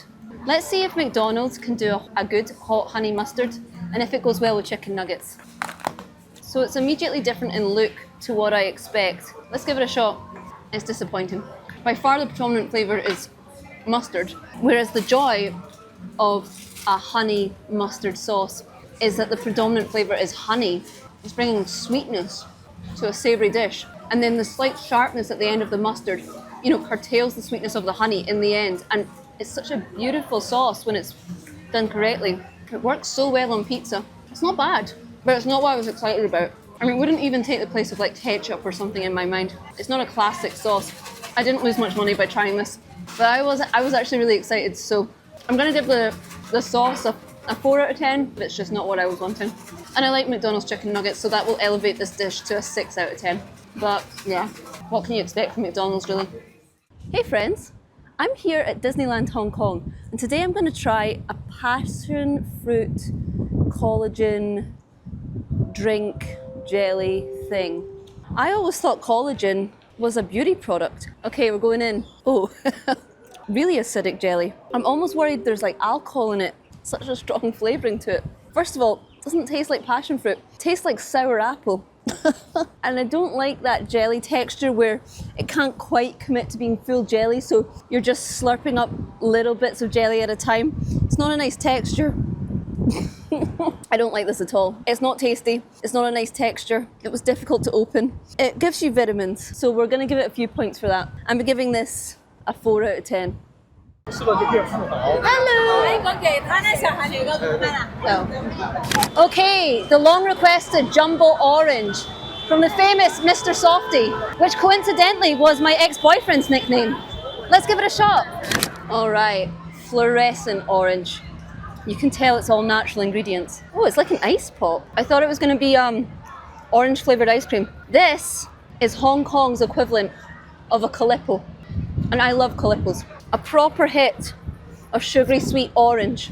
The problems you get with a lot of like ice pops, ice bollies, is that once you start sucking them, it's a great initial first flavour, but then you're just left with like a block of ice because you've sucked out all the flavouring. What Calippo did brilliantly, and what this is doing brilliantly as well, is somehow managing to circumnavigate that. It's so dense with flavour that you don't have to worry about, you know, just having some mouthfuls of just ice. This is so good. Right now, it's pretty hard to get into. That means you get it in little bites, which is really exciting. And soon, it's going to melt. Here at night, it's still hot in Hong Kong. And then you're going to have a gorgeous orange slushy. I can see why this is popular. I love it. If it was sunshine during the day, I can tell that it would be refreshing me so much. It's cheap, it's packed full of flavour. I mean, it's a kid's dream. It's my dream. I'm giving this a 9 out of 10.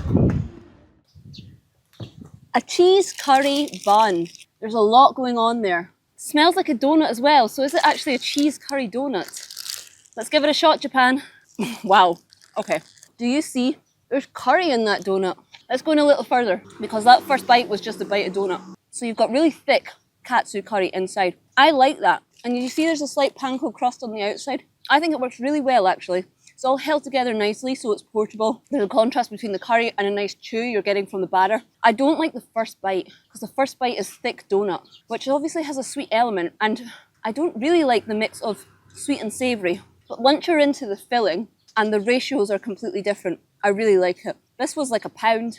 It's really rich in curry flavour. It's cheesy, and it's held together very well. I'm giving this a 9 out of 10. Could I get a sugar cane and lemon juice? Okay. Yes, please, that one. Amazing, thank you. Okay, so this is my sugar cane and lemon juice. Wow, smells so lemony. Thank you, sir. There's no fizzy element to it, but the very first taste isn't that much different from lemonade, because obviously it's sweet and it's lemony. After that, however, more flavours come through.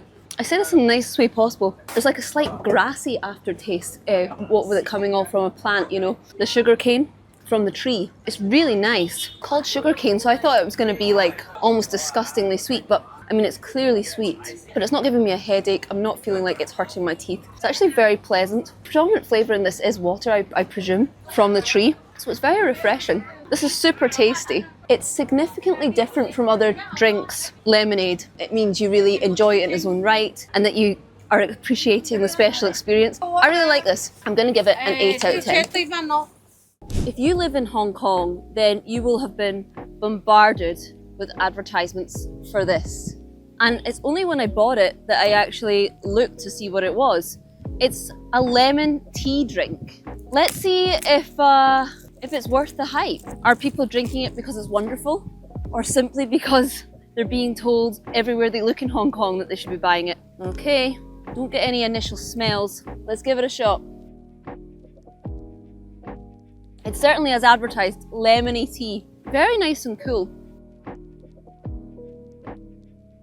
Actually, to be fair, I do really like this. I'm feeling that sensation of the caffeine hit, which is nice. It's the morning and I'm exhausted. But the flavour that's left in your mouth is a sweet version of lemon, so not the bitter lemon. A nice sweet lemon sensation. It's easy to drink. There is a slight aftertaste at the back of my throat. I'm trying to identify it. I guess that's what the bitterness of the lemon should be. That's been like disguised with all the sugar. So it's like kind of a bit of a confused, lasting impression. But the drink itself is very nice. It's very hot here, so it's cooling you down whilst waking you up, and it's tasty. These are cheap, so yeah, I would buy it again for sure. It wouldn't be my first choice, but I would buy it again. And I can't complain, it's everything that they said it was. So yeah, I'm gonna give this an 8 out of 10. All right, I've been told you haven't properly tried VLT until you tried it at a local cafe. Oh wow. And do you see what's going on there? So much ice, so much lemon. Let's see if this elevates it. Not just because of the additional ingredients, but also the experience that you get with it. And this cost me $210, so just over twice the price of what it would cost to just buy it from 7-Eleven. It feels far more layered, so every sip tastes a bit different, as opposed to the consistency and constant you get when you have it from the carton. It's sharper as well, I guess because they've added some real lemons. There is more of a bitterness, so it's not as sweet. I'm not getting like an immediate sore head or like that little toothache. This is really nice. It's so hot outside, as you can expect with Hong Kong summer. This is really refreshing. Do I prefer it over the cartons? I'm not sure. I prefer the experience. I definitely prefer the ice. The actual taste, I think I quite liked that it was so sweet, just because I'm a bit of a baby. So all this extra lemon detracts from that a bit, but I would definitely buy this now that I know about it, instead of a Coke if I was going to a Hong Kong restaurant. So I do still really like the drink. It's delicious, I'll drink it all. It's so refreshing. Okay, considering everything, I'm gonna give it a 9.5 out of 10. Hi sir, could I have a chilled mango saga with milk? Thank you so much. Okay, I've got my drink. Shall we give it a shot? Little balls of mango. You know, not real mango, little almost synthetic balls that you bite through. I don't actually like that. I would have preferred like nice juicy bites of mango. I don't really like being too negative, but it's not that this is bad, but it's just like the predominant flavour is meant to be mango, and it's far too milky to basically be able to taste the mango at all. If you're not judging it on the fact that it's a mango drink, if you're just enjoying a refreshing cold milky drink with a slight sweetness, it's good, but it doesn't feel like what I ordered, I have to be honest. I'm gonna drink it all. It's definitely refreshing. It's not that it's not tasty, but I wouldn't choose to buy this again. I'll give it a 7 out of 10. Okay guys, so this is a golden meat floss bun, and it looks nothing like any of the food we get back home. I mean, of course it's a pastry, it's sitting on a roll, but I actually have no idea what it is. Is it sweet? Is it savoury? It says meat. I don't see any meat. I don't smell any meat. Let's give this a shot. No idea what I'm eating.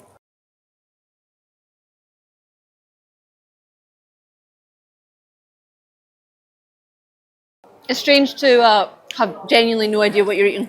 The stuff that looks like wool from a lamb on top, it is meaty, but obviously it's got none of the texture of meat. It's not chewy, it's not juicy. It is kind of like eating meat wool, which is obviously such a strange thing to say, except obviously it's not drying the mouth afterwards. So strange if you've never had it before.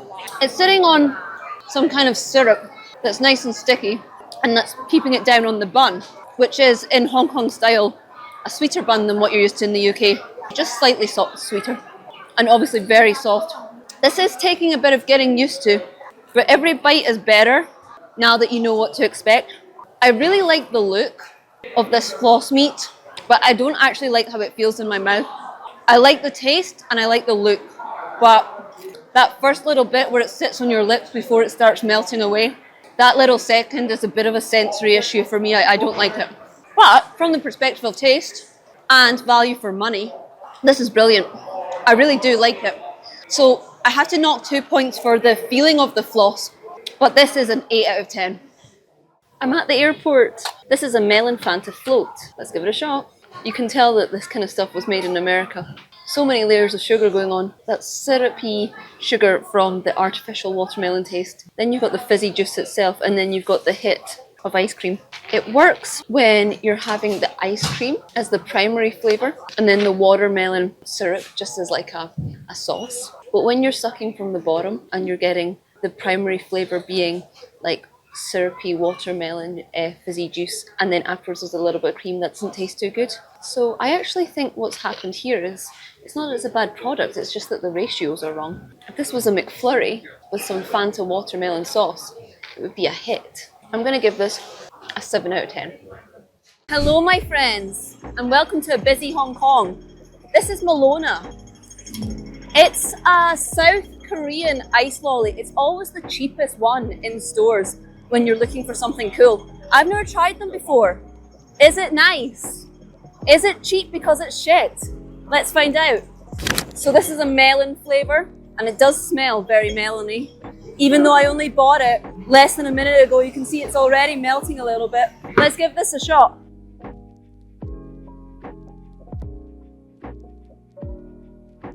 I mean, of course it's refreshing.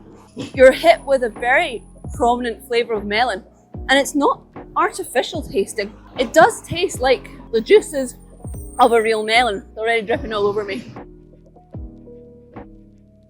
It's got that nice milky aftertaste as well, without that like cream feeling sticking in your mouth. So this does provide genuine refreshment. I really like it. The only thing is, I cannot last a second in the heat without falling apart. It's cost me 10 Hong Kong dollars. Definitely worth it, especially in the Hong Kong heat. But look, okay, I've got to dock it 2 points for what a mess it's making. But in terms of flavour and value, it's perfect. I'm giving this an 8 out of 10. Hello, how are you? Can I have one melon? This one. Yes, please. Okay. No, keep the change, thank you. 2. No, one. Yeah. 1. Oh, no, it's for you. It's okay. No. Oh, thank you. Thank you. Okay, I tried. 我让你给我拍照呗，来得及拍照不？ Amazing, thank you. No, just on the stick. Amazing, thank you so much. Perfect. Thank And you. I will buy hers. Oh, thank you. It's okay. All right. Melon on a stick. I presume this is going to taste like melon, and I probably won't try the stick. It tastes like melon. Super fresh. I think melon's my favourite fruit. It's so delicious. It's so easy to eat. It's so versatile. You can have it as a starter or a dessert. I love when you're a kid and the juices would just get all over you, all down your mouth. This is actually a much neater way to eat it than just eating it by, sticking it towards your face. It's good. I can't fault this. We can be as inventive as we like as humans with food, but sometimes nature just wins. You can't beat melon all on its own, just a fresh, tasty melon. I'm giving Mother Nature a 10 out of 10. All right, this is it. Shall we give it a shot?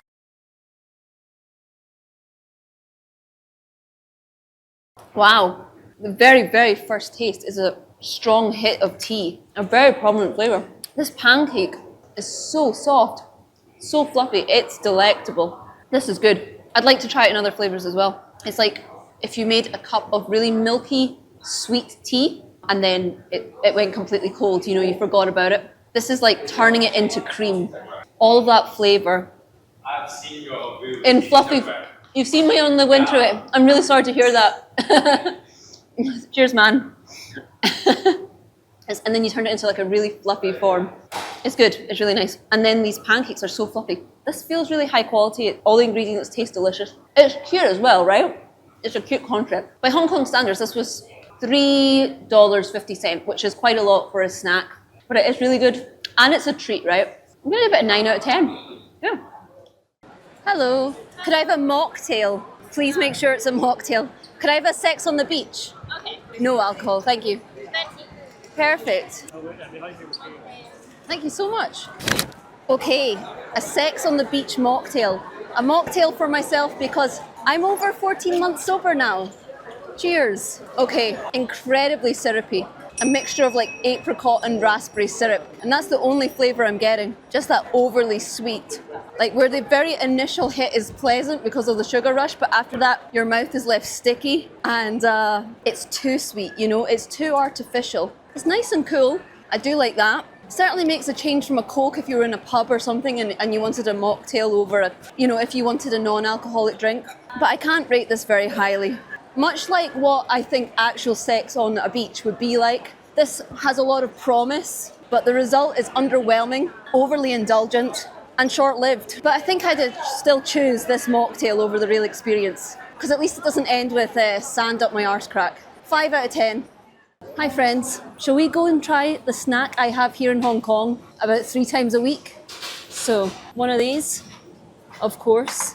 Hi miss, hello. Could I get 2 chocolate cakes? Thank you very much. Okay, so spoiler alert, this is not a healthy snack. I've got my VLT I tried it once on camera, not thinking I'd like it that much because I'd never had lemon tea back home, but it grows on you so quickly. I really like soda, I like sugary drinks. This does the job. It's so fresh. It's got a nice caffeine hit, but it's also just nice to taste something that's so associated with Hong Kong whilst you're living in Hong Kong. And then I've got my little chocolate cakes that cost 5 Hong Kong dollars or 50p. So in total, this is £1. It's a proper sponge cake like the ones you got at school. Super soft, not dense, just really fluffy in your mouth. A nice light treat. The icing is vanilla and chocolate. They both taste really nice. I love it. I love how bakeries here in Hong Kong are genuinely cheap. I think this is genuinely really tasty. I think it's fun. I feel no guilt eating this like 3 times a week. It's just become part of my routine. Yeah, I love you, Hong Kong. Thank you. Hey guys, this is something a bit different, but it really intrigued me. Octopus and broccoli salad. Look how vibrant those colours are. I just had to buy it. It was only £2 and it smells delicious. It smells of really fresh, tasty, kind of pesto almost taste. Smell, apologies. Yeah, it smells really good and I think it looks incredible. So I have high hopes for this. Let's start with a bit of broccoli. I was only given a spoon, unfortunately, not a fork. So good. That broccoli's got that delicious little crunch. It doesn't strain you in any way, it just adds a fresh burst to what you're eating. It's coated in a really nice glaze of olive oil. Oh, wow. I cannot believe that I got this for £2. Now, let's try some octopus. Yes, chewy without becoming rubbery. The chew allows you to really appreciate the flavour because it slows down the eating process. It's got all those little crevices that are sucking up the sauce. My goodness, I'm kind of blown away. I would eat this every day if it was back home. It feels healthy. It's so tasty. It's so portable. Obviously that's quite a small portion. It doesn't qualify as a meal, but it's substantial. It's filling me up. I'm just really getting to appreciate simple but delicious flavours through this dish. And I really like it. I'll be having this again during my time in Japan. That's an easy 10 out of 10. Hello. Could I have a panda ice cream? Thank you so much. So cute. Thank you. All right, Ocean Park. Your famous panda ice cream. Let's give him a shot. So the top is chocolate. It's actually really nice. It's chocolatey. And then there's a nice little chocolate crunch at the back. I think it's cute. I didn't have high expectations. The vanilla's a bit off. It's not particularly vanilla-y. Almost like a vanilla substitute that I can't quite figure out. However, I think this is really cute. It looks good. The chocolate is really nice. They should have that as a larger dimension of it. It holds together well and it's perfect for the summer day here in Hong Kong. I'm giving you an 8 out of 10. What's going on here? Nothing. These things are not allowed. You don't want me to film you? Yeah. No problem. I can't help but get the impression they don't love it when you film in here. I've got 20 Hong Kong dollars and I'd love a snack. Let's see what I can find. Hi sir. What's this? Pani puri. Okay, how much is one? One plate for No, just $20. one. Just one. for- Just try. I give you free, okay? No, sir, I would. Thank you. No, please. Oh, you're very kind. I want to give you a tip. It's a tip. No, it's okay. Oh, you're a good man. इसीलिए हमको नहीं चाहिए ना sir. Ah, okay. Thank you, sir. थोड़ा पुचका ही दे. इसको Okay, खट्टा दे. what is it? पानी पूरी. Okay, what's in it? Golgappa. Thank you, sir. I'm not sure what this is, I have to be honest. But I really appreciate it. Thank you, my friends. So I'm thinking because it's so fragile on the outside and it's going to crisp, you just want to have it in one, otherwise it's going to go everywhere. So let's give this a shot. We've got an almost prawn cracker on the outside, keeping it all together. It's a very nice casing. It's vegetarian inside. The main ingredient I'm tasting is chickpeas, and there's a significant amount of heat. I'm not sure what the sauce was on top, but that also, means none of this is too thick. There's a contrast in your mouth. The after heat taste is a bit too much for me, but I really am a baby on heat front. That aside, the chickpeas are lovely. Oh, thank you, sir. You're a water? They can see I'm suffering. You're so kind. Wow. Free food and water. Thank you. I'm gonna need some more water. It's really nice. The chilies are a bit hot for me, but the chickpeas are very delicate, and that crisp is the very first and last thing you taste because it's what you have to crunch through to get to the food. And then the other ingredients inside it are soft, so when that's all gone, the crunch is still left. Your last impression. I really like it. I appreciate the service. Very kind of him. Totally unnecessary. I'm gonna give this a 10 out of 10. Okay, bitter gourd. Let's see what you're made of. That's awful. I know I need to take another sip so I can try and explain why it's awful, but I don't want to. Okay, let's do it. So when it's first coming into your up through the straw, you kind of smell it before you taste it, and your senses are preparing for something good, almost like a cucumber expectation. And then that very first hit as it hits your tongue isn't unpleasant, but immediately afterwards, bitterness isn't quite the word, but a really difficult sensation hits you where it's almost like you're drinking dirt. It's like you're drinking a vegetable that should be nice, but it hasn't been cleaned. This just isn't a flavour that's meant to exist. Oh, it's truly, truly horrible. I would never have that again, ever. I presume there's good health benefits. I can't imagine anyone actually enjoying this. I'm sorry. This has to be a 1 out of 10. On a separate note though, aren't these old gentlemen playing badminton cute? Good game. Who's winning? Are you winning? No, you're winning. Well done, sir. Me? No, I'm not good. Have a good one, guys. To Aberdeen. I'm going home. I'm not sure where you... it says pay exact fare, something I cannot do. Let's see if that's a problem. You got change? Hi. Do you have change? Or... Yeah. How much? 100. Thank you so much. If you don't have... $100 is too much. That's enough. That's enough. No, that's fine. 60 only. Yeah, that's fine. No problem. Thank you. 60. Don't worry about it. It's okay. Thank you. And there you go, sir. And there you go, sir. What? Oh, there. There you go. What? You want the salmon? Salmon. We pay for you. Oh, thank you. Okay. Oh, thank you, sir. Thank you, thank you. Okay. Okay. Ah, thank you. You're so kind. Thank you.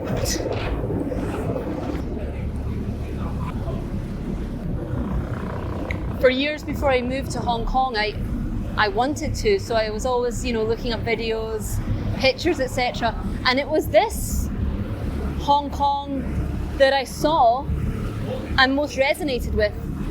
And then you move here and you move to, well, I moved to Wan Chai, but most people, they move to the centre, the height of the city of Hong Kong, and you barely see this part of Hong Kong. It's nice to make the effort to come here.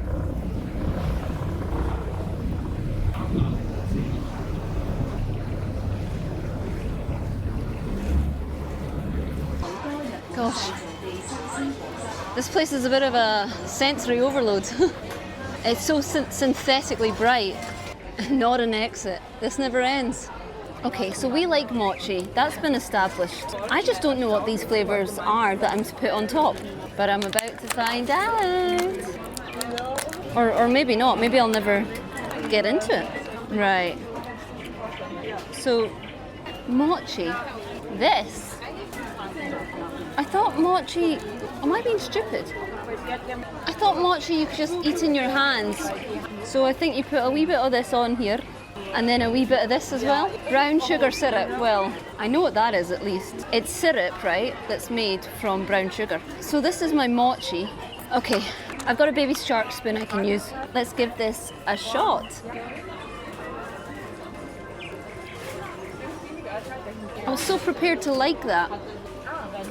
Assuming the actual jelly itself would just be a cooling effect in your mouth, and so what you'd get would be like the taste, the enjoyable taste of syrup. But I've been robbed of that pleasure because of this white powder. It's like slightly coffee flavoured, which I'm not a big fan of, but it's also just like meh, meh, meh in your mouth, and that is a technical term. I really don't like this. So if I just try a wee bit of the jelly itself, yeah, it's like tepid water in a firmer form. It's fine, it's nothing. Its job is to hold a kind of like unique platform for the other flavours to shine, but I do not like this powder at all. so it's completely ruined. Not just from the taste, but that weird clumpy texture in your mouth. And this syrup isn't good. So what can I say? I'm gonna give it a 2 out of 10. Sensory overload, not worth it. I went on a Bumble date last week, and at the end, he gave me some snacks. So cute, like I was a little kid. So we're gonna try them today. The first thing he gave me was a mango coated milk thing, because he'd just come back from Thailand. Let's give it a shot. There's actually a lot of flavours going on all at once, so it takes a while for your palate to sort of think through whether it likes it, but I really do. I wish the ratio of mango to like milky yogurt was stronger. I think that's why I was a little confused, but I do like it. Yeah, the ratio is definitely off. Not that the milk stuff isn't nice, but it's just that it should be a flavouring as opposed to completely coating it. I'm gonna give this a 7 out of 10. Okay, and he also gave me these, and I don't know what they are. Being attacked by a sword from behind. Jesus. Sorry, I can't open them. Maybe, could you use your sword? All right, smells like raisins. I've no idea what's going on with that. It tastes like raisin medicine, followed by a bizarre, fiery spice. That is horrible. No, I don't like that. That's a 2 out of 10. All right, never seen that boy again.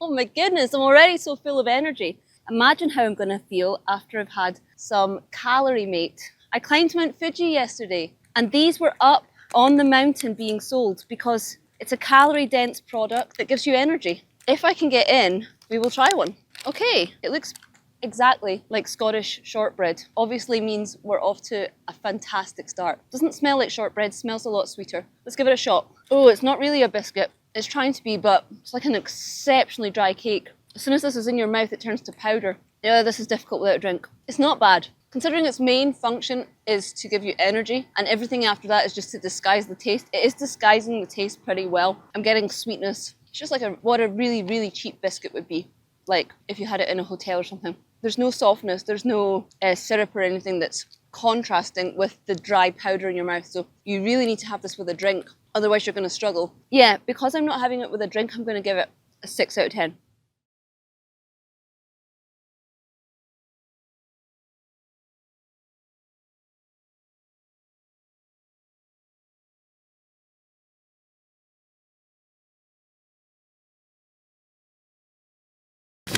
Hi. Could I get one of your grapes? Okay. Thank you. How much? Perfect. Yeah. Have a lovely night. Thank you very much. All right. I've had these in strawberry form before, but this is my first time trying the grapes. Let's give it a shot. It's very, very good. The grapes are super ripe and juicy. What you experience is this wonderful intensity of textures, where the first is rock hard sugar that you really gotta make an effort to get through, and then suddenly there's the softest grapes inside that burst with flavour. It really encourages the natural sweetness of the grapes. You've got the hard sugar that sticks a little bit in your teeth afterwards, so it's really nice because it means there's like that lingering sweet taste existing in the corners of your mouth. I really like this.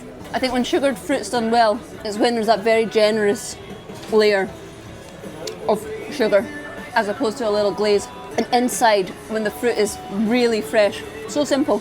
Oh, sorry, sir. So simple, but it knocks it out of the park. I'm giving this a 10 out of 10. I really like the look of these caps. Look how cute they are. But no one's here. What can I do? Hi, are you from the stall? Would you recommend the blue or the green? Green. You like green? Yeah, green is nice. Okay. I was going to go with blue. What about blue? What do you think? Yeah, you see, size. Could I try green? Is that okay? That one doesn't sit as good, does it? I'll have the blue. 49. Yes, amazing. Thank you so much. Thank you so much. Amazing, guys. I love caps. I wear them every day. And now I've got one for the city I love. Hello. Could I have one of these? Just one. Yeah. Thank you so much. Amazing. Have a good day. In Britain, we call this a ham and cheese toastie. We're used to having it like hot. This is obviously cooled down, but let's give it a shot. It's nice. It tastes exactly like the 7-Eleven ham and cheese sandwiches. So it's possible that this is a 7-Eleven sandwich that's turned into a toasty. Or it might just be because it's like American cheese that's used, and that's where the similarity is coming from. So it's American cheese slice, which means it's super silky in your mouth.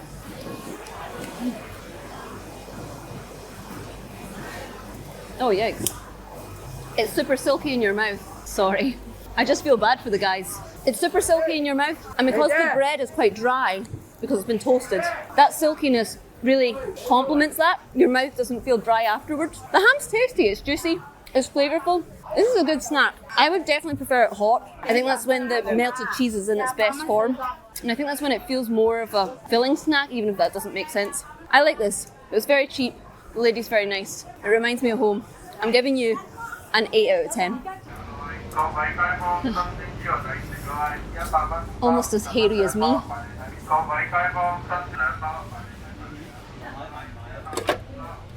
Let's give it a shot. Could get a bit annoying, couldn't it? Not the lady, the radio. The radio's still going. Thank you. Thank you. Still going. Okay. Water chestnut drink. And excitingly it says crunchy bits, which is just what you look for in water, I've always thought. This is a very new experience. Oh, it's brown. It's just different from what I was expecting. Let's give it a shot. It's pleasant. Tastes better than it looks. And tastes better than it smells. It's just like having slightly sugared water with an almost floury aftertaste. It's good. It's a little strange on the senses because it's not a common flavour, so you're a bit confused by it.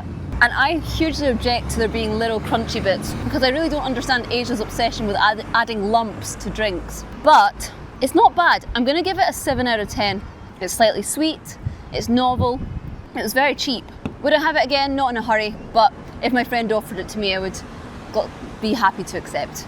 Is this an underrated beverage? No, but it's not too bad. Chicken, garlic, chili noodles. Whoa, what a hit of chili. That smells delicious. Let's give it a shot. It's kind of perfect. It's spicy, it's garlicky. That chicken is so tender. And it's a dry sauce, right?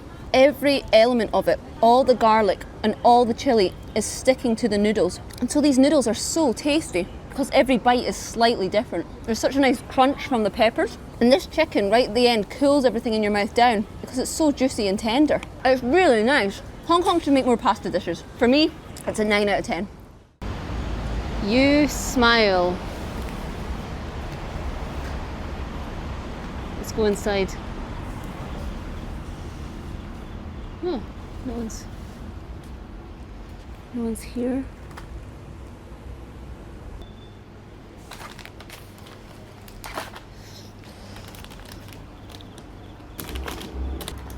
Let's try these.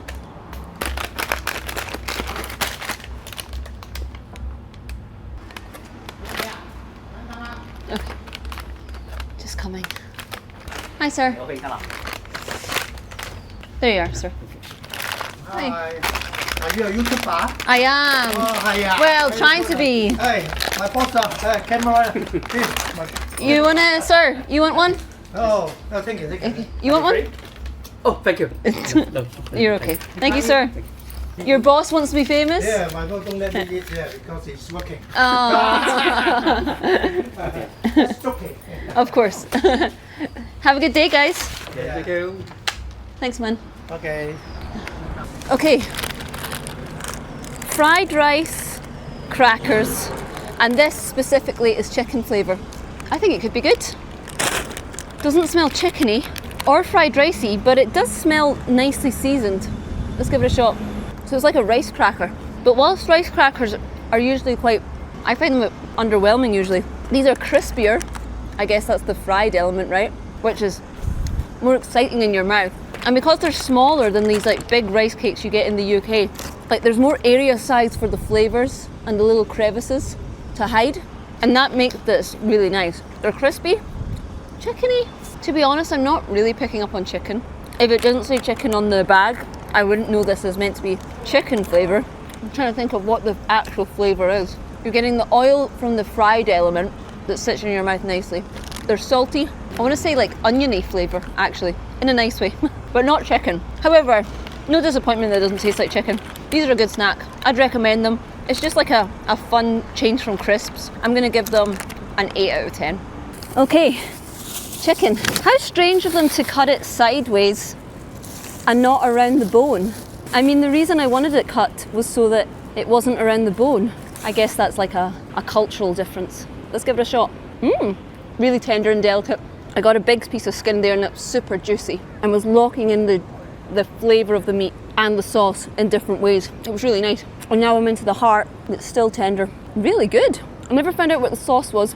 It's salty, like soy sauce. Simple, just a little glaze, but because it's rich with flavour, it does the job beautifully, while still being able to detect the chicken juices, the chicken taste. Really good. Well, simple. I mean, for me personally, it would make more sense to cut around the bone, but I do understand I didn't specifically ask for that, and they obviously do that for a reason. I'm not going to dock a point for that because I chose not to specify, but that's really the only flaw, so I guess it's a 10 out of 10. That was wonderful. Hello, so nice to, hello sweetheart. You want to be famous? Say hello. So cute. Go to your mummy. Thank you. Go to your mummy. I follow you on Instagram. You're from Scotland. I was like, that's not a Hong Kong accent. Glasgow. Oh shit. It's so nice to meet you, man. Nice to see you. I've been watching you, following you lately. Oh, thank you so much. Meeting you here. That's crazy. I just got back yesterday. Oh, nice. Yeah. Do you live here?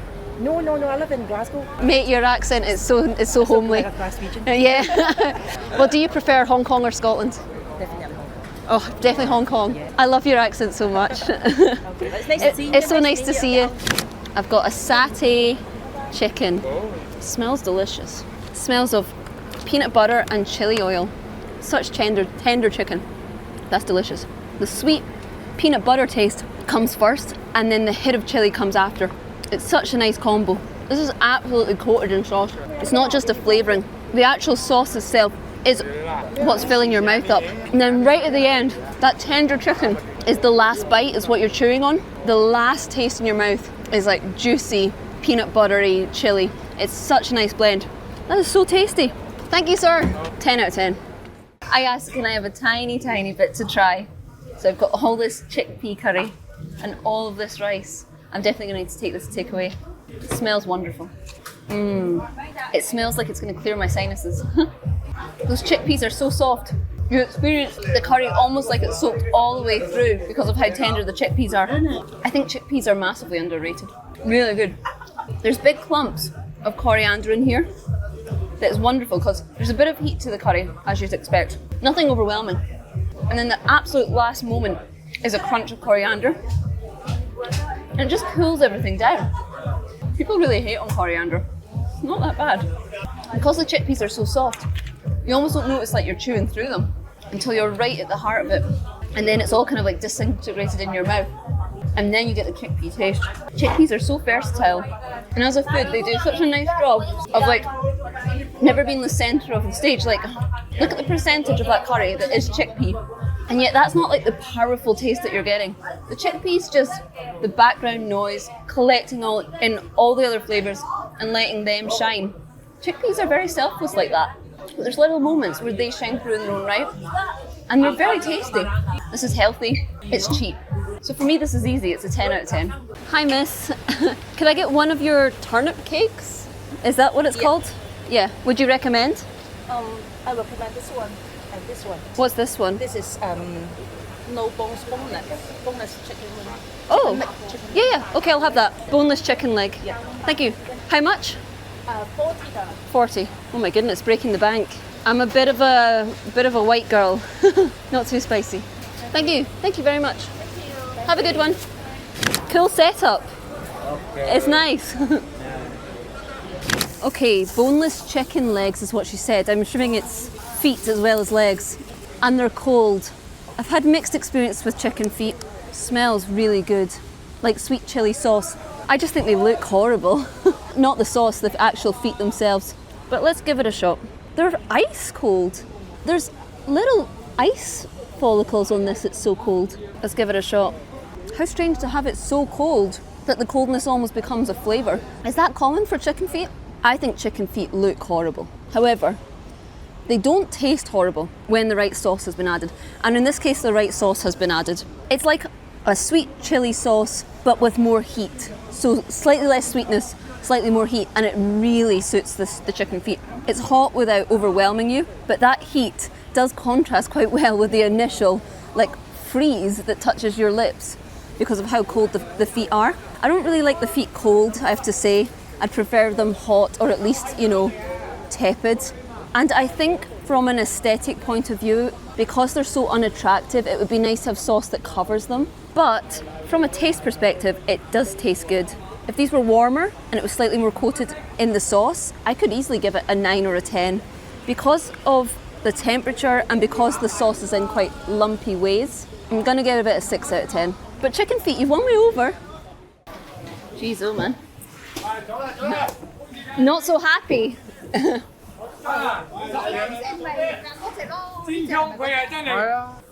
You can't argue with the freshness. Hello. Could I have just one piece of kale? Just to try? Just one little bit. Just to try. Okay, that's enough. Thank you very much. Okay, Chinese kale. Let's give it a shot. I love that crunch. So good. Perfect balance of changing its form through cooking, but also keeping it in its original form. It's so fresh. I want to say you can almost taste the ground. It's so fresh. Right at the center of the crunch, a little bit of pleasant dirt, if that's possible. The outside, super slippery and juicy. That comes from the juice of the kale, but also it's coated in butter. It's really nice. It makes the veg taste like decadent because it's so rich. I don't like British kale. It doesn't come in this form, but I really like it here. Close to broccoli in the initial taste, and then at the end it completely does its own thing. It's healthy, it's versatile, it looks beautiful, and the butter sits on it so well. I'm giving this a 10 out of 10.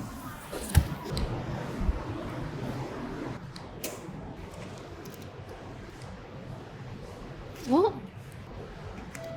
Okay. Oh, nice. Not entirely sure how I even bought that. Okay, coconut water. It says fizz, so I assume it's fizzy. That's a pretty safe assumption, right? Let's give it a shot. I've had my bag on the ground for literally 2 seconds. Look how dirty it's got. Oh, damn it. Oh well, my own fault. Let's put you up here, sweetheart. Okay. Well, it smells coconutty. Smells like very gorgeous, actually. I'd love that as a perfume. Oh, okay, so first of all, it's not fizzy at all, but that is so refreshing. It's cold, and then there's a beautiful coconut water where you can really, really enjoy the flavour of coconut without that, you know, chewy taste that you get from eating it. Actually, this might be coconut in its best form. I'm refreshed, it feels healthy, it's sweet without being artificial in any way. It's unique. It's not like this tastes similar to other fruits or anything. It's wonderful. This is a great find here in this warehouse. I'm gonna have to look out for this from now on because honestly, this is a perfect drink. I'm giving this a 10 out of 10. Saturday night here in Hong Kong. A little busy. Let's try this. It's some cold noodles and you choose your own ingredients. No idea what to go for. I think you pick up a box there. That's cool. You pick a box, okay, and then you just put whatever you want in. Amazing. Let's go for some cucumber. Oh, that's like some sweet corn, ham or bacon. Let's go for 2 of them. You should go for these, right? Amazing. There we go. Thank you so much. I'd like garlic, not too spicy.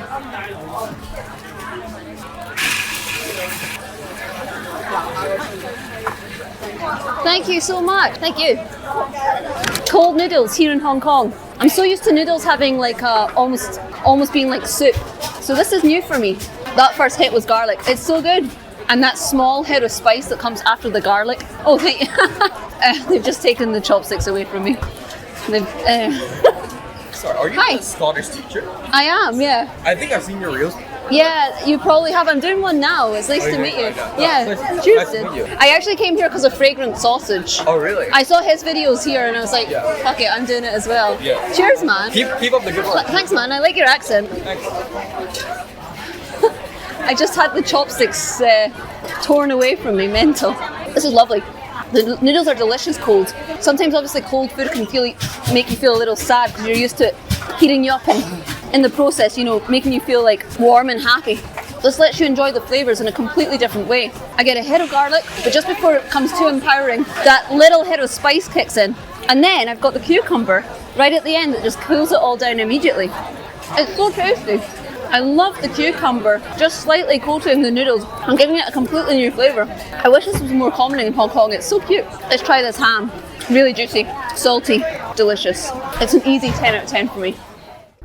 My beautiful city, and over here, Hong Kong Island, my beautiful home. That's where we're heading. Let's go. It's very common for cities to have, you know, sky rises. Hong Kong, you know, there's nothing unique about that. But I think what really has always struck me as special about Hong Kong and has kind of called to me on a personal level before it was even here was how this is just such an extreme example of a blend of humans living with nature. If we look here, you'll see all of these skyscrapers. You'll see all of the million and billion pound industries they represent. And you'll see all of this initiative, this feat of human accomplishment that we started off as nothing. And yet over our history as humans, we've managed to create civilizations like this. But then we're still surrounded by nature here. Here's the sea. It's so beautiful. And that's what I love about Hong Kong. It's not a city, it's a mini universe. Within, you know, a mile of each other, you've got one of the most densely populated cities in the world, beautiful mountains and insane beaches, and idyllic, undisturbed villages. Nice. Shall we give it a shot? It's nauseatingly sweet, and that really is saying something coming from me. It's the type of food where I should have taken a picture with it, because that's what it's really all about. The aesthetic. The taste, I mean, it tastes like candy floss. So you're getting exactly what you pay for, but it's not that nice. And it's sticking in my teeth. Nightmare.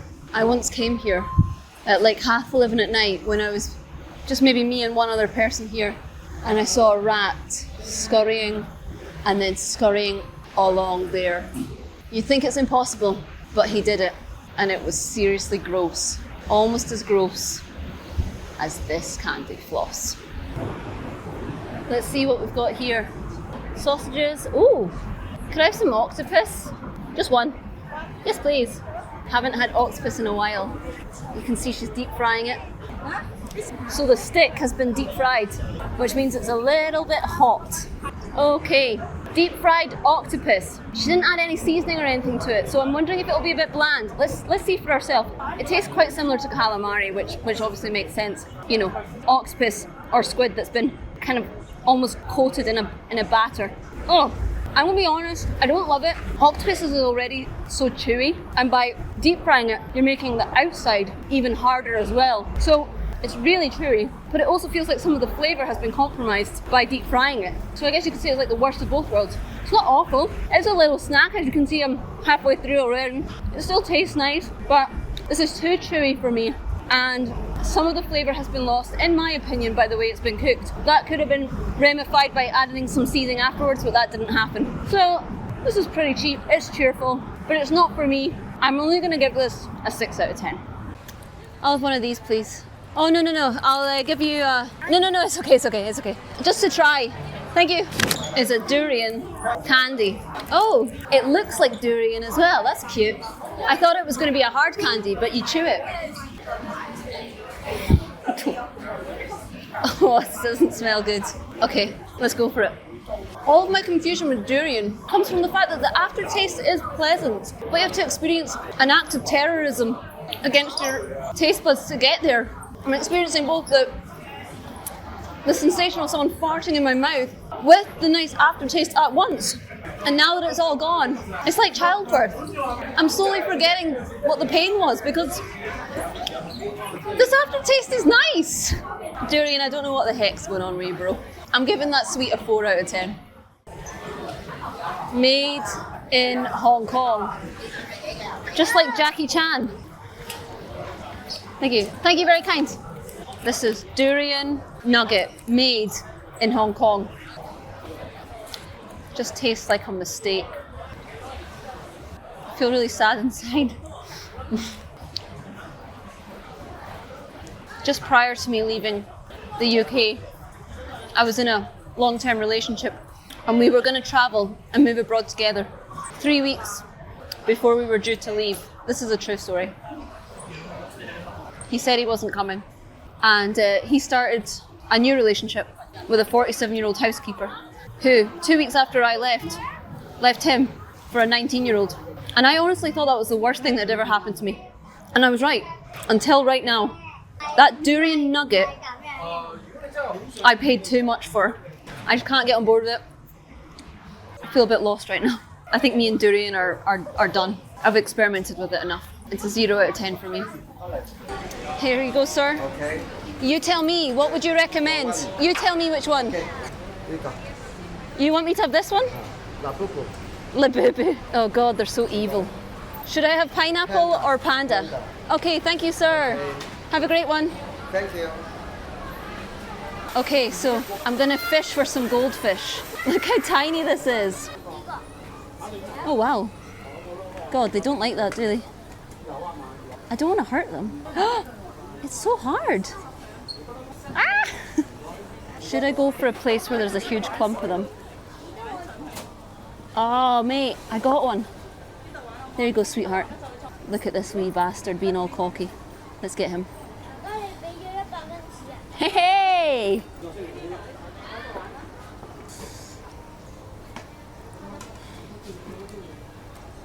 Peter, I hope you're not watching.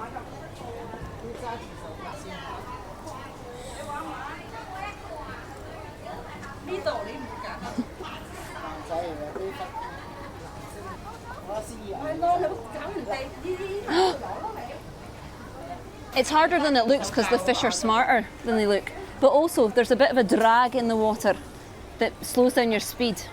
That's my excuse anyway. Oof, that one's not happy. It's okay. Yes. Oh, too easy, bruv. You didn't even put up a fight.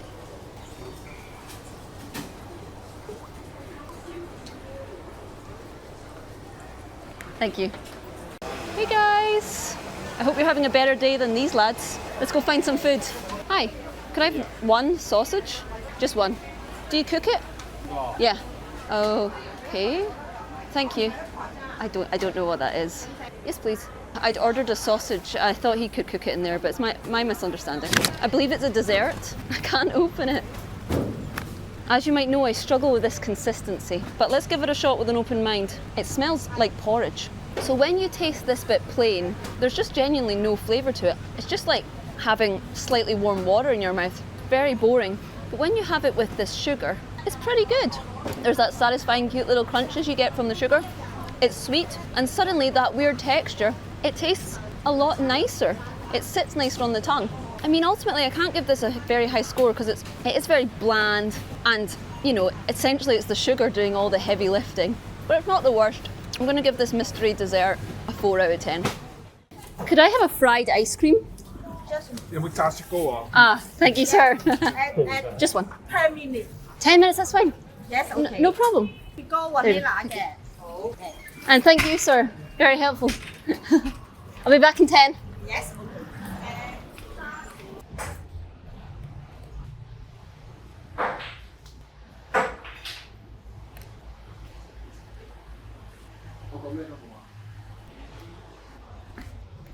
Now, as a Scot, I majorly approve frying absolutely everything. So already I'm tempted to give it a high score, but we should probably taste it just to make sure, am I right? Hot but not roasting, I think we can manage. Yeah, it does just smell like the batter you'd get on a fish. Let's give it a shot. That first taste was very underwhelming, it's just batter. Let's go further in. Okay, that was really interesting. The sudden, that just comes out of nowhere, intense coolness you get after biting through warm batter is a really fun experience. That aside though, in terms of the tastes I'm experiencing, I'm not sure if I like it that much. I think the batter would benefit from being more salty. It would add like a really cool contrast to the sweet ice cream. Instead I'm just kind of getting like an underwhelming, slightly under-fried in my opinion, batter. It's just basically like a taste for the ice cream. as opposed to it. And it kind of retracts from the taste a little, I suppose, because the ice cream's super tasty and the batter is boring and flat. I think I'm going to really like this. And the people there are lovely. I think this has more potential. I think the batter should be more battery so there's a proper crunch. Anything to enhance the contrast between the ice cream and the batter. A bit of salt, and maybe a drizzle of chocolate sauce. I mean, whatever, it's fun. It's a cute idea, but I'm only going to give this a 5 out of 10. Of all the things to take over the world, how did it end up being these guys? Hello. This and this. Thank you. All right, look at my feast. I assume this will be flavoured with some garlic, but we'll find out. Rice. And I'm not sure what this is. I'm not even sure if it's something with bones in it or not. We're going to figure it out together. Broccoli is my favourite vegetable. And I really like the way they do it here in Hong Kong, especially from shops like these. Always slightly al dente. I love that crunch. And loads of garlic on top. So juicy. So simple. But so tasty. And very healthy as well. Good start. This rice tastes exactly right, like rice. I mean, there's not much bad you can say about rice. The only thing is when like rice is mass produced, as it has to be in places like this, because of the quantity they give out every day, it's always a little too mushy for me. That's me being nitpicky though. Okay, let's see what this is. I'm guessing beef. Oh wait, that's not a meat at all. That's a potato or a Swede. Some kind of root vegetable, but either not one I'm used to or the sauce is just disguising the taste a lot. That almost tastes licoricey. Let's try some of the meat. This is beef. It looks really chewy. I think there's licorice in the sauce. The beef's really nice, really chewy, in a nice way. Like it lets you take your time with it, and every chew releases some nice juices. I don't like the sauce that much. It's just too heavy for me. But this garlic broccoli, easy peasy, eat this every day. Fresh, good for you, so simple, so reliable in this ever-changing world. Garlic broccoli from Hong Kong, I'm giving you a 10 out of 10. Hello, could I have a few of these? How much? 25? 25? Yeah. Oh, you can't have one? No. Do you have small sweets? Oh, it's okay. I'll take the tub. Let's go crazy. It's okay, I don't need to... There you go. Okay, shall we offer some sweets? Hey sir, have one. Go for it. Yeah, of course. Enjoy. I bought too many. Have one. I only want to try one, so you're welcome to it. Yeah. Thank you. Have a good one, dude. Hey bro, I don't want all these. Thank you. No stress, man. Would you like one? Too many. Yeah, take two. There you go. Nice. Have these as well. Have a good one. There you go, my man. I am a YouTuber, yeah. Yeah, it's okay. I'm from Chicago. Chicago? Yeah. Nice. She's from Kenya. I'm from Kenya. He's from Zambia. He's from Pakistan. Nice. A big family. Kala. Where are you from? Proud of you. I'm Scottish. What you saying, man? What's the country name? Scotland. Which is Glasgow, United yeah? Kingdom. It's halal. It's chocolate. All right, I'll see you lads. Have a good one. All right, let's try one of these ourselves. I hope it was halal. It's nice. A really nice wafer. You want to try one, dude? Nice little crunch, thin layers. There's little pockets of air inside it that make it taste really delicate. It's nice. And the chocolate inside is decent. I'd say it's high quality. Nice milky chocolate. Would I recommend these? Probably not. They're a bit random, but it was a nice experience to buy for other people. I'm gonna give these a 7 out of 10. At work, these have been in our staff fridge for a while, so I thought it was fair game to steal. It's a green bean ice lolly. Green beans in the UK mean like runner beans. I don't think this is what this is. Let's give it a shot. It does taste exactly like runner beans, but with like little tiny nuts in it. This is quite a strange experience. It works more than you'd think because the sweetness of the green beans is being really drawn out in this form, and that is nice. And of course, green beans are tasty. The little nuts, or what I assume are nuts, they're quite sweet as well. And because the ice lolly, is quite hard because it's icy, it means you're not crunching through the nuts. It's all the same texture. So it does work pretty well. There's so many more obvious choices for ice lollies that you're kind of a bit confused by it. Is it worth stealing from your colleagues and jeopardizing professional relations? No. So considering that, I can only give this experience a 3 out of 10. Hello. Could I have a little bit of this? a little bit in a bowl. Ah, that's enough. Thank you. Yeah, that's perfect. Oh wow, huge portion. Oh, that's enough. Thank you. How much? Oh wow, so cheap. Thank you very much. Wow, insane portion. She gave me a fork. She knows. There's something about me that doesn't look Chinese. So big. I really like how thin these noodles are. What you do taste of the noodles, it's a nice sort of nice soft, almost egg taste. Really nice. They're almost dissolving in your mouth. Flavor wise, I'm getting a nice salty taste, a bit of soy sauce, that nice coating of oil. I love it. It's so addictive. And then that mystery after effects that I assume is MSG, but I don't know. Really good. She gave me this. Smells barbecue. Let's see what it is. Oh. Let's see how that changes the experience. Mmm. What an insane elevation that is. It's not barbecue, it's hoisin. So good. Suddenly these noodles are sweet as well as salty. They're so much richer in flavour. So good. That sauce is unreal. Slightly plummy. Always add this to noodles. That's such a shout. And suddenly, what kind of seems strange to have such a big portion, because it feels like more of a side. You can experience it as a main meal. I mean, I would personally, if I was having this as my main meal, I'd put in like broccoli or chicken or, you know, some meat. But with this hoisin sauce, it's so good. Hi. Could I get some of your sweet corn? Yes, please. What taste? You choose. Honey, yeah? Honey? Okay, sounds good. Where you come from? Scotland. Scotland? Yeah. Oh, very cold. Very cold, yeah. Your life is no. I teach. What kind of? English. So I can tell you, you get a grade A. Your English is brilliant. I've been here 10 months. Yeah, yeah. Which school are you teaching now? I teach in the. No. Because my children have been there when she was young. Oh, and what? She speaks great English now? Not bad, but Not good either. yeah. I'll have a word with head office. Because they are not learning in international school. Sure. Thank you. So, honey, sweet corn? Yes. Mix first. Thank you so much. The honey and the sweet corn. I can see that all the honey sauce has gone to the bottom. All right, let's give her a shot. It's remarkable how tasty something so simple can be. It really blows me away. Sweet corn is obviously naturally sweet, and that's part of what makes it delicious, especially when it's as fresh as this. It's so juicy in your mouth. And then the aftertaste mixed in with like the very last juices of the sweet corn is this little honey glaze right at the end. It saves itself till right at the end. It's quite impressive. And it's that sweet note of honey that just complements the natural sweetness of the sweet corn. It doesn't then overwhelm your taste buds with a different taste. And it's nice and warm as well. It makes you feel good inside. This is easy for me. It's a 10 out of 10. Can I touch your dog? Hello. Oh, so cute. Hello, sweetheart. What a cutie pie. Hello, honey. Hello. Can I have one of these? $2 Okay, thank you.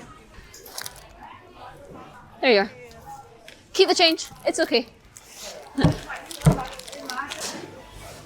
Here you go, miss. I don't want it. You can have it. Here you go, miss. Good one. That's all right. Okay. Ice cream mallow gummy. Smells really good. Doesn't smell of ice cream, but it smells nice and sweet. So on top you've got your marshmallow covered in sugar. That's really sugary. Something I love. And a nice hit of strawberry afterwards. The cone does basically replicate an ice cream cone. It's just a little softer, I suppose, because it's been in a bag for so long. And then you've got the jelly inside. I mean, whatever. It's just a cheap little sweet. But it's novel, it's cheap, it's tasty, and it does actually make an effort to somewhat replicate the original strawberry ice cream. I like it. It's cute. I'm going to give it a 9 out of 10. So all this is pineapple that's been iced.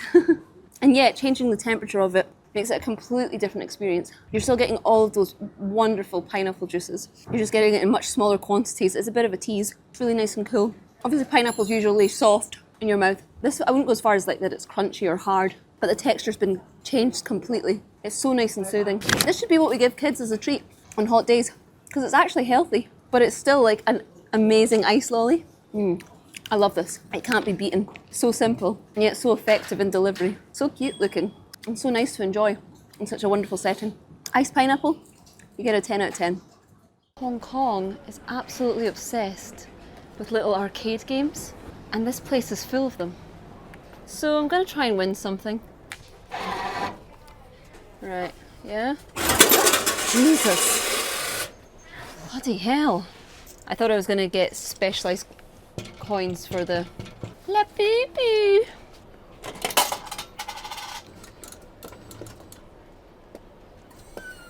Yes! What? Don't. Hey! What the? Right. Is it? Am I meant to hold this down? Right. Keep it. What? Is this bullshit?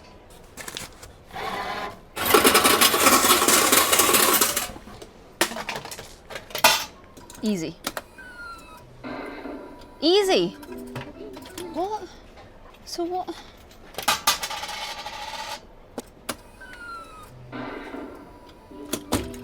Are you... What am I doing wrong? Hello? Can someone help me win a Labubu?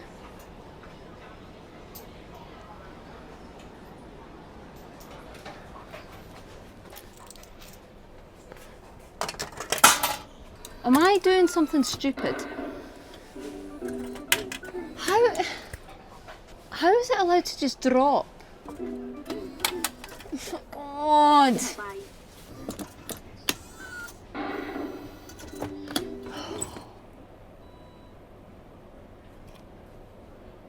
Sometimes I feel like I'm a smart person, you know.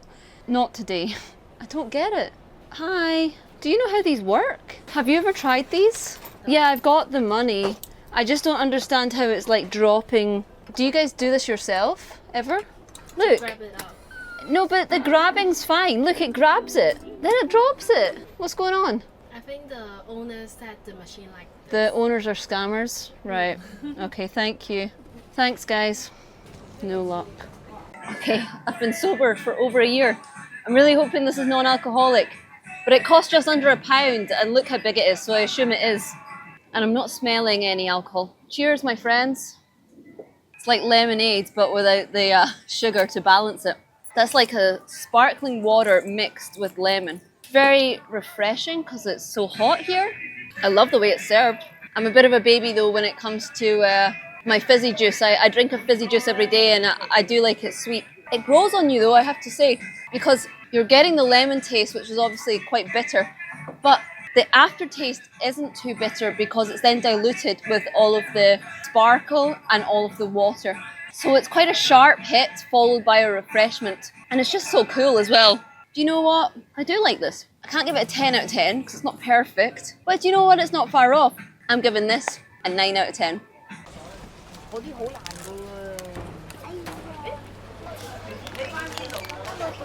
Hi. I have seen your YouTube. On YouTube? That's cool. Everyone sees me on Instagram. It's cool to meet someone that sees me on YouTube. You eat many things in Hong Kong? I'm just about to try this. Do you want to try with me? I haven't tried it. Yeah, let's try it together. I just made a friend. What's your name? Angel. Oh, it's a cool name. So today, Hong Kong. Angel and I are trying the iced tea in gummy form. What do you think? Not too sweet tea. It's okay. You guys don't like things too sweet though, right? Hong Kong people love food not too sweet tea. Unless it's pasta, right? Yeah. I really like it. I think it replicates the actual drink very accurately. It does taste like the drink in sweet form. What would you give this out of 10? I think 6. Okay, Angel says 6. I was going to be more generous. I was going to say 8 out of 10, but Angel's the boss. So 6 out of 10 it is. I am the local Hong Kong She's people. the local expert. Thank you, Angel. Have a lovely day. All the best, Angel. This place is so cool. You can see everyone's eating outside. And they cook the food. I'd love to try some. It's just hard to get their attention to find a seat.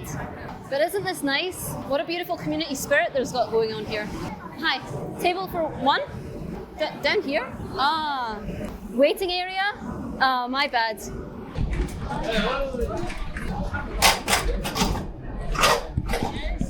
Thank you, sir, thank you.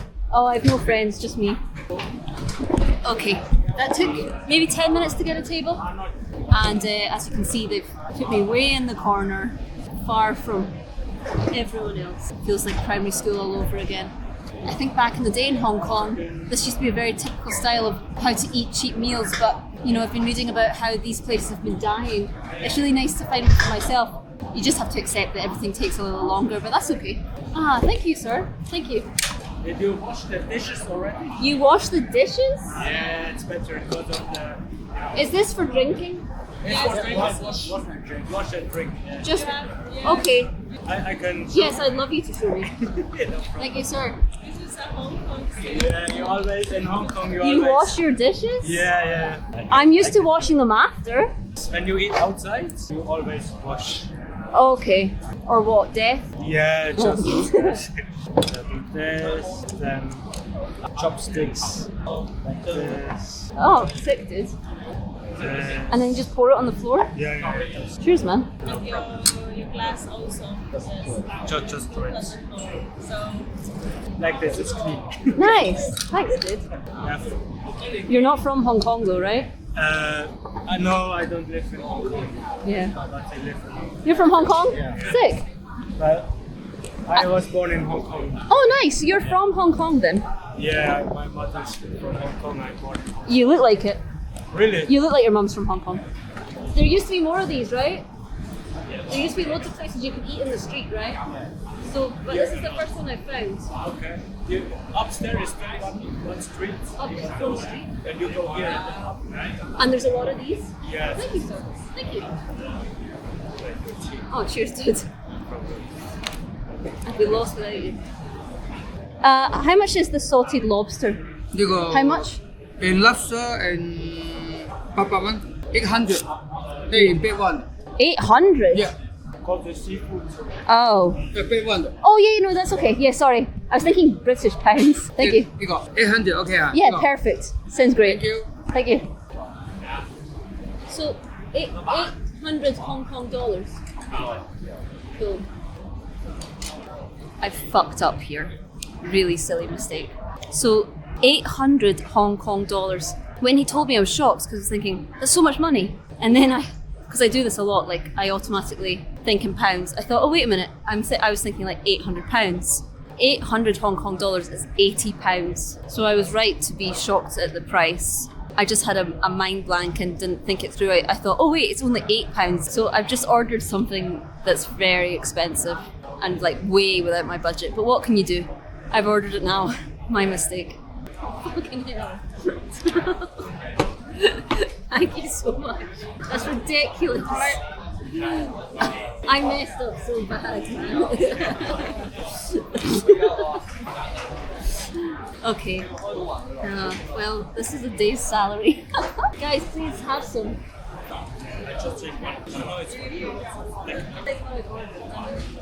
Honestly, I feel like a moron. Let's see what it tastes like. At least I can vouch for the fact it is delicious. It's a little hard to get into. It's very hard to get into.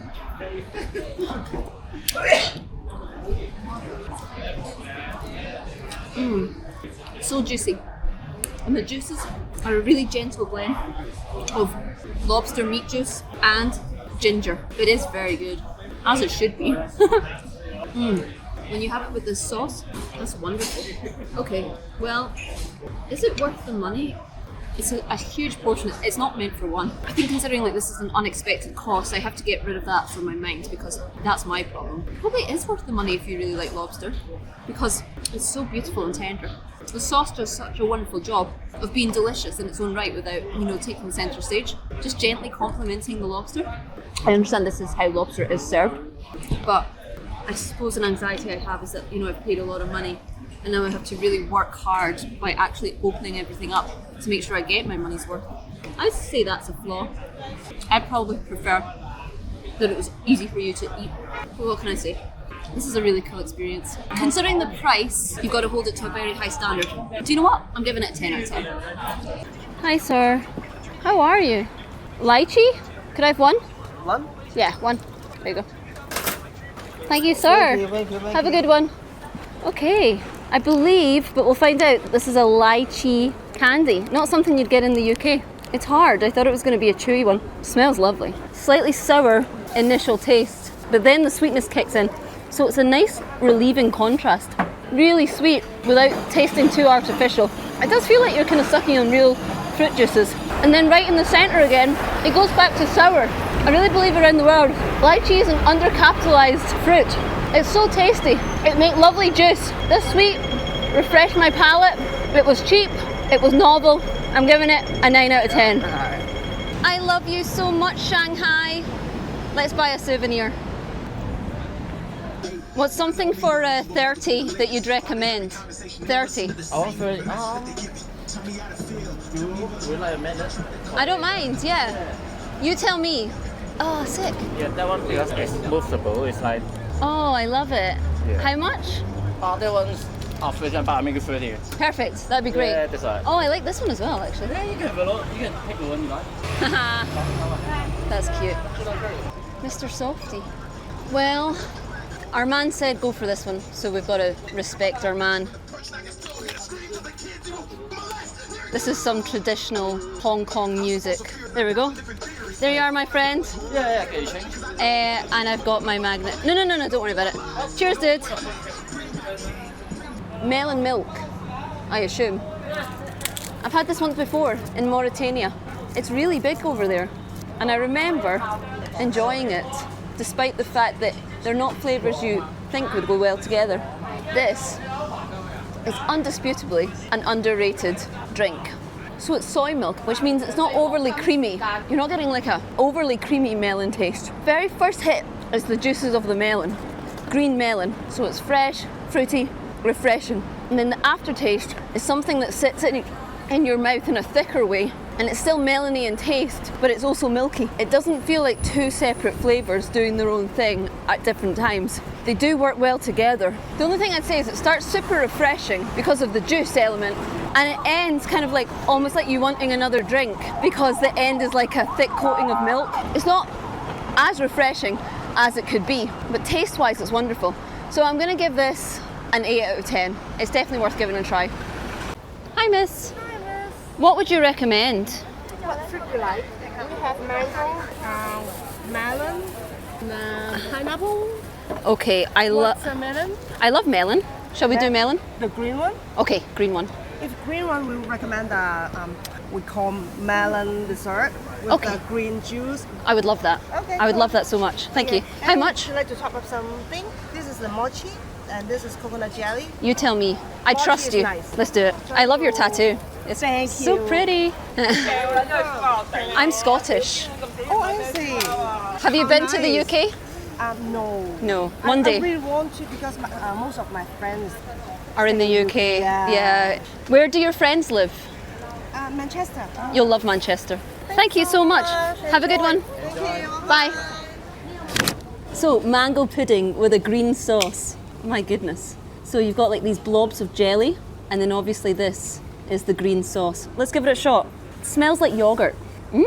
So this is just the jelly, but the jelly itself tastes really strongly of mango. Not in an artificially tasting way, in the genuine juices way.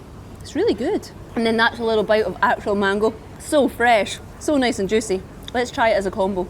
Really good. As you might know, I don't like jelly that much. It's a very strange texture, but this is wonderful. The juices from the real mango burst in your mouth. The jelly's not like slippery and slimy, and what it offers is like not a burst, like a slower release of the melon juices. There's like short and long lasting flavours going on here. Let's try the green juice itself. It's like melon milk. It's delicious. It's so easy to eat. It's light. Hong Kong's very hot and this is very refreshing. It's got novelty. It's quite a unique dessert. I love this dessert. I would 100% have it again. I'm really appreciating it in this heat. For me, this is an easy 10 out of 10. What a wonderful treat I'm about to try today. I'm here at 8.5 Otto e Mezzo, the only 3 Michelin star Italian restaurant outside of Italy.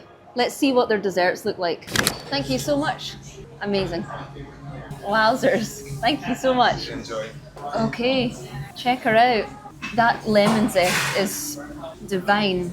It smells delicious. Shall we give it a shot? Of course, as you saw, they added alcohol, but I taste no alcohol element. What I do taste is like all of my senses are sharpened as I eat this because everything sits on your tongue in such an alive way. I've never had lemon that tastes so good. And of course you associate lemon with being sour, but this is so fresh and vibrant on your mouth. You're just overwhelmed with all of the happy flavours of lemon. It's hard to describe, but it's just such a positive tasting dessert. It's light. You can definitely see why it's a palate cleanser. It wouldn't fill you up before dessert, but it would add like a freshness. It would rejuvenate you. It's honestly delicious. And you'd think it's quite samey, right? Because it's layers and layers of the same thing.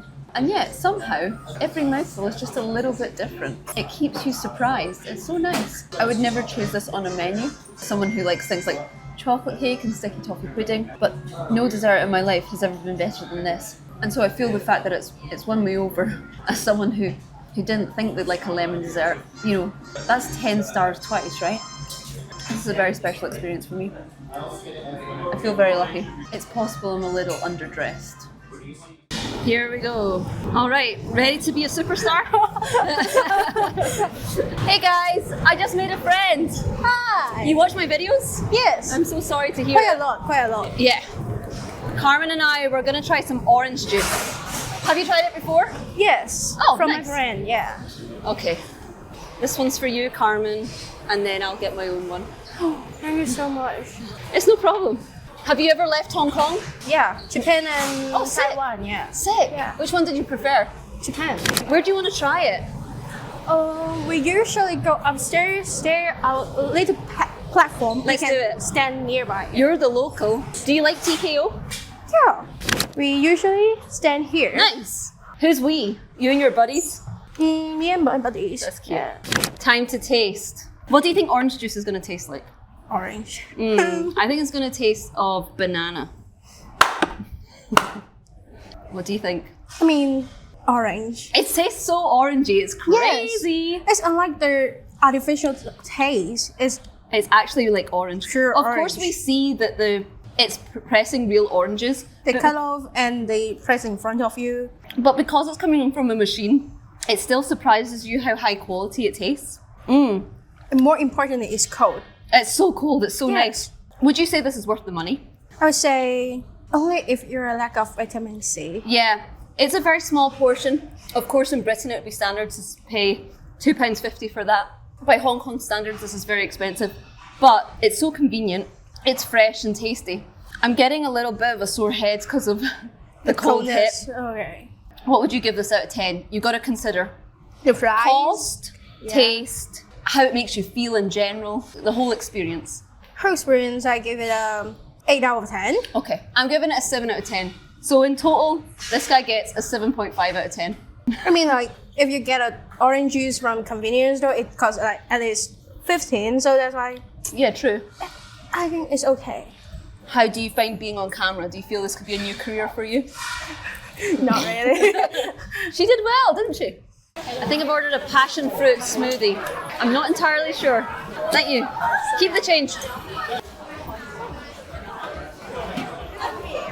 Okay, here it is. Passion fruit juice. There's an aftertaste that's almost citric. It's not that sweet. Sweet initially. Oh my god, it's so busy. But that last little bit is quite tough. Do you see I'm sucking up like big clumps? And then they're quite hard. I don't love this, I have to be honest. Why is this juice not being juice? Being a meal instead? No, I don't want that. I just want to suck the juice. I might need to mix it. And then I'm going to pull the straw up a bit more. No, I don't like this. I'm just sucking up big clumps of fruit in my mouth. And then when I do get the juice, it's really quite difficult to drink. This isn't for me, I'll be honest. It's not the worst, it's refreshing. You do taste passion fruit, so what can I say? It's what I asked for, but I think I'm just gonna give this a 3 out of 10. It's not for me. All right, Dad, come here. It's your time to shine. This could change your life, Ian. It could indeed. Ready? Yeah. Nice. Hi. Hi everyone. Hi Hong Kong. Today we're going to try Peak Pizza. We're at the summit Isn't of it beautiful? Victoria. Yeah, it's very pretty. It's very hazy today, so it makes the islands look more romantic. It's fantastic. We're not at the summit, that was a joke. We're at the peak of Victoria Peak. Let's go and try some pizza. What do you think of Hong Kong so far, Pop? It's very exciting. It's very dynamic. People are very nice too. Very Very kind. humble. Very humble, agreed. Yes. Can I have a pepperoni? And let's have a classic margarita as well. And a water. Thank you. Thank you very much. Put a bit of chilli on. Is that Parmesan? Yeah. Cool. Let's go with our pizzas. So I've got a margarita. Straight off the bat, I'll say I really like the crisp of it on the bottom. It's not too floppy, it's the right amount. Let's give it a shot. Nice solid base, not too doughy. The tomato sauce is nice. I don't love the sauce, I have to say. And then that cheese is delicious on top. What do you think, Dad? It's very nice. It's very crispy, very fresh. It's a great snack. As someone who's lived in America, would you say this is a good replica of the NYC slice? It is very much a kind of American pizza because it's not done in a wood-fired oven, but it's a nice thin sliced pizza, which is what you want. As you said, you don't want too doughy a pizza. In America, they sometimes have the deep pie pizzas, which is all right for a change now and then, but this is how a pizza should be. You're happy? Very happy. What would you give it out of 10? Well, there's no reason not to give it a 9.5. 9.5. Coming from a town in Scotland that's got nice Italian pizzerias, it loses half a mark for not being wood-fired oven. Okay, fair enough. Dad gives it a 9.5 out of 10. Pistachio milk. Let's give it a shot. Let's see what the fuss is about. The fact that I've never really heard of this means it hasn't gone mainstream. Is that because it's awful, or, you know, it just hasn't had its time in the sun yet? The reason I'm pausing is because this tastes exactly like the liquid form of a biscuit I used to eat growing up. And it was one of those biscuits in the McVitie's variety big box packs. It was just a plain, sweet sort of shortbread that had like little bits of coconut or something on it. So of course I'm not tasting coconut here, but everything else tastes so similar to that. It's hard to explain. This is really good. I would recommend it. It's not super milky in that I'm not getting like a particularly creamy taste. I'm not tasting milk, but it's super refreshing. I wouldn't even say I'm tasting pistachio either. I'm not quite sure why, and I understand that doesn't make a great review when it's my job to articulate a feeling and a taste, but it tastes like childhood. It's really nice. I wouldn't have it with a meal because it's very filling, but on its own, on a hot day, this is a wonderful novelty. Super tasty. I'm giving this a surprising 9 out of 10. I'm so sorry, miss. It's a little bit stinky in here. Just of the, fresh fish. Very cool though. And look, some of them are alive.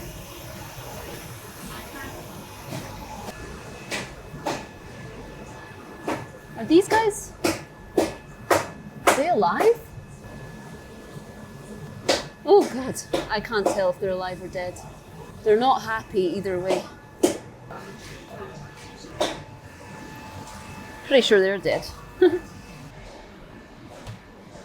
Hi, you okay? Could I have a little bit of this? Just a little?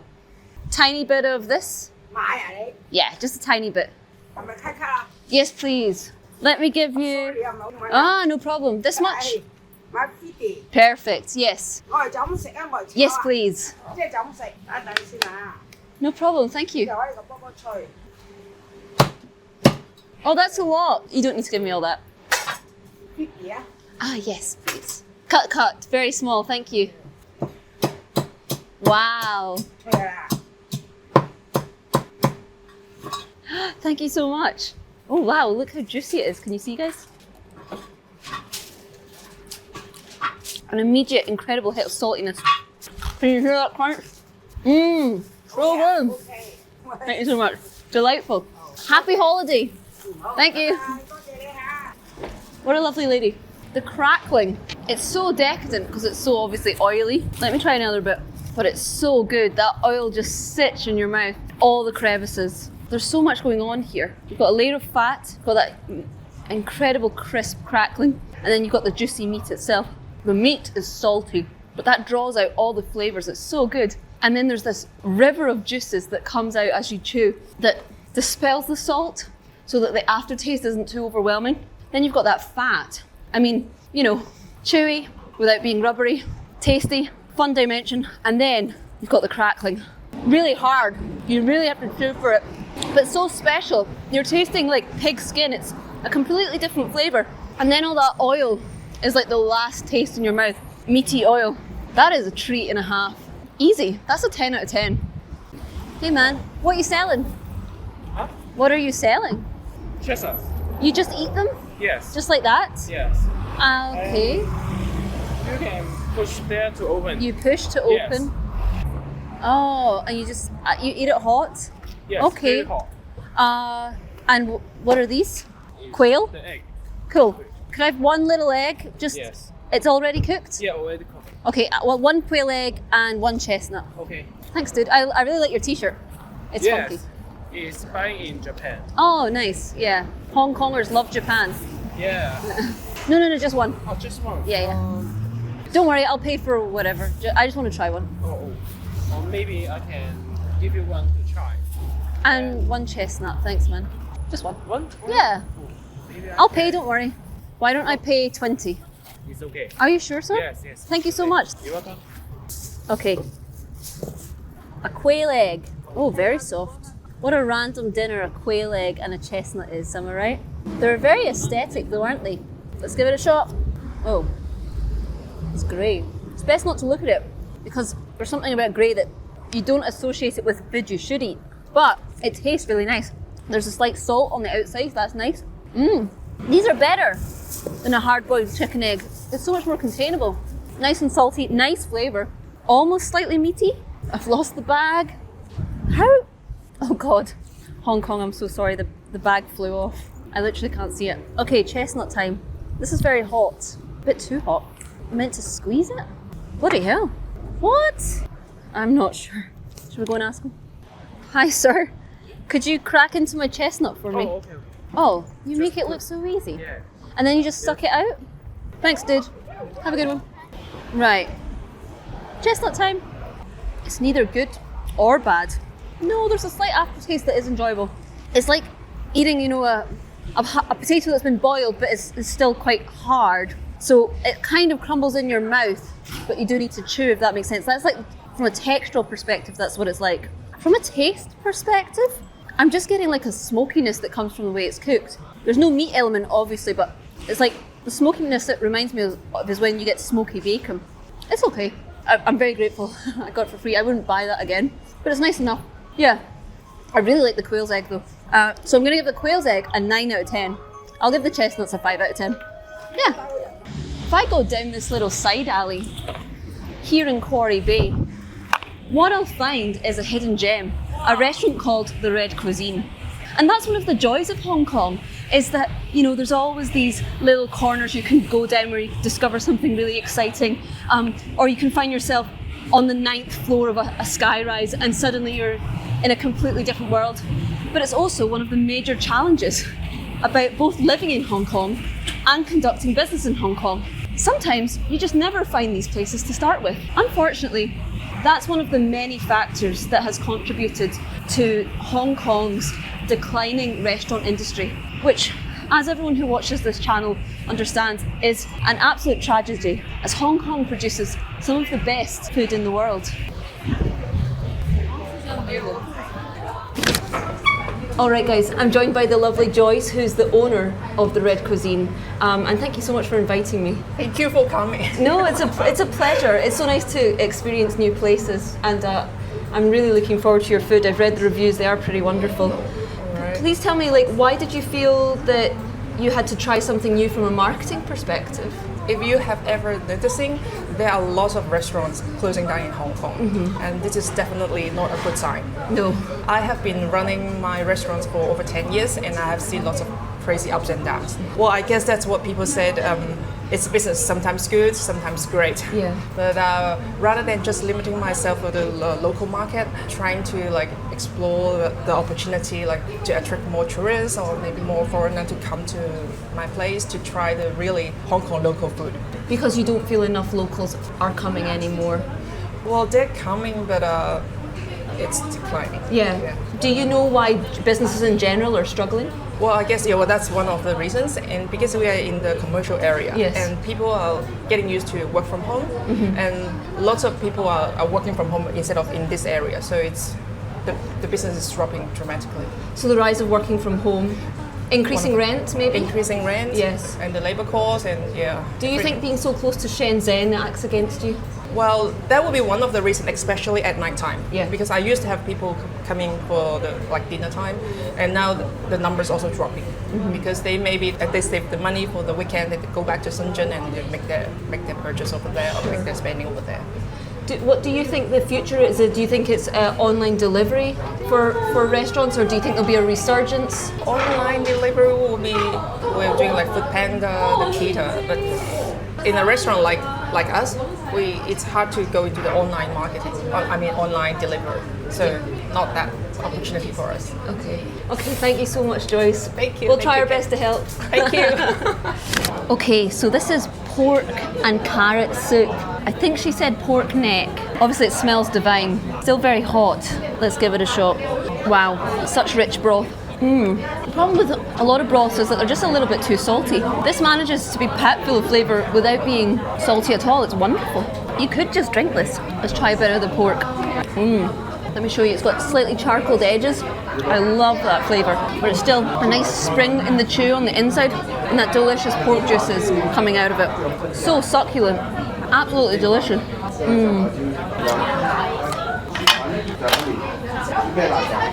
I don't do chopsticks. If anyone wants to teach me, let me know. I'd love to learn. This food is delicious. It's very filling. You get vegetables, meat, and carbohydrates all in one dish. And it's a broader part of preserving the culture of Hong Kong, establishments like this. So it's just a wonderful experience in general, and something we don't want to lose. This is not a sponsored post, and I do not know Joyce. As someone who appreciates Hong Kong food and appreciates the culture that comes with it, I'm just very passionate that it's preserved. And more generally, as someone who comes from a country, Britain, that's also experiencing its own economic problems, you know, I care about the little guys that get affected by this stuff. So I hope this serves as a small reminder that it'd be wonderful to try our best to always support local businesses. And if you live in the Quarry Bay area, maybe the red cuisine specifically. Lots of love to you guys. Okay, so this is a sausage. Pretty normal looking sausage, but they sell it at basically every stall here in Hong Kong. I can't believe I haven't got round to tasting one yet. Let's give it a shot. Wow, astonishingly flavourful. You can really taste the pork. Not too spicy, but there is a kick. It borders on an undercooked, but that's pretty wonderful, because what it does... Yeah, I'm just doing a weird film thing. It lets you enjoy the meat in a bit of a different way. Do you know what? I think this was going to be really overrated. This is high quality, tasty, and I would definitely have it again. So I'm going to give this a 10 out of 10. Oh, flower of Scotland, when will we see your light again?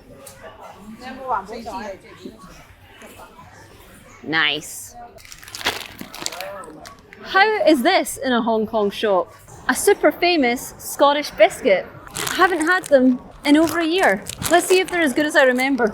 Wow, what you're getting from the bag, even before you've tasted anything, is such a nice smell of sweet butter, which I think is the key to good shortbread, it being super buttery. It's perfect. It doesn't crumble immediately. There is a structure to it, but then when it does, there's all these extra layers that then sit on your tongue because it's crumbled. I mean, the buttery taste of the biscuit slowly dissipates. It's wonderful. A super nice biscuit. So simple as well. No complex flavours going on. Just a really nice quality biscuit. And then those little hints of chocolate here and there to surprise you. Shortbread is a staple in Scotland. I think it's underrated around the world. You can dunk it in your tea or your coffee or your milk. It still holds together, and then in your mouth, it collapses. and you get to enjoy that. If you haven't tried these biscuits, you really should. And it's so nice away from home to get a wee treat. I can't rate you anything less than a 10 out of 10, mate. Okay, I'm returning to an old spot. Last time I was here, my battery died halfway through. I never felt I got to do the experience justice. And since then, I've had a lot of advice from you guys about how to properly eat noodles. So let's give it a shot. Thank you. Our definitions of little are very different. I'm going to start with some of this again. I thought it was hoisin sauce. I've been told it's sweet sauce. Wow. So, starting with the sweet sauce, it's very sweet in all the right ways. Not sugary sweet, like a dessert. So rich and decadent sweet. And this sauce is thick, so it proper coats your mouth and just sits there. Complex flavours just slowly revealing themselves to you as you chew on the noodles. It's wonderful. But little Kate's going to be more adventurous today. She's going to try them all. So we're going to try this. We're going to try this. It's spicy. Really spicy? You can eat that. Okay. Let me try. Spicy sauce. If you're saying it's spicy, it must be spicy. Yeah, it's spicy. It's just bearable though. It is nice. You know, my senses aren't on fire or anything, but my tongue is very hot. I can feel like the little needles on my tongue. Actually, the spice dissipates quite quickly. A lot of the time, the problem with spice is that you feel it, it's just tolerable, but then it just stays there on that level. This actually does kind of fade away. I guess because the other ingredients are the noodles. That would probably be my upper limit on the spice scale. But I can eat that. I really thought I was going to be overwhelmed. So me personally, I do prefer sweet to spicy. I've always had that palate. But I do like the spicy sauce. It gives you a completely different experience. The spicy sauce, like, wakes you up, clears your sinuses. And it means suddenly that the juices of the noodles come into their own, because it's the juices and the oil that are helping you manage the spice and helping you actually enjoy it as opposed to finding it overwhelming. So it's really nice. And it's a good hit of, I guess, pepper. Yeah, tasty. Is this soy sauce? Yeah. Okay, thank you, sir. So I know what soy sauce tastes like. It's going to make it saltier. Let's see what I think. What's this? Pepper. Okay, on the soy sauce? Sure. Okay, thank you, sir. Soy sauce and pepper. So obviously I know what soy sauce tastes like. Super salty, almost fishy. So there's no surprises, but I'm surprised at how good it tastes. So much of food we just consume, like you're barely tasting it, it's just going into your mouth. These sauces, they force you to give noodles, which is quite simple, their full attention. Soy sauce is brilliant. But we all know what it tastes like. The noodles already have this flavour, so it's just adding more to it. So I'm going to put this in third place. The spicy sauce is in second place. You're still my number one, bro.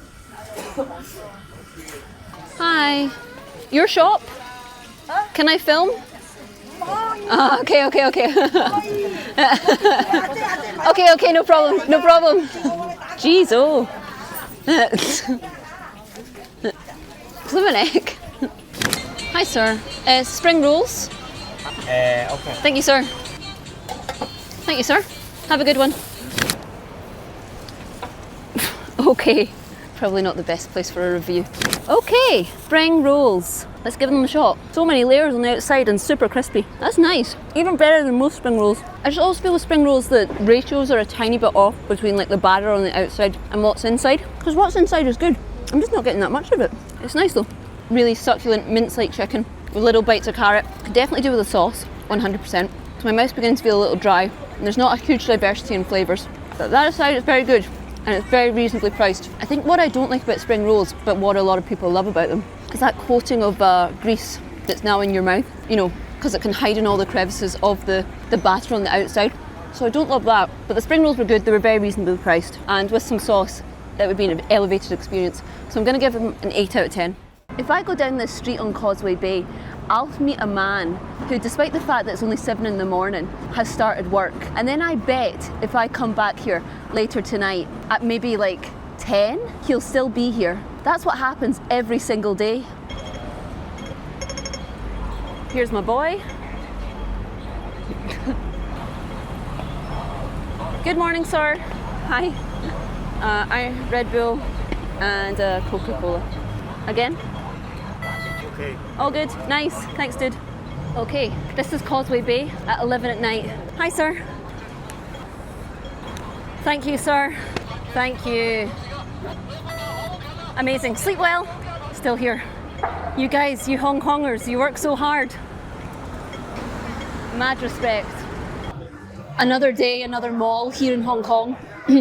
Mall culture is actually like the part of Hong Kong I like the least. It's just a bit boring and sterile, in my opinion. I'm not a shopper. However, I do have to say, this mall is quite nice.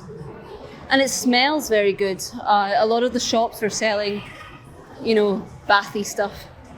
Hi, could I have one of these? A strawberry mousse vanilla cake. Looks good. Oh, it's okay, I'm gonna eat it now. Thank you, sir. Okay, here is my strawberry vanilla cake. Let's give it a shot. Incredibly soft sponge. So light, you don't feel it going into your tummy at all. Really good. There's little strawberries on top. They're fresh and juicy. Really nice. A dog just peed. The cream itself, I have to think a little less of it would be a more ideal ratio. So it's very heavy, which in my mind doesn't sit ideally with how light the sponge is and how fresh the fruit is. The cream really weighs it down. But these strawberries are delectable. They go so well with the sponge. This is expensive. I don't think it's worth the price, but it was a treat and the sponge is really good. So considering all that, I'm going to give this a 7 out of 10. If you're a teacher, you'll know that one of the nicest ways little kids show affection to you is by giving you snacks. And so today, I'm going to combine a bunch of the random snacks my lovely kids have given me in a food review. Let's give it a shot. Okay, number one, we've got some crackers. Some kind of maybe icing on it? Let's give it a shot. Okay, a rice cracker. I'm right. It's icing, but quite subtle in its sweetness. And then there's also that salty hit. I like it. It'd be better with a dip, of course, but a really nice crunch. I like how the saltiness is a subtle taste, because obviously salty is quite a predominant flavour usually. And I like that there's that tiny sweet note on the tongue, whilst not taking away from the savoury flavour. This is good. I'm going to give you an 8 out of 10. A starburst, grapefruit, a gummy sweet. It's okay. It's not that bad. But obviously grapefruit's a little sour, and you do taste that in a sweet. For me, it's always been odd how much sourness is enjoyed in sweets, because for me, the pleasure of a sweet is that it's sweet. The actual flavour of the grapefruit's very good, and I like the gummy. I thought it was going to be like a traditional starburst, so I'm going to also give that an 8 out of 10. Now, I've got some chocolate. I don't really like cherry. Let's see if I like this though. It's not for me. Oh, there's coconut in there as well. It's not just cherry. The coconut aspect is what I like the most. I like that slight chew of the coconut. I like the sweetness of it. I think chocolate and coconut go very well. But the dark chocolate is too dark for me, and I don't like the cherry flavour. I'm sorry kids, but you're only getting a 4 out of 10, and we'll be having words next time I see you. Last thing, a nutty, cheesy cracker. Let's give this a shot. It's very good. Very strong flavours from the cheese cracker, and then that crunchy almond afterwards. And then the last note blends it all together, whereas at the start you're eating every component separately. I would buy that last one. So I'm giving that last one a 10 out of 10. Excellent. Nice work, kids. Love you lots. Okay, here I am. What a view behind me, eh? It's 7 p.m. At 8 p.m. is when the famous Symphony of Lights begins. Now, when I came to Hong Kong, you look up things to do in Hong Kong. This is always like number one. See the Symphony of Lights. And I've tried like 5 times. I've watched it from here, from this side of the river. I watched it on the wheel over there in Central. And I've just got to say, I've always been very underwhelmed. And I don't think that that will be interpreted as spoilt by most Hong Kongers. I think that seems to be quite a common consensus. Today, I'm going to watch it from a boat on the sea. And this is your last chance, Symphony of Lights, to prove me wrong. Today I'm going to answer the question, is the Symphony of Lights good or shit? Impromptu interview with Pappy. Hi Dad. Hi Kate, nice to see you. Nice to bump into you. Do you know what the Symphony of Lights is? No, I don't. So at 8 p.m. tonight, which is why I booked the ferry for this time, they orchestrate a light show every single night in Hong Kong. Well, obviously it's the buildings are set up to be part of the scenery, part of the backdrop, so that's a fantastic idea. I agree, the idea is fantastic. I'm unconvinced by the execution. Well, we can make up our own minds at 8 o'clock, but I didn't know that, so that's an extra thing to look forward to. Hong Kong is so famous for how organised it is that it's quite baffling that the Symphony of Lights feel quite unorganised. My personal belief is if more of the buildings, the companies, they worked together so that the light show was more in sync with each other as opposed to every building just doing a random display of lights. Okay. It would look so much better. But Dad, you can tell me for yourself. Okay. On a separate note, how beautiful is the moon tonight?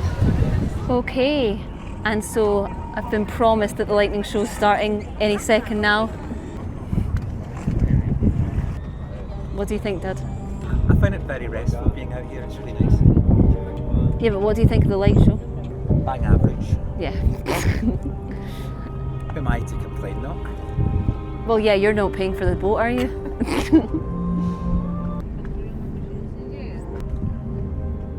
It does get a bit better, but not much. That's nice, it's restful.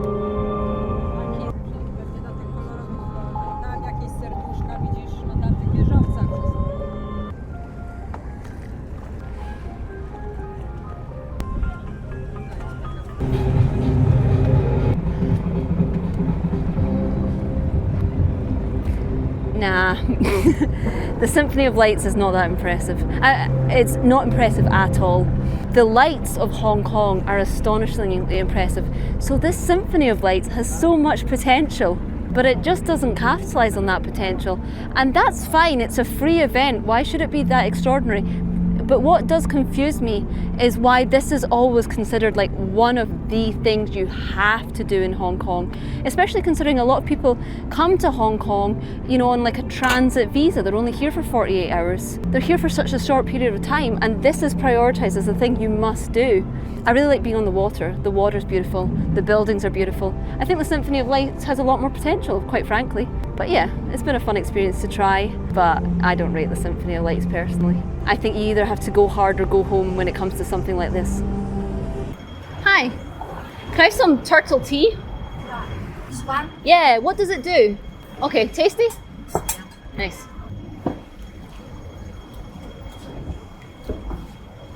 Thank you.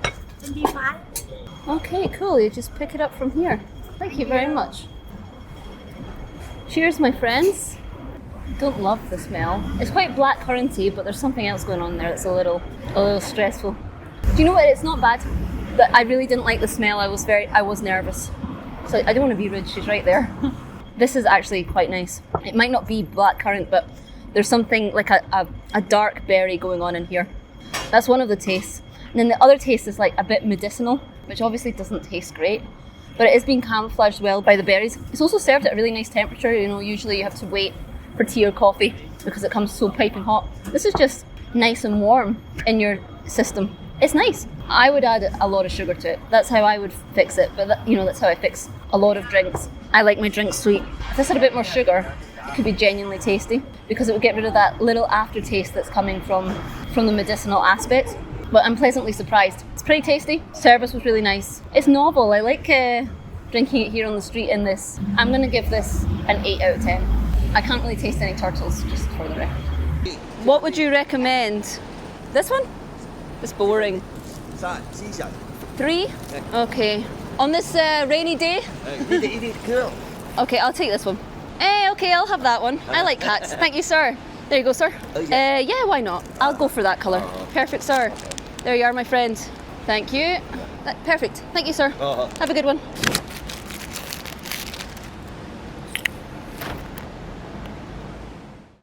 I almost left Japan without trying Wagyu. Here it is.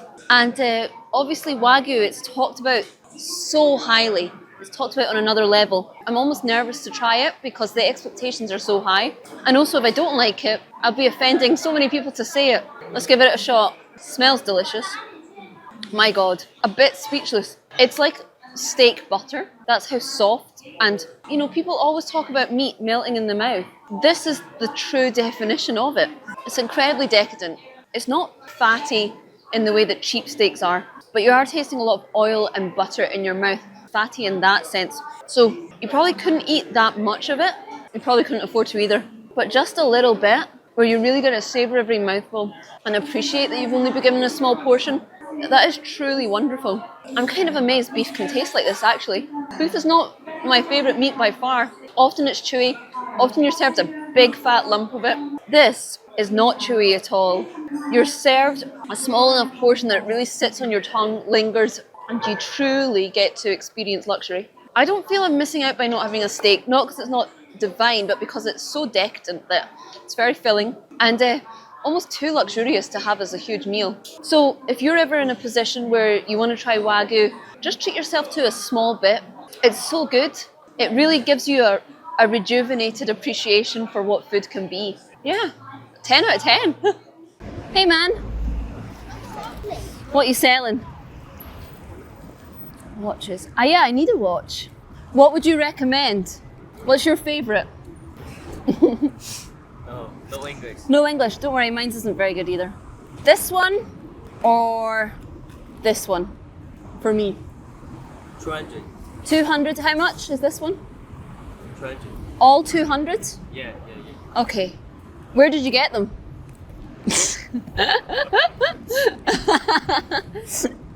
You want to go on a date? No. Okay, thank you. 200. Can I try it on?